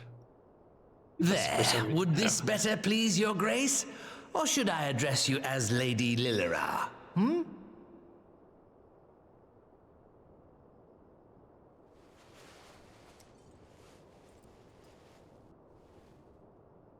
Nay, the deception has served its purpose. I'm glad to see you found amusement in my little jest, Lord Lolorito, but shall we proceed to the business at hand? By all means. I must say I'm most eager to hear your proposal. Simply put, I would aid the refugees camped in Thanalan in their efforts to return to Alamigo. The reparations you paid in the wake of your earlier misdemeanors will be used to fund the endeavor, together with the fortune seized from the late Teleji Adeleji's estate. But this plan is not intended to benefit the displaced alone. I would make of this an investment which shall enrich Ul'dah and Alamigo both. And who better to consult on matters of profit than the wealthiest man in all of Thanalan?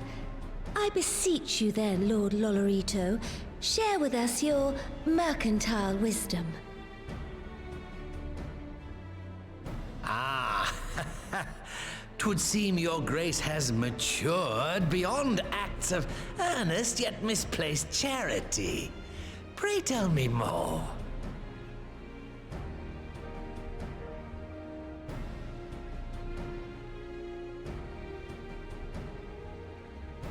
To summarize, in return for facilitating the repatriation of refugees and assisting in the establishment of new industry in Alamigo, you ask that a proportion of all subsequent profits be promised to Ul'dah.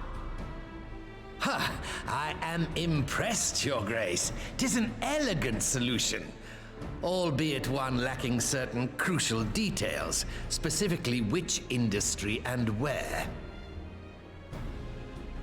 How swiftly you identified the weakness in my plan, just as I knew you would. Your travels have taken you across the length and breadth of Gir Abania, and you know the land far better than I. Which of the settlements you visited would best provide a home for our refugees? Which has the greatest potential to flourish, given the appropriate investment?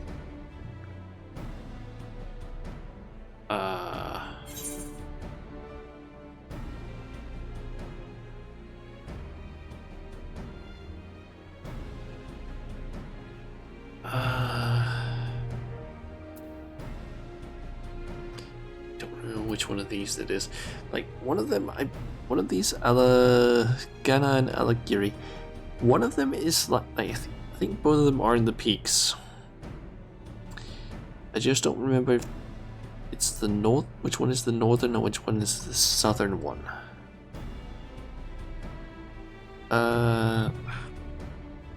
See, I gotta search this up. Alaganha.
Still trying to find some information on some of this.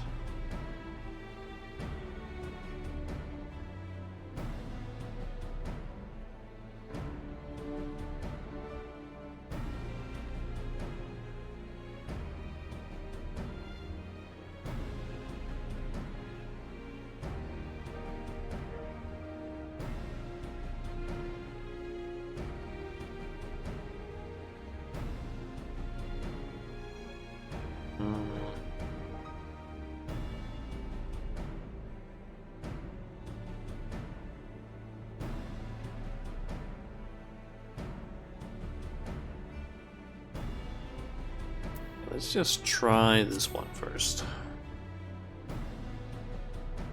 Yes, Quarry Town certainly does carry the potential for profit. At least it would do were it situated anywhere near a lucrative market. It would cost more to transport the materials than they are worth, in my humble opinion.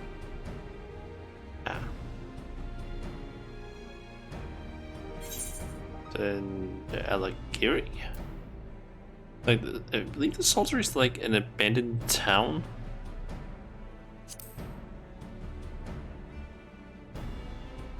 Yes, if a stable trade route can be established between Uldar and Alamigo, then Alagiri would once more become an important waypoint. But while such growth would greatly benefit its current residents, I'm afraid it could sustain little beyond that. The Saltery? Clearly you want me to say the Saltery. Ah, yes, that desolate little village on the shore of Loch Seld. I know the Saltery and its products well. The Imperial invasion brought an end to their more widespread distribution, much to the dismay of many a wealthy gourmand, myself included.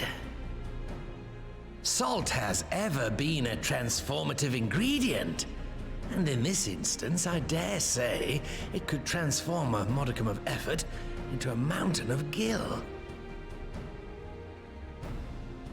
The local citizens will need to be consulted, of course, but I trust the East Aldenard Trading Company can be relied upon to provide its assistance in negotiating a mutually beneficial arrangement.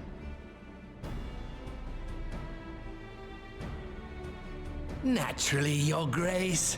I shall dispatch representatives well versed in the extraction of this white gold and wring every last ons of profit from its production.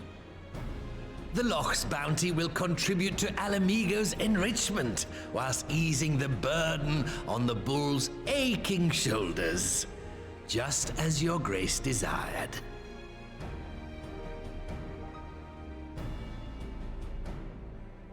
A deal is struck, then.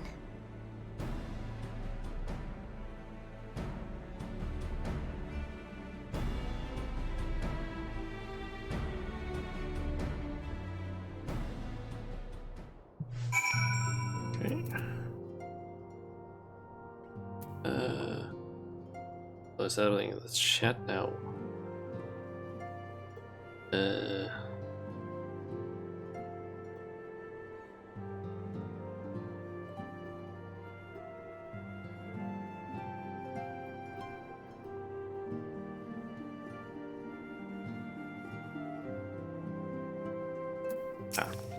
Yeah, I understand what they were saying now there.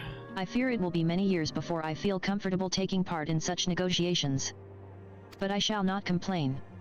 We have piqued Lolorito's interest and secured his invaluable expertise. Thank you, Shauna. I could not have done it without you.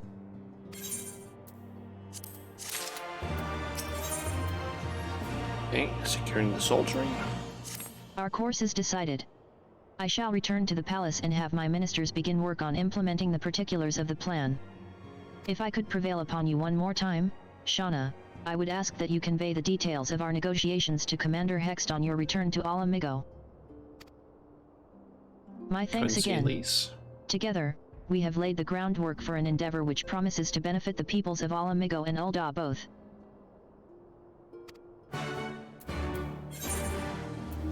Currency leaks. So to the Alamigan quarters.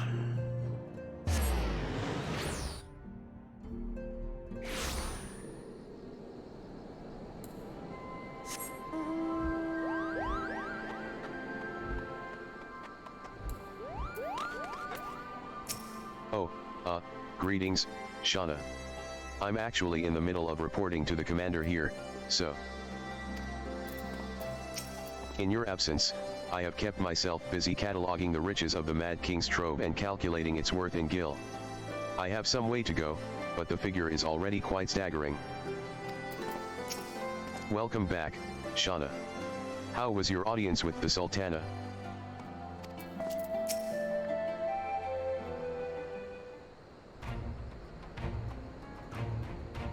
Shauna. You're back. What did Nanamo... Oh. Sorry. Are you allowed to talk about your audience with the Sultana? So, Robin says he's going to return to Ul'dah, but she isn't sure he wants to. Tell us something we don't know. But I'm pleased to hear she's committed to helping our refugees come home. And this plan to revitalize the Saltery does make a lot of sense. Quite how you convinced her to seek Lolorito's help is another question. After all that has happened, he is the very last person I would expect her to turn to for advice. But on a more practical note, Lys, assuming the interim government elects to accept Ul'dah's proposal, I have one caveat I should like you to include in the bargain. Alamigo must be permitted to cover a portion of the investment. We have a fortune at our disposal, after all, and allowing Ul'dah to provide the entirety of the capital will afford Lolorito too much control. Honestly, Alphanod, it's like Kyogana never happened. What exactly does a ruthless profiteer have to do to earn your trust? But yes, you do make a good point. First things first, though, we need to discuss this proposal with the Saltery's residents. Whisker, how do you fancy explaining the Sultana's plan to your grandfather? I'd like to hear what Watt thinks of the idea before agreeing to anything. Right away, Commander. Would you mind coming along, Shauna? I might need you to fill in the details. Then I shall come as well. Should what wish to discuss figures, my knowledge of the nation's finances may prove useful.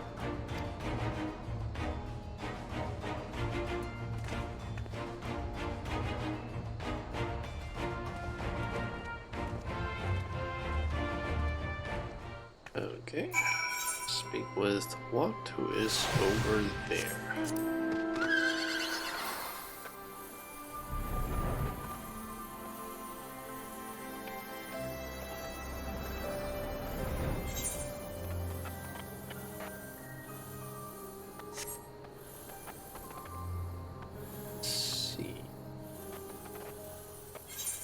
I aimed the right direction.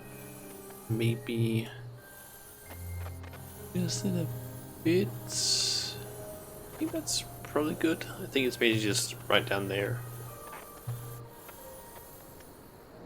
A bit hard for me to actually see due to how dark it is.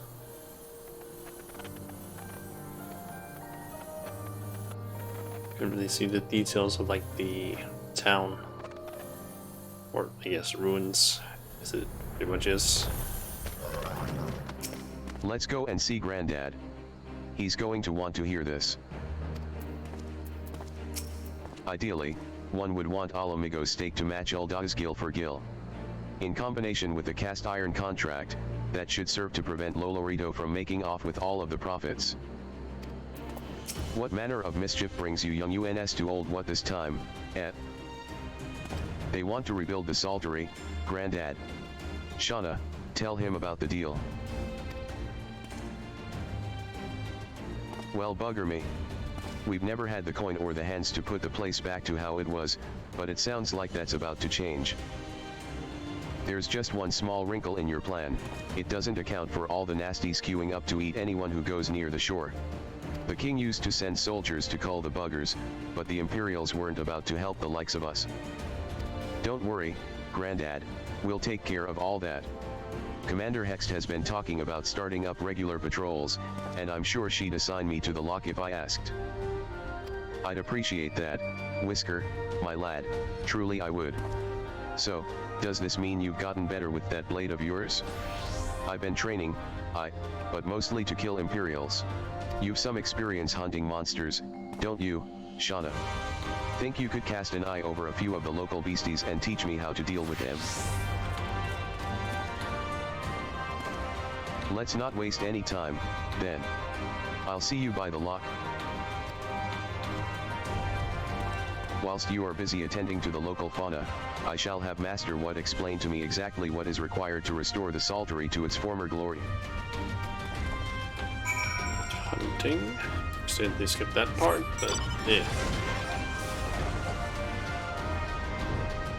Okay. This car. Right then, Shauna. I've got a spyglass here you can use to take a closer look at these pests. Once you've got their measure, you can tell me what to do, and we'll see how well I get on. Search your surroundings for yabbies. Okay, so got a yappy and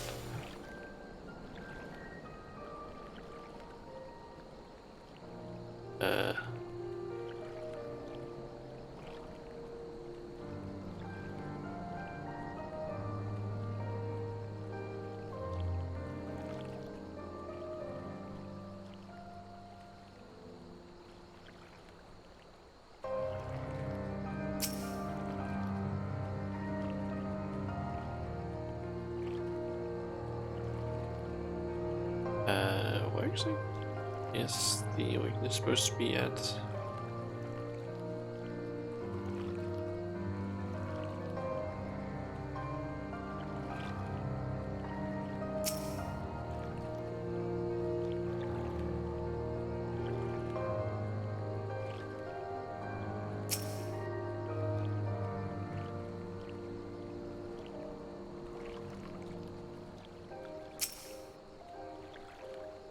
Okay, the jaw apparently.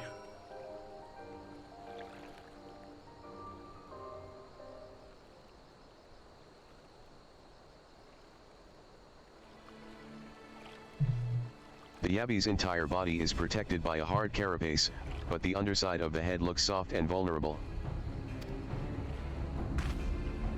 Ah, looks like you've found a yabby. They say hitting their shells like smacking a rock. Any suggestions? Just hit it as hard as you can. Aim for the soft underside of it of the head. Just hit it so as hard as you can.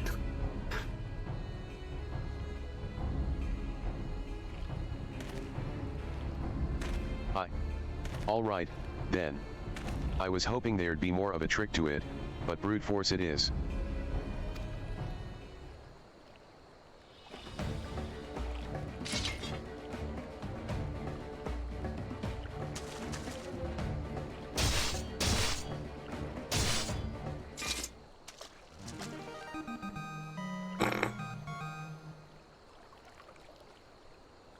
The fucking like level up melody, I think. Or pictures, music. Thanks, Shauna. I did just as you told me and the wavekin went down like a sack of popotos. Let's find something else.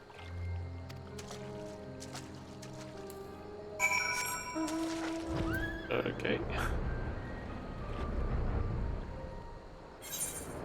Guess we can basically just give him like extremely bad like suggestions. I think I can handle the yabbies now, so we should try something different. What else is out there? Search your surroundings for phoebids. Okay, so those and thingies.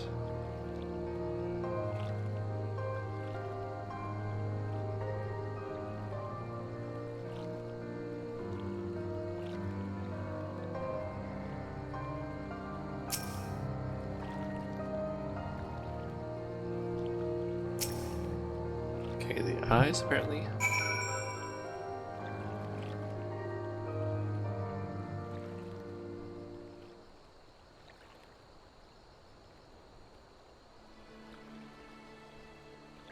The phoebid's hands are large and powerful, but destroying its crystallized core should render the salt golem inanimate. You sense power pulsating from behind its brow. Ugh, a phoebid. How do I defeat one of those?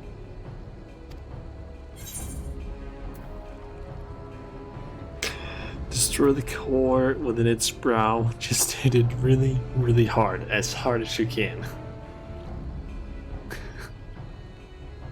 God damn it.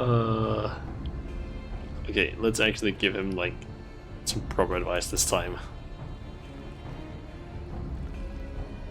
Inside its head, is it? I'll try to stab it right between the eyes, then.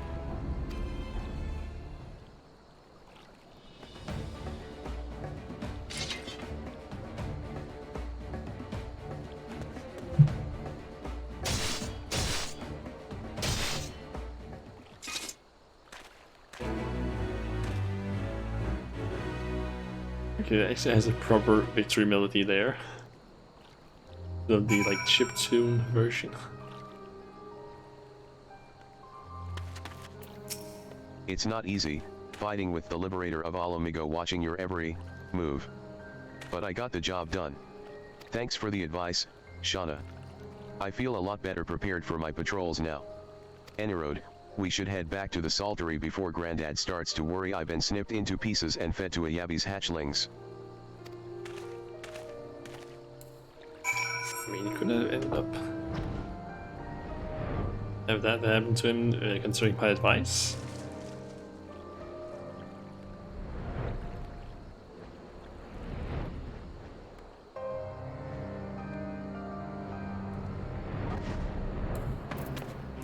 Let's hurry up and tell Grandad how the hunt went. It'll set his mind at ease. For the merchants of Ul'dah, a well-constructed contract is both sword and shield, and what must understand this if we are to meet them on an even field. Speaking of battles, does Whisker seem equal to the task of thinning the Loch's monster population? He certainly seemed eager enough. I see you've returned in one piece. Dealt with those beasties then, did you? I fought them myself, after a bit of instruction from Shauna here, like. Once I've shared what I've learned with the others, we should have no trouble keeping the shoreline clear. Good lad. A fine young man you've become, Whisker. A fine young man, indeed. Too often of late, I hear tales of folk over in the city, drunk on victory and hungry for revenge, their heads stuck firmly in the past. But we need to set our sights on the future, on things which'll improve our lot, things like getting the Saltery ready to welcome our long-lost countrymen.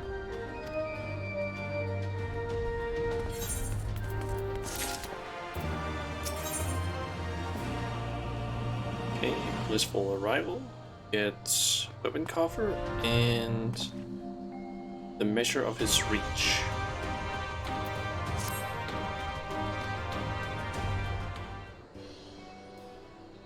It seems Whisker has the Saltery security well in hand. I, meanwhile, have discussed the next steps with Master Watt, and completed my inspection of the site. With a little work, the vacant buildings here could be made into very presentable dwellings. Message from General Alden. Apologies for the interruption, miss, but the General would speak with you at your earliest convenience. Do not feel obliged to wait around on my account. I will remain here to hammer out the finer details with Watt, and act as an intermediary with our business partners in Ul'dah. You should go. General Alden asked that you wait for him by the main gate in the Alamigan quarter. My apologies again, miss. Fare you well.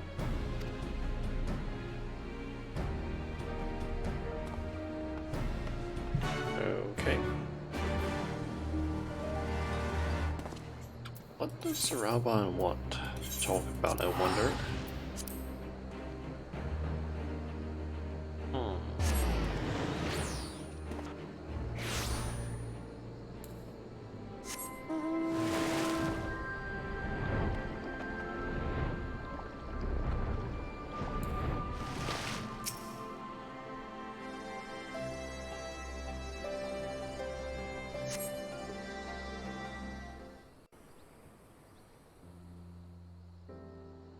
That's voice acted cutscene. I can already see that.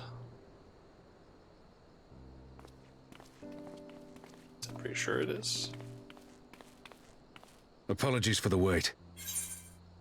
I could see it based on the camera angles. There's like it. You can almost always see it based on like camera movements, angles, all that sort of stuff. It's like that's always one. It's more advanced camera stuff happening. People are screaming for the butcher's blood again. No sooner have we broken up one mob than another forms. Thankfully, all have been amenable to reason, thus far. But it is no concern of yours. We must speak of the men Arenvald and his comrades apprehended in the peaks. By their uniforms, the captives were first judged to be Imperial troops. But after further investigation, their true identities came to light. I dare say you remember Yuyuhasi and Laurentius, the fugitives who conspired with Captain Ilberd in the Crystal Brave's betrayal. Aye, well, it would seem they followed him all the way to the wall. It was they who orchestrated the slaughter of the resistance fighters prior to the Griffin's infernal ritual. Were it in your hands, how would you punish these men?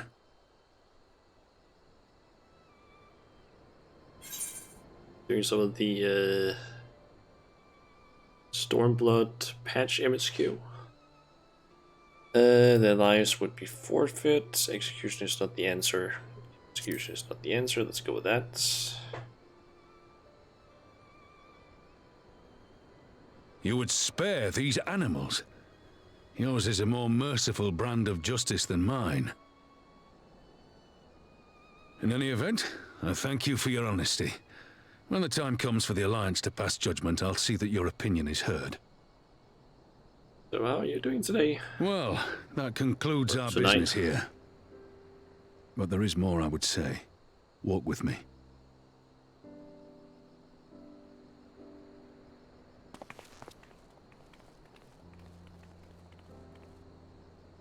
I've been kind of tired during the beginning of the stream, to be honest. I had to pause it. Like, I think the first 2 hours of the stream, I was basically like Dirt asleep, I would say. I bear a share of the blame for Ilbert's atrocities. Had I openly supported the cause of Alamegan liberation, he might not have felt driven to do what he did.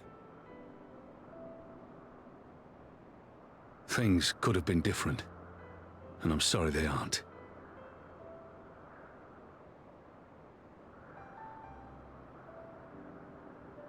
But even after all that has happened, my homeland is free. With the Scions and the Alliance at their side, my countrymen have reclaimed what many thought lost forever. Under her new leadership, I have every confidence that Alamigo will emerge from the shadow of the Empire and rise once more to greatness. Yeah, Blaze is always trying Which to work means in your my project work and here is feeling. done. Soon I will return to Uldar and take my place at the Sultana's side. Father...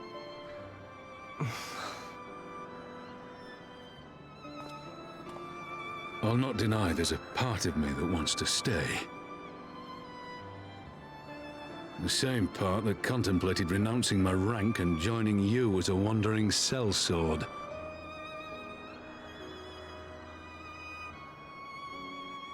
But I pledged my blade to Nanamo, and I will not betray that oath. Is this truly what you want, Father? It is. Ever has my sword been hers to command, and ever shall it remain.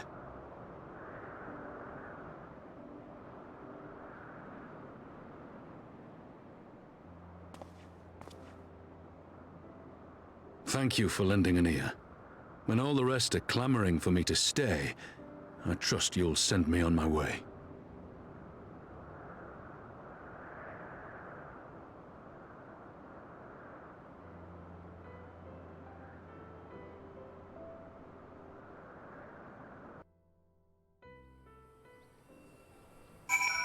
I was kind of expecting Pippin to maybe speak up about something like, "But father, I have your sword.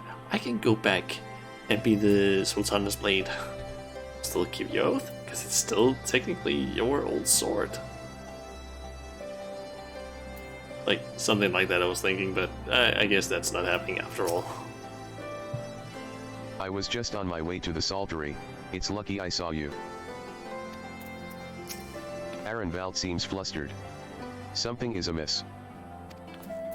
That took longer than I intended, but at least you know where I stand. Now that's settled, Arenvald, what news? We may have a problem, sir. A group of Ananta has arrived at the main gates. And I don't mean the Vera. These are Kaliana, the ones that summoned the Primal. They're insisting they be allowed to attend the council. Lys is trying to reason with them, but she may need help. An invitation was extended to all of the native beast tribes, but we assumed the Kaliana would refuse it out of hand. We had best go and see for ourselves. Pippin, take command of our forces and be ready for battle. Shauna, you've dealt with these Kaliana before. I'd have you at my side. Hopefully we don't have to fight them. And she is up there.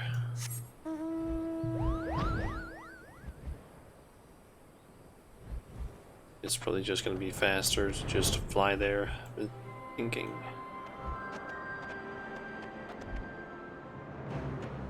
Yeah, because teleporting there and then flying over would take too long, I think. Let's see.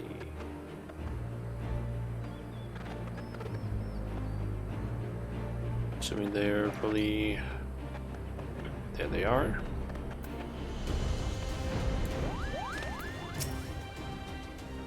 Pushed cutscene, perhaps?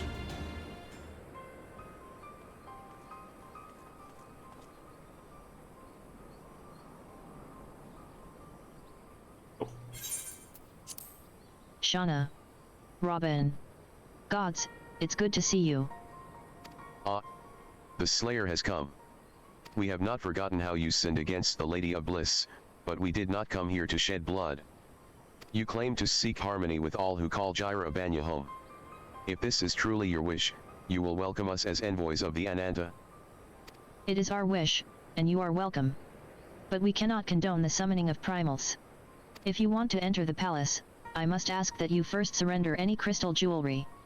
You have my word that it will all be returned to you when the meeting is over. We will do as you ask, but you will not have our weapons. We are not so foolish as to place ourselves entirely at the mercy of our tormentors. I reckon that's the closest we're going to get to a compromise. And we will have people standing guard.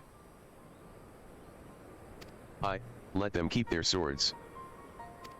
Then we have an agreement. Lead the way to your meeting chamber.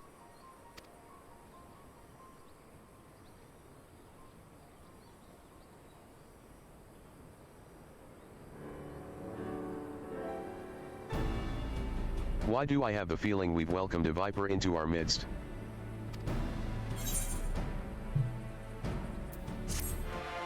Okay, we got a weapon coffer and scroll. I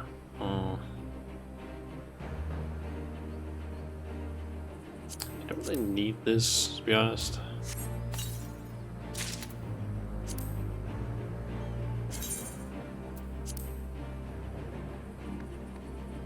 Honestly, they're not bad looking, these knives.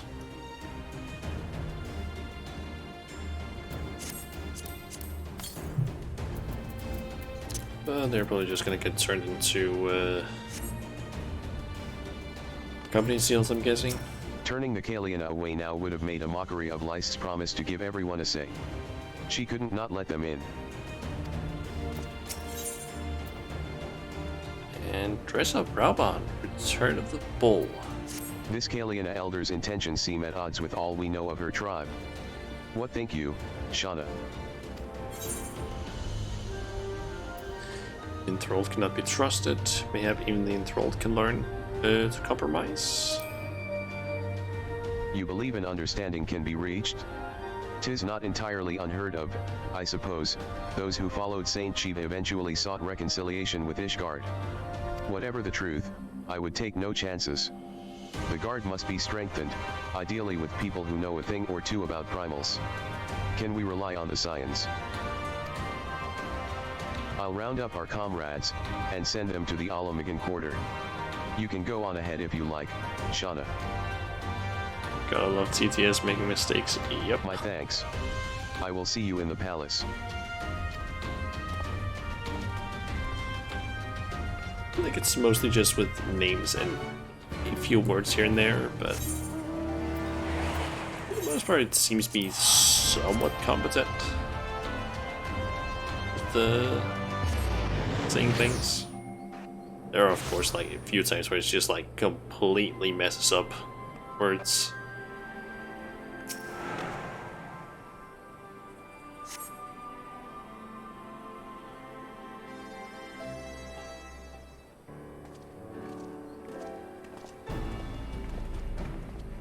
Shauna, I brought reinforcements.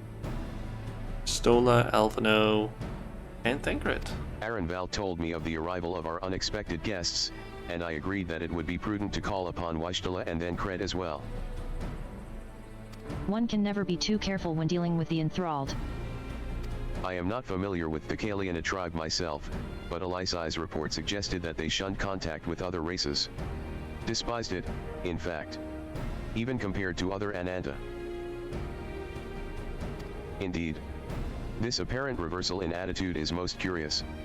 No one expected a response to our invitation, much less an envoy, and I imagine Lys was forced to make some rather hasty arrangements in order to accommodate them. Stole who? Stole her? You stole her?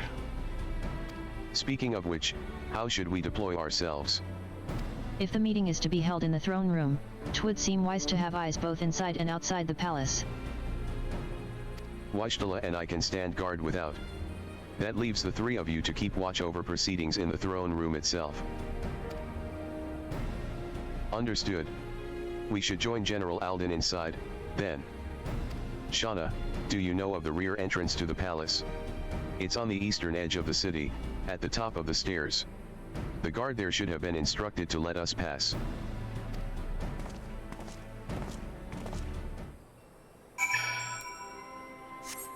Speak with the residence guard or resistance guard. And they're supposed to be over here somewhere. Guessing down. Oh, right there. As fortune would have it, I was visiting Ralker's Reach to look in on Elisai. She sends her regards. Leave external security to us, Shauna. I scouted around the palace quite extensively while I was searching for Kryl, so I know the lay of the land. If we could somehow come to an understanding with the Kaliana, it would represent a great step toward resolving the primal dilemma in Alamigo. I only hope they are sincere in their intentions. The rear entrance to the palace is just up these steps. The guard should wave us through. You're with the Scions, miss. General Alden left orders that you were to be escorted inside. If you'll follow me. A voiced cutscene? Guessing. That seems like voice cutscene. Oh yeah, that's definitely voice cutscene.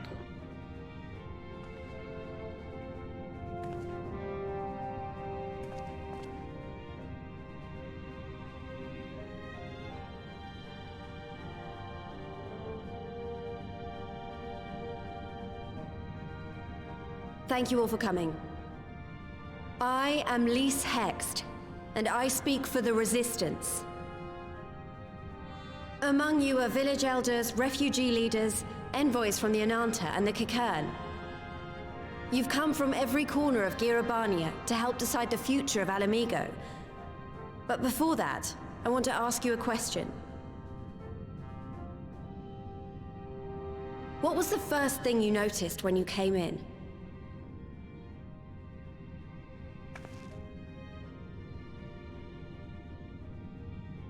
For me, it was that empty throne.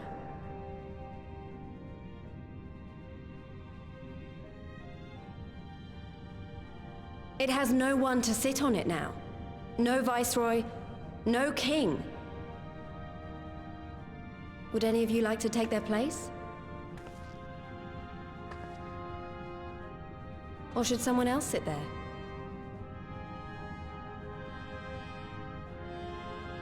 Then let's sit here in a circle, as equals, and I hope, as friends.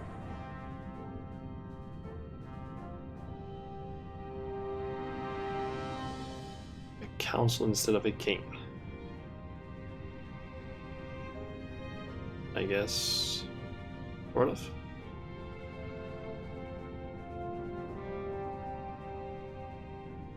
Expertly done.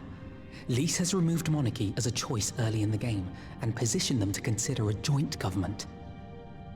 All things considered, I would say events have got off to a fine start.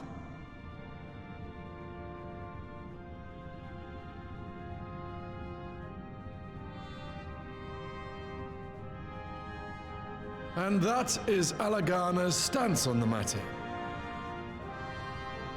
Thank you, Ragenfrid. Another vote in favor. Next, let's hear from Shanti of the Kaliana. Tell us, how do your people feel about the idea of a republic?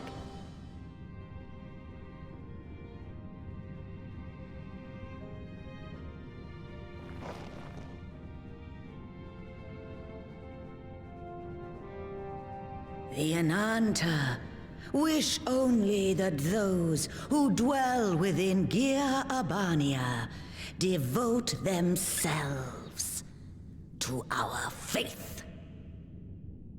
Oh no. You shall all worship Sri Lakshmi!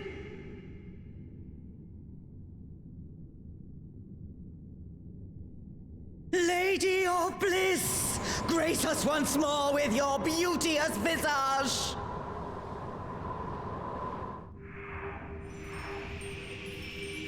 Oh no.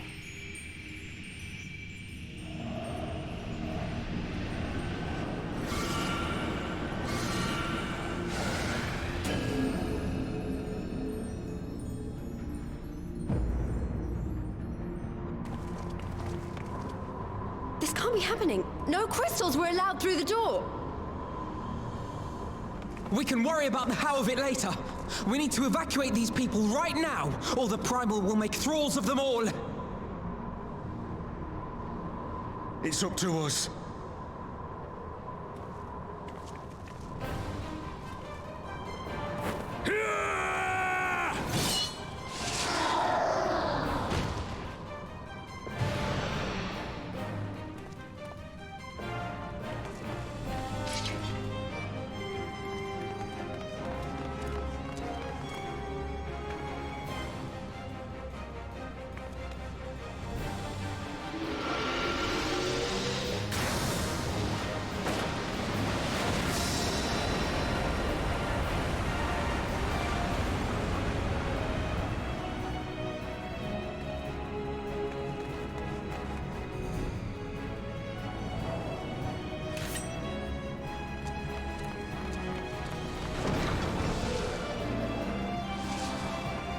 Gods damn it! The guards were already turned! Fools!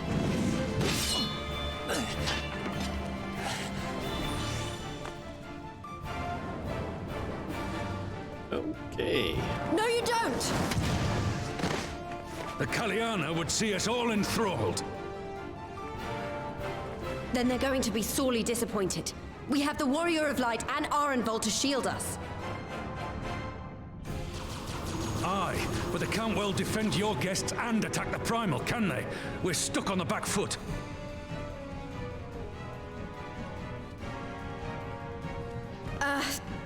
All right, I think I have an idea. Keep these people safe, General. I'll be back as soon as I can.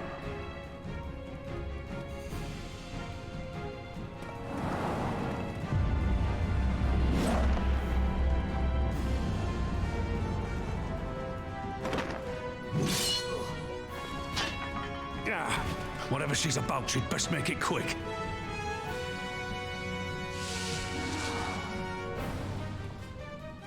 Come then. Who will be next to die on my steel?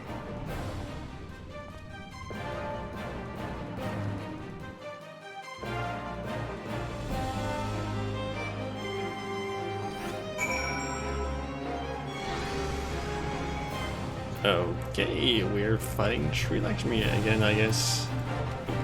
What's a robot? Leave the underlings to me. You have a primal to fight? Head outside to prepare? Nah. We're good.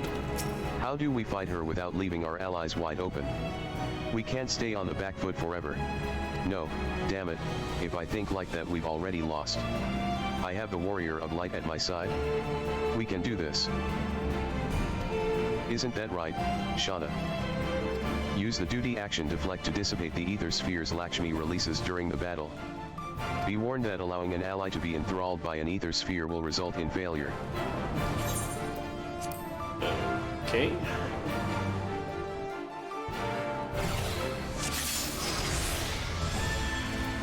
Leaders of Jaira Banya, accept my love. Worship my light. She means to enthrall everyone. We have to stop her.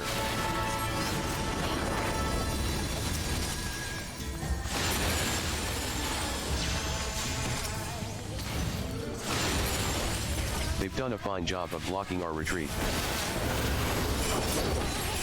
We must break through. Forget the primal and focus on the foe before you.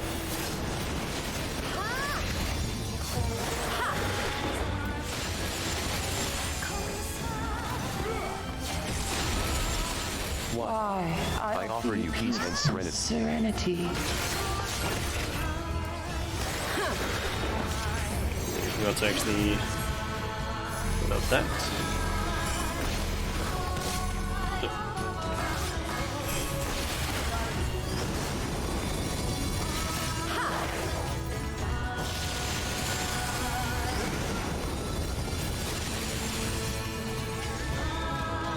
Oh shit.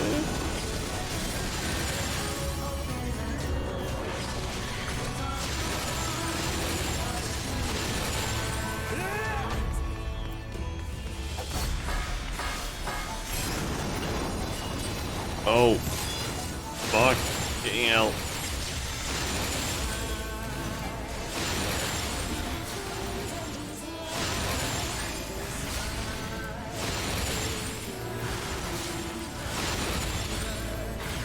That's a lot of these that's just spawned in.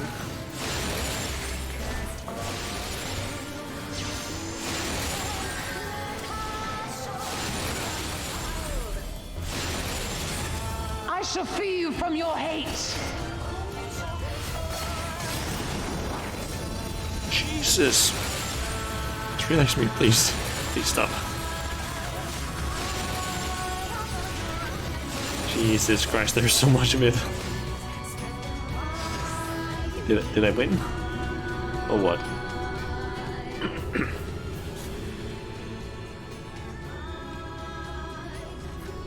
Damn it all! It's only a matter of time before we miss one.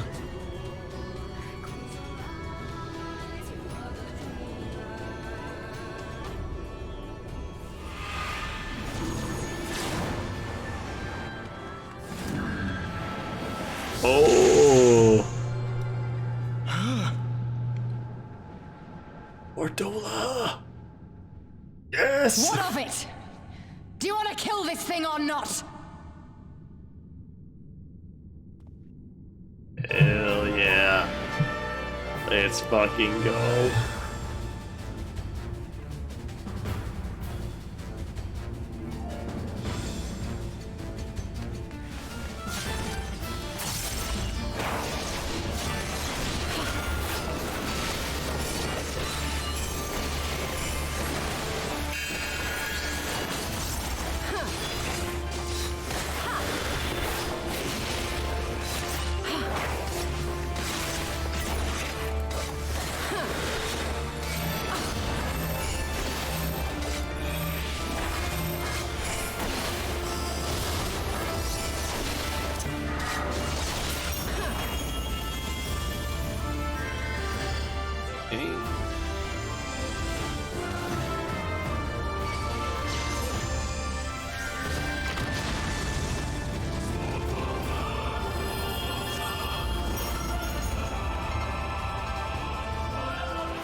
There's apparently Robon and Lisa staying behind, and Alphino.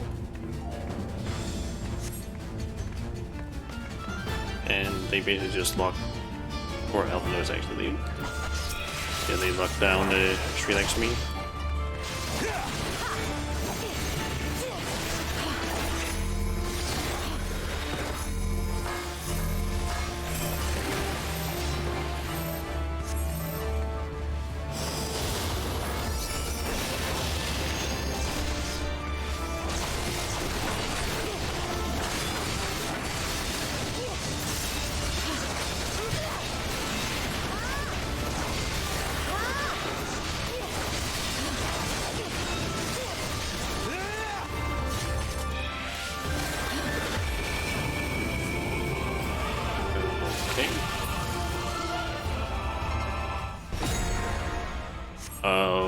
Okay.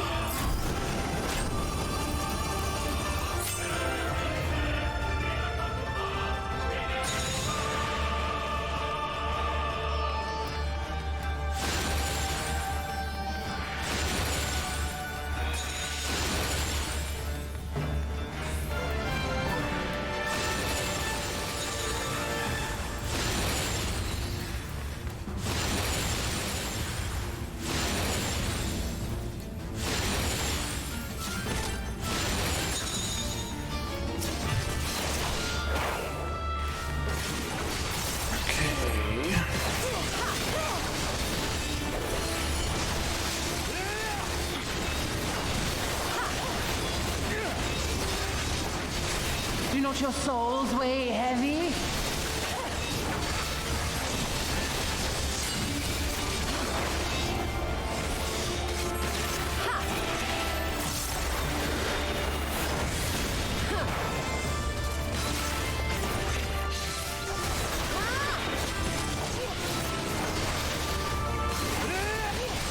for those who got me slightly winded about that.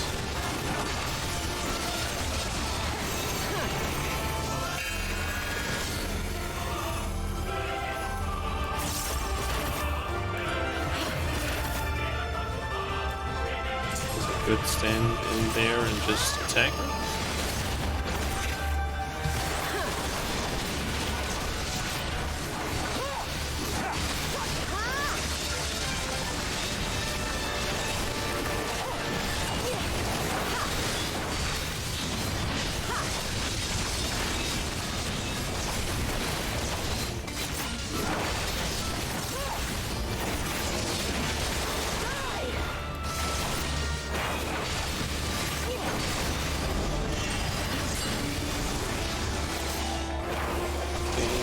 Douglas Evil is draining.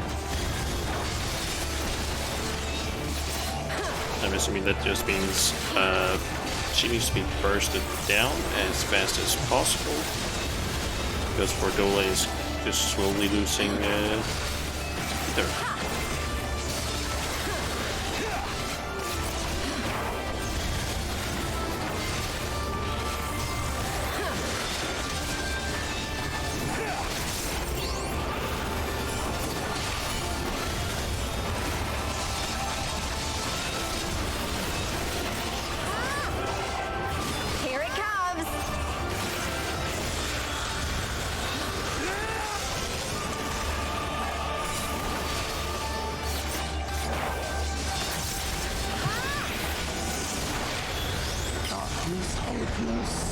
Okay, use the camera, it seems.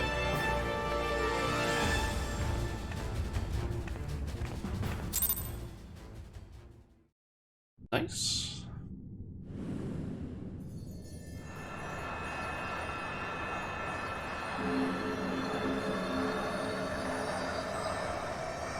How the hell did they summon Shriek's meat in there? Were the crystals in the water or something?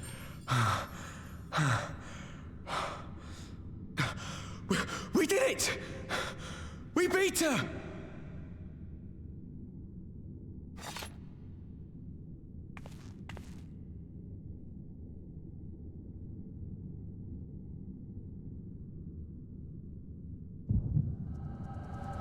Ooh.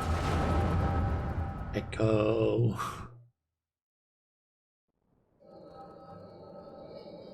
I would see when these came there. Yes. Get her help, assuming.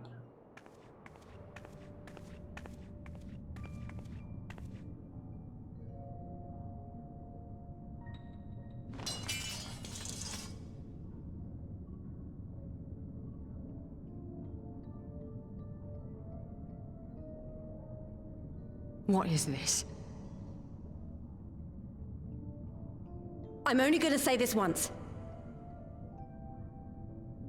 The Ananta just summoned their primal in the throne room. My friends are fighting her, but they need help. They need someone with the Echo, and by the gods, I wish I had it, but I don't.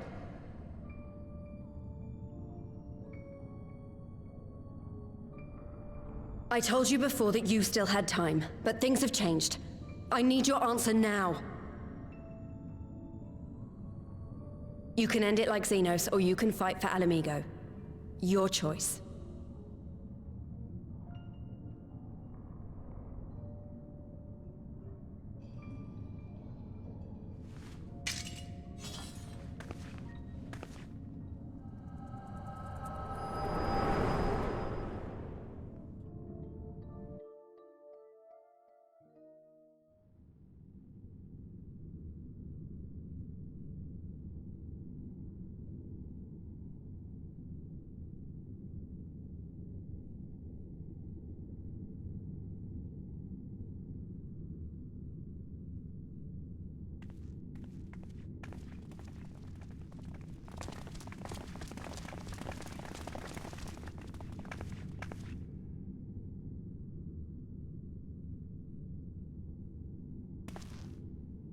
Seven hells.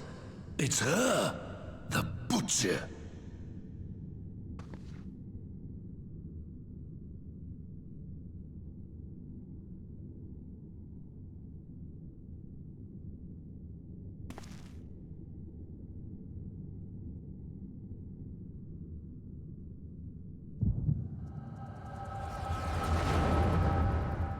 Okay. See, so all the things that her crew did to them. Missing.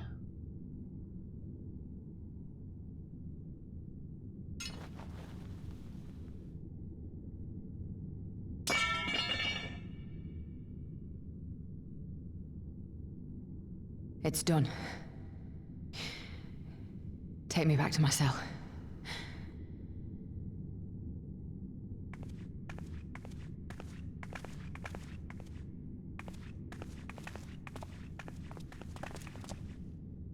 You are not forgiven.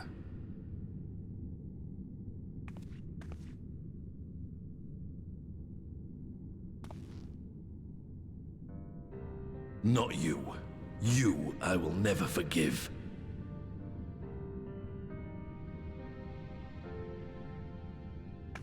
But I will thank you.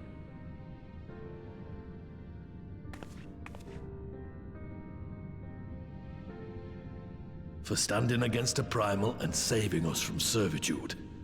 You have my thanks.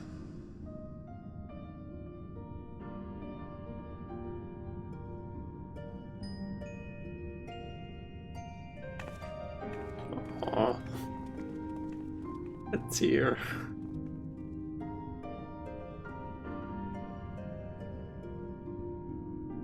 Despite everything she has done, someone thanked her. Aww. That was unlike any battle I've ever seen. I'm not entirely sure how I survived it, to be honest. One wrong step, and I would have lost my will to that fiend for the rest of my days. 'Tis a sobering thought. I think I shall make a habit of checking for primal influence before our meetings from now on. Lyse is certainly living up to her own ideal. Not every commander would choose to enlist a former enemy's aid in battle. Okay, and what about you? We encountered our fair share of enthralled outside the palace. Enough to delay us from lending you a timely hand, I'm afraid. Okay.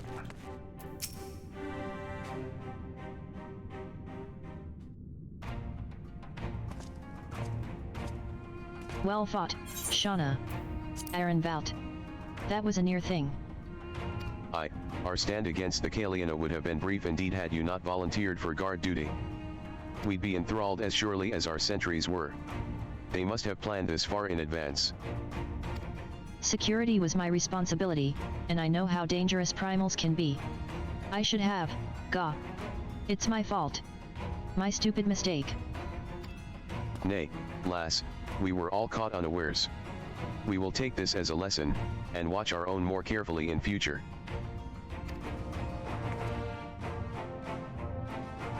You can be sure that the lackeys who smuggled the crystals into the throne room weren't the only thralls in our ranks. The soldier who first spoke up in favor of the Kaliana keeping their weapons springs to mind. A primal servant is betrayed by his aura. If you mean to conduct an investigation, I can identify any others acting under Sri Lakshmi's influence. Thanks, Vaishtala. We'd appreciate the help. Speaking of help, I almost fell over when Fordala turned up. What was she even doing there? I asked her to come. And she probably tell us what we saw in the echo. Well, that explains it, then. It's sad, but Ragenfrid was right. Her victims will never forgive her for what she's done. But I don't think Fordala picked up that sword looking for forgiveness. She wanted to fight for her country. If you say the world in which Fordala grew up is partly to blame for what she became, then as an Alamigan, I feel responsible for improving that world. We can't ignore what's happening right now.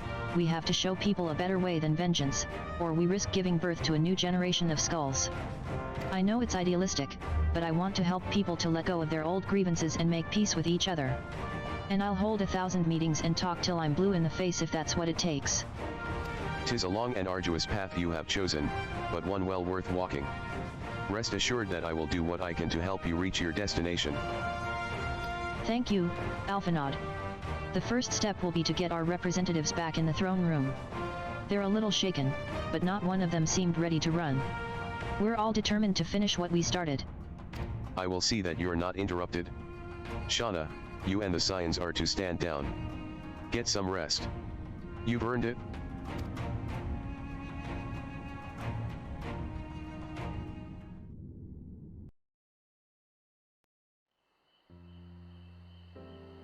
That's a voice cutscene.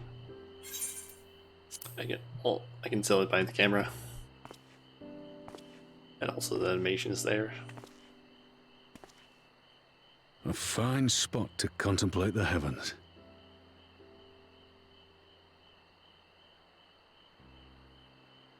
The meeting is over. The envoys have chosen to instate a government modelled on Ishgard's House of Commons, a ruling body of representatives elected by the people.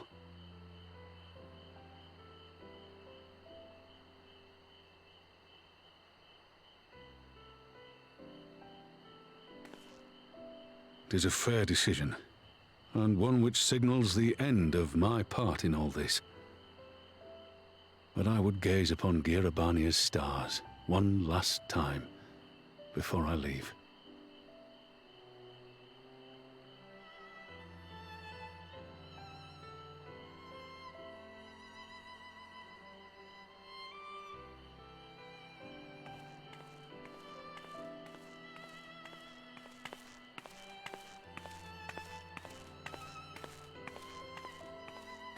Dynamo. Hell yeah.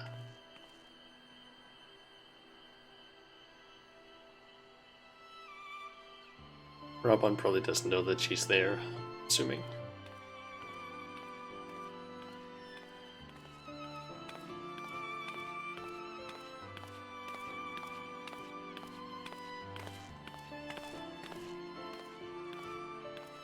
Forget something?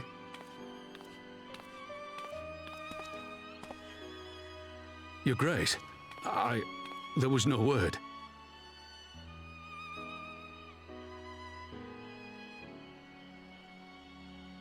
Rabon Aldin, you are hereby dismissed as General of the Immortal Flames and relieved of your seat on the Syndicate. But, Your Grace... Rabon, I am no longer a child. Stay here in your homeland. Work with your brethren. Rebuild Alamigo. You desire to stand alone. I understand, but remember what happened. I remember full well the consequences of my naivety, and thus did I consult at length with a most trusted advisor ere I embarked upon this course. A most trusted advisor? And what of me? Am I no longer deserving of your confidence? What trust can there be between us when you withhold the truth from me? Did you think me oblivious to the anguish in your eyes when you spoke of returning to Uldar?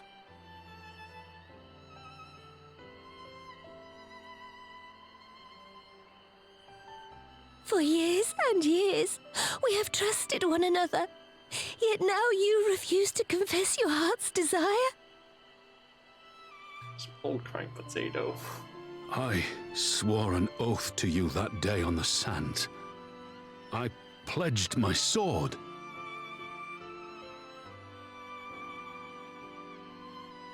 And it has served me well.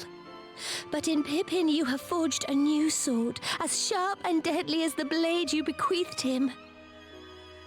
I will show you a Sultana who can wield every weapon at her disposal, including Lolorito and his monetarist cronies.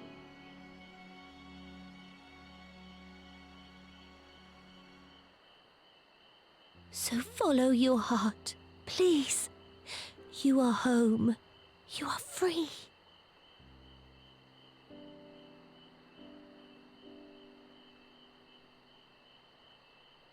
Nanamo.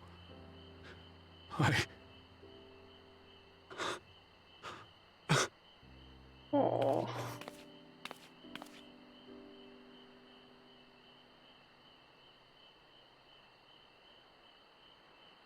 Smile for me, Raubarn. I would have this parting be a joyous one.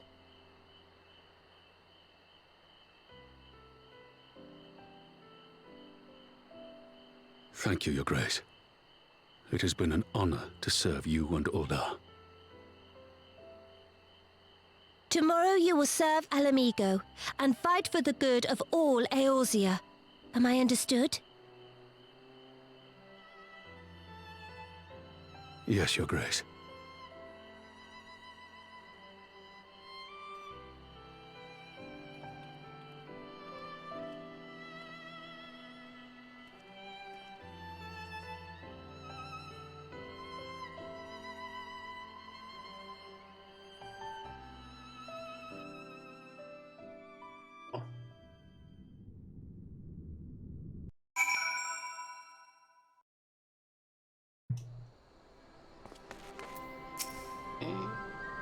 I went to see Fordula in her cell again.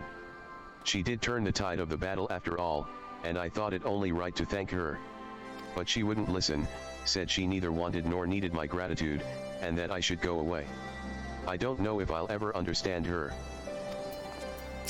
Arenvald is of an age with Fordula, both of them born Alamigan. One never wanted his Garlean blood, and the other tried to become Garlean but could never be. Similar yet opposite, which would go some way to explaining the tension between them.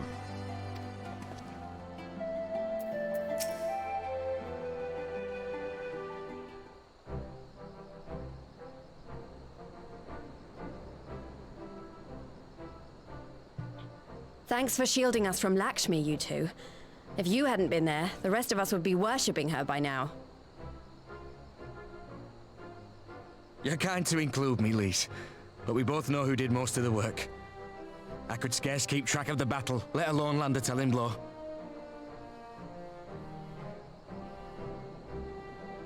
No shame in admitting it. The Warrior of Light has put far better men than me in the shade.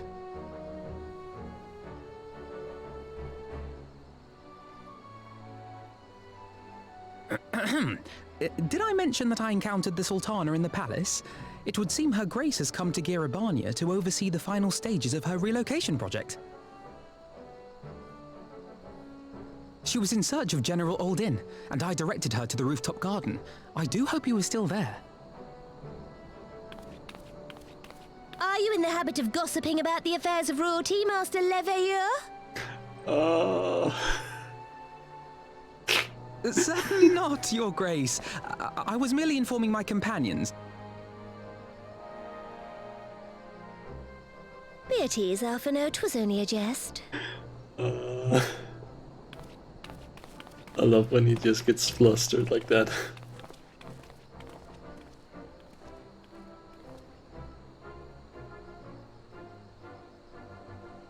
But I must yield the floor to Raubarn. He has an important announcement to make.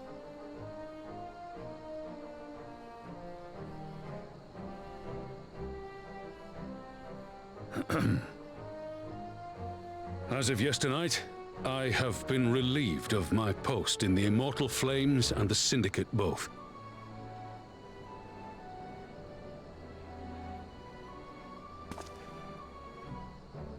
I shall be assuming my father's duties. And may I say that Tizona has never felt heavier upon my back.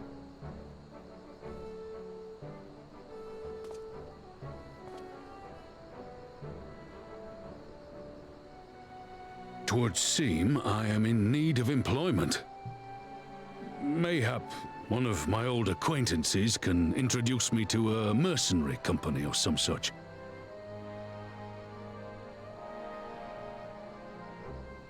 You may be getting on in years, Father, but you'd struggle to find a band of sellswords who wouldn't snap your hand off. Your remaining hand. Oh. Yes, the bull of Alamigo need not be put out to pasture just yet.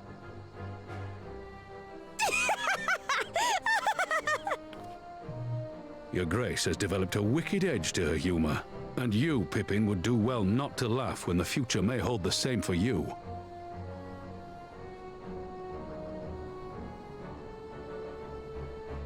So, does this mean you're staying? Aye, that seems to be the way of it. I would be glad to aid you in rebuilding our nation, if you'll have me. If, he says. Welcome home, Rauban.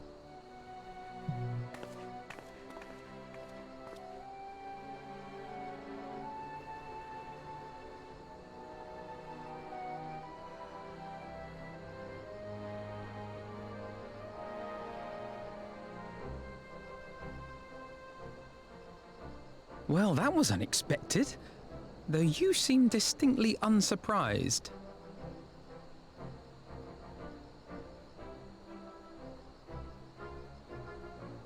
Either you are more astute than I give you credit for, or I'm losing my touch.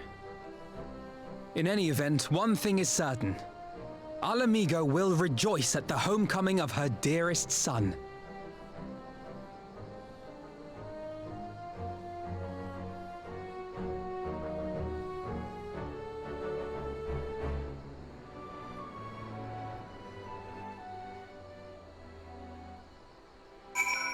Okay, we're still not done. We still need to talk to Lise. What?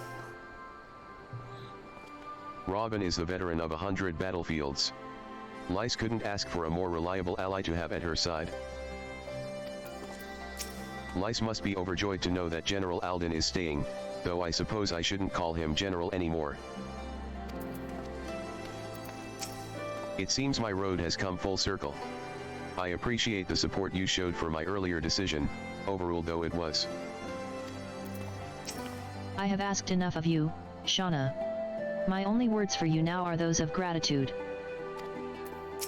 I must assume Father's responsibilities without delay, lest our rivals, both inside and outside Ul'dah, treat his dismissal as a window of opportunity. Rest assured, they will find Tizona's edge just as sharp in my hands.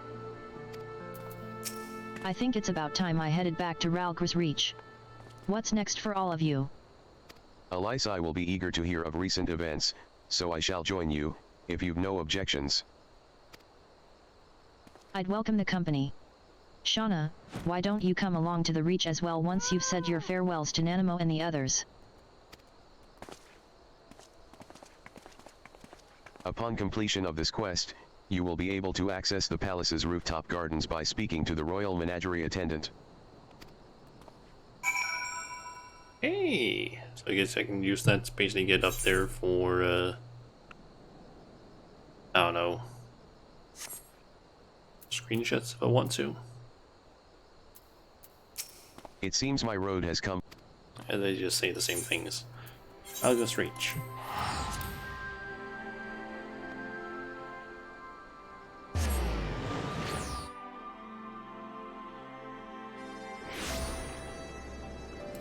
So once I complete this quest, I'll have been the first 11 quests of the patch MSQs. We are still going to be missing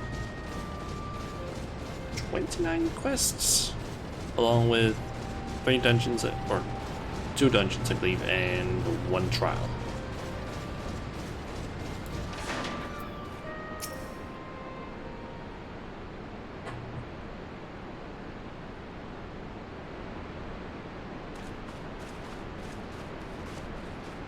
Well, here we are again. Alphanod has regaled me with a thrilling tale of hidden treasure troves, mid-meeting betrayals, unlikely alliances, and joyous homecomings. It would seem I missed everything. I was patrolling the palace grounds with Encred and Weishtala when we heard the report of a primal in the throne room. I honestly doubted my own ears. As others have said, we were lucky to have our Echo-blessed champions nearby this time, but we'll need to keep a closer eye on the Kaliana. You can say that again. This whole episode has reminded me just how far apart our kinds still are. It looks like centuries of fear and mistrust really can't be washed away in a day. But someone has to make an effort at reconciliation if these conflicts are ever going to end. Naturally, a lot of people are crying out for vengeance, but I've been doing my best to calm things down. Violent reprisals will only lead to more summonings. Indeed. Violence will ever beget violence, as the Empire has learned to its cost in recent times. In any case, summoning Lakshmi was the Broodmother's doing, and whoever replaces her might not be so keen on the idea. We'll just have to watch and wait. Which isn't to say we won't be putting the safety of our allies in the Vera and M tribes first. I plan to have resistance scouts keep track of the Kaliana's movements at all times. My parents will be relieved to hear that. What are your plans for the rest of the resistance army, out of interest? Are we to prepare for Imperial counterattacks? That would be a question for the Resistance's newest recruit, a military commander with far more experience than me. Come on. What? The Bull of Alamigo? We call it an army, but the Resistance is really a collection of smaller, independent groups. And when Conrad passed his command on to me, that authority only extended to the freedom fighters based in Ralkr's Reach. He just happened to be serving as the Resistance spokesman at the time, and needed someone to take over the role while everything was in disarray. But that time has passed. When I speak with the other leaders about reforming the army under the new government, I'll be nominating Robin as the overall commander of our forces. He has more experience than the rest of us put together, and we stand to learn a lot from him. Indeed. He is in all respects the ideal choice. Assuming he accepts the post, Alamigo will have added a formidable weapon to its arsenal. And given the progress of Nanamo's resettlement initiative, I see great cause for hope. The seeds which we so carefully sowed have begun to quicken, my friends. I like that. We tend to our promises, and watch as Alamigo blooms.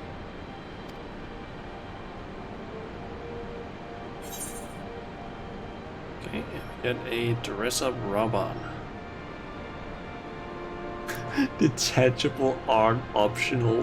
What the fuck?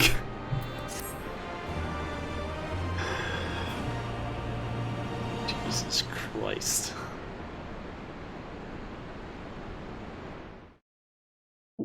Cutscene?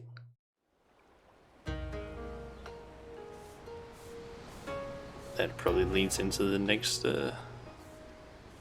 match, and that's the Gosetsu. I do give thanks to the kami that my makeshift raft withstood the fury of the seas.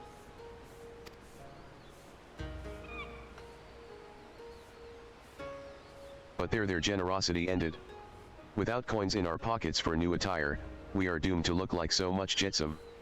Oh, woe betide the poor man in a city of rich merchants.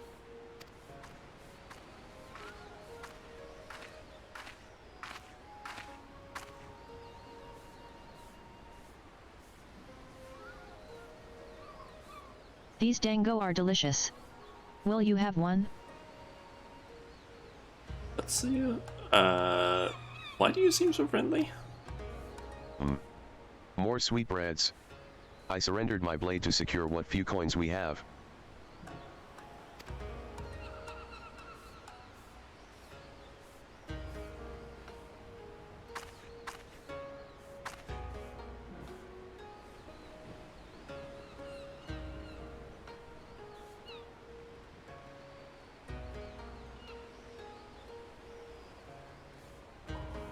Bah. 'Tis like talking to a child. She's lost her memory or something? Why fate saddled me with this burden I shall never know, but I am alive, and I must return to my master's side.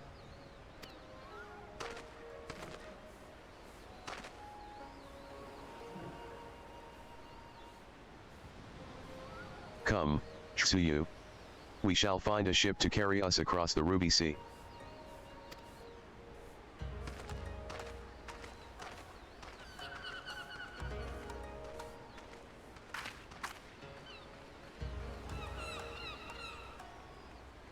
She doesn't seem like herself, but that could also just, like, either she lost her memory or she is acting. Meanwhile, in the Imperial Palace, okay.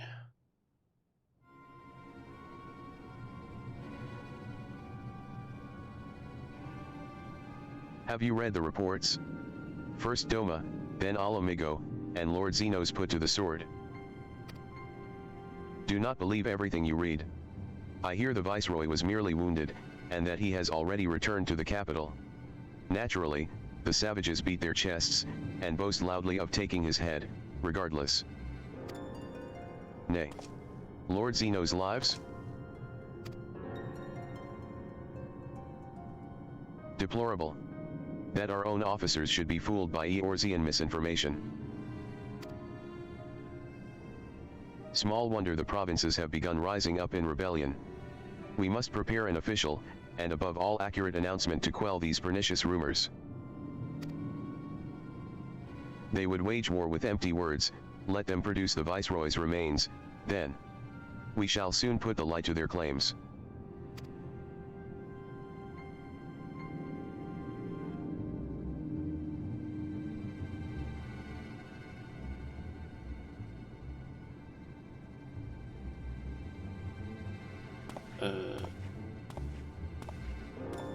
What's that? Didn't recognize that person at all.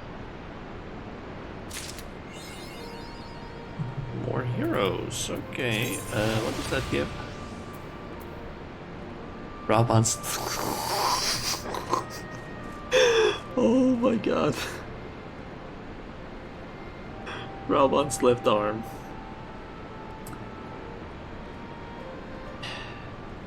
God damn it, game.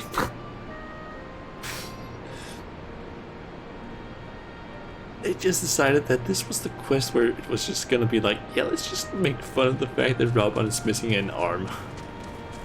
Specifically his left arm. Just. God damn it.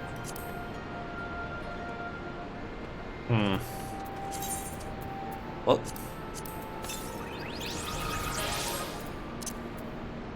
Anyway, it's now been 6.5 hours, which probably actually lines up pretty well with that actually being like around 6 hours-ish of me playing. So I did have like 20 minutes or so of talking with my dad on the phone because he decides to call, and then a few breaks where I need to like wake up a little bit. Like there's jokes about being unarmed. Yep. Very much so. But yeah. Let's see. So we just completed Return of the Bowl. That means that we now have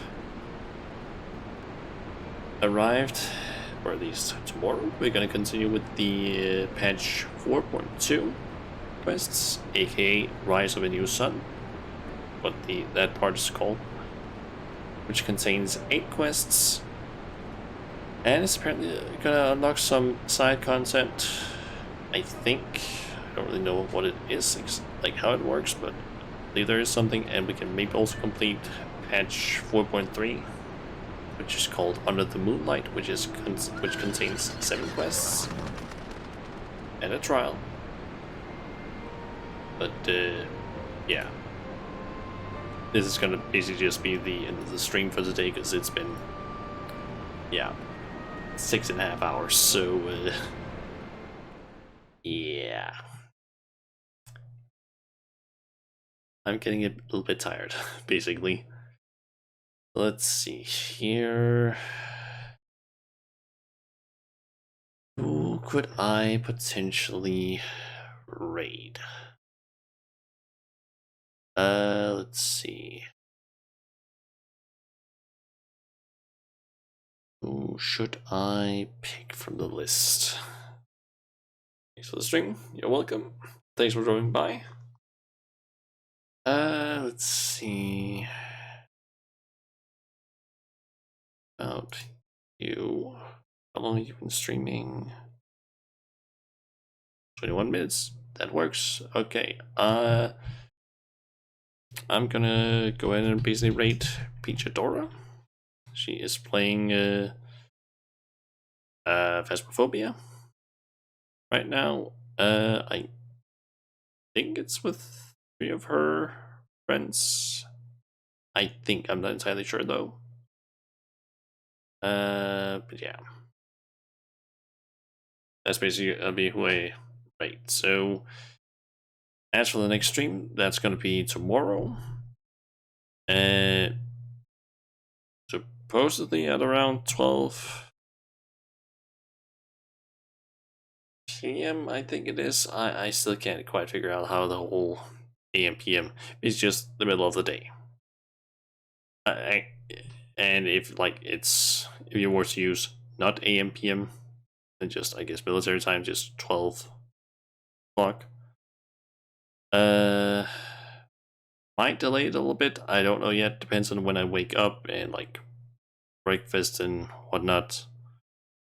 But yeah, essentially I have no idea how long I'm gonna sleep for, because I'm not gonna set any alarms, because I want to be just sleep tomorrow when I wake up. And that might end up causing me to sleep, like, for a long time. So, I have no idea. But tomorrow we're basically just gonna continue with the MSQ, as I said before. Yeah. Have a good sleep, yep. I basically had, like, kind of a fuck sleep schedule these last, or most of this week, I think since Tuesday. Essentially, I was playing a little bit of Final Fantasy with Chun Maru and Kronball Tuesday, and they decided at around, I think it was either close to 10 o'clock or a little bit past 10 o'clock, I don't remember, around 10 o'clock basically, which is usually when I should be like, I need to be in bed now, because then I have like 6 hours until I have to wake up. They decided to be like, how about we quickly take a, I think it was Praetorium or Castrum Meridianum run, because I think they wanted to get, or I think Chunchun at least wanted some of those poetics that are currently available. But then it turned into an Elamigan or Elamigo and the Royal Menagerie runs. Both of those because Okombo needed those for his MSQ. So yeah, that caused me to basically get to bed at around like 11:30, which meant I got around 4.5 hours of sleep. And then the snowball basically just started rolling with me being a dumbass and just not going to bed at a decent time Wednesday and Thursday. So I basically only got around maybe like, I don't know, somewhere between 5.5 and 4.5 hours of sleep each of those nights.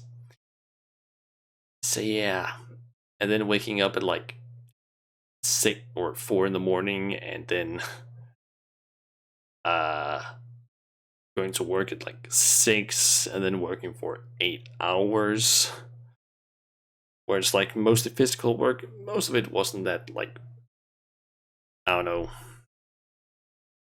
heavy physical work, but still standing up for 8 hours and all that. Yeah. Still tires you out a lot. So yeah. I'm just gonna try and sleep as much as possible tomorrow. But first I need to kind of, before I go to bed, I need to do the B strike quest, because I need to do both the Enter, and then that was requests, 12 quests in total, just to make sure that I get like the rep so I can make progress towards the next, like the Friday stream where I can basically, yeah, next Friday, so I can do hopefully their blue quest there. I don't know, but yeah, essentially because of the whole fucked sleep schedule, I might have to like slightly delay the stream. I don't know yet. I guess we'll see. But yeah, I guess I'll just I don't know, go ahead and in the stream and rate Peacha.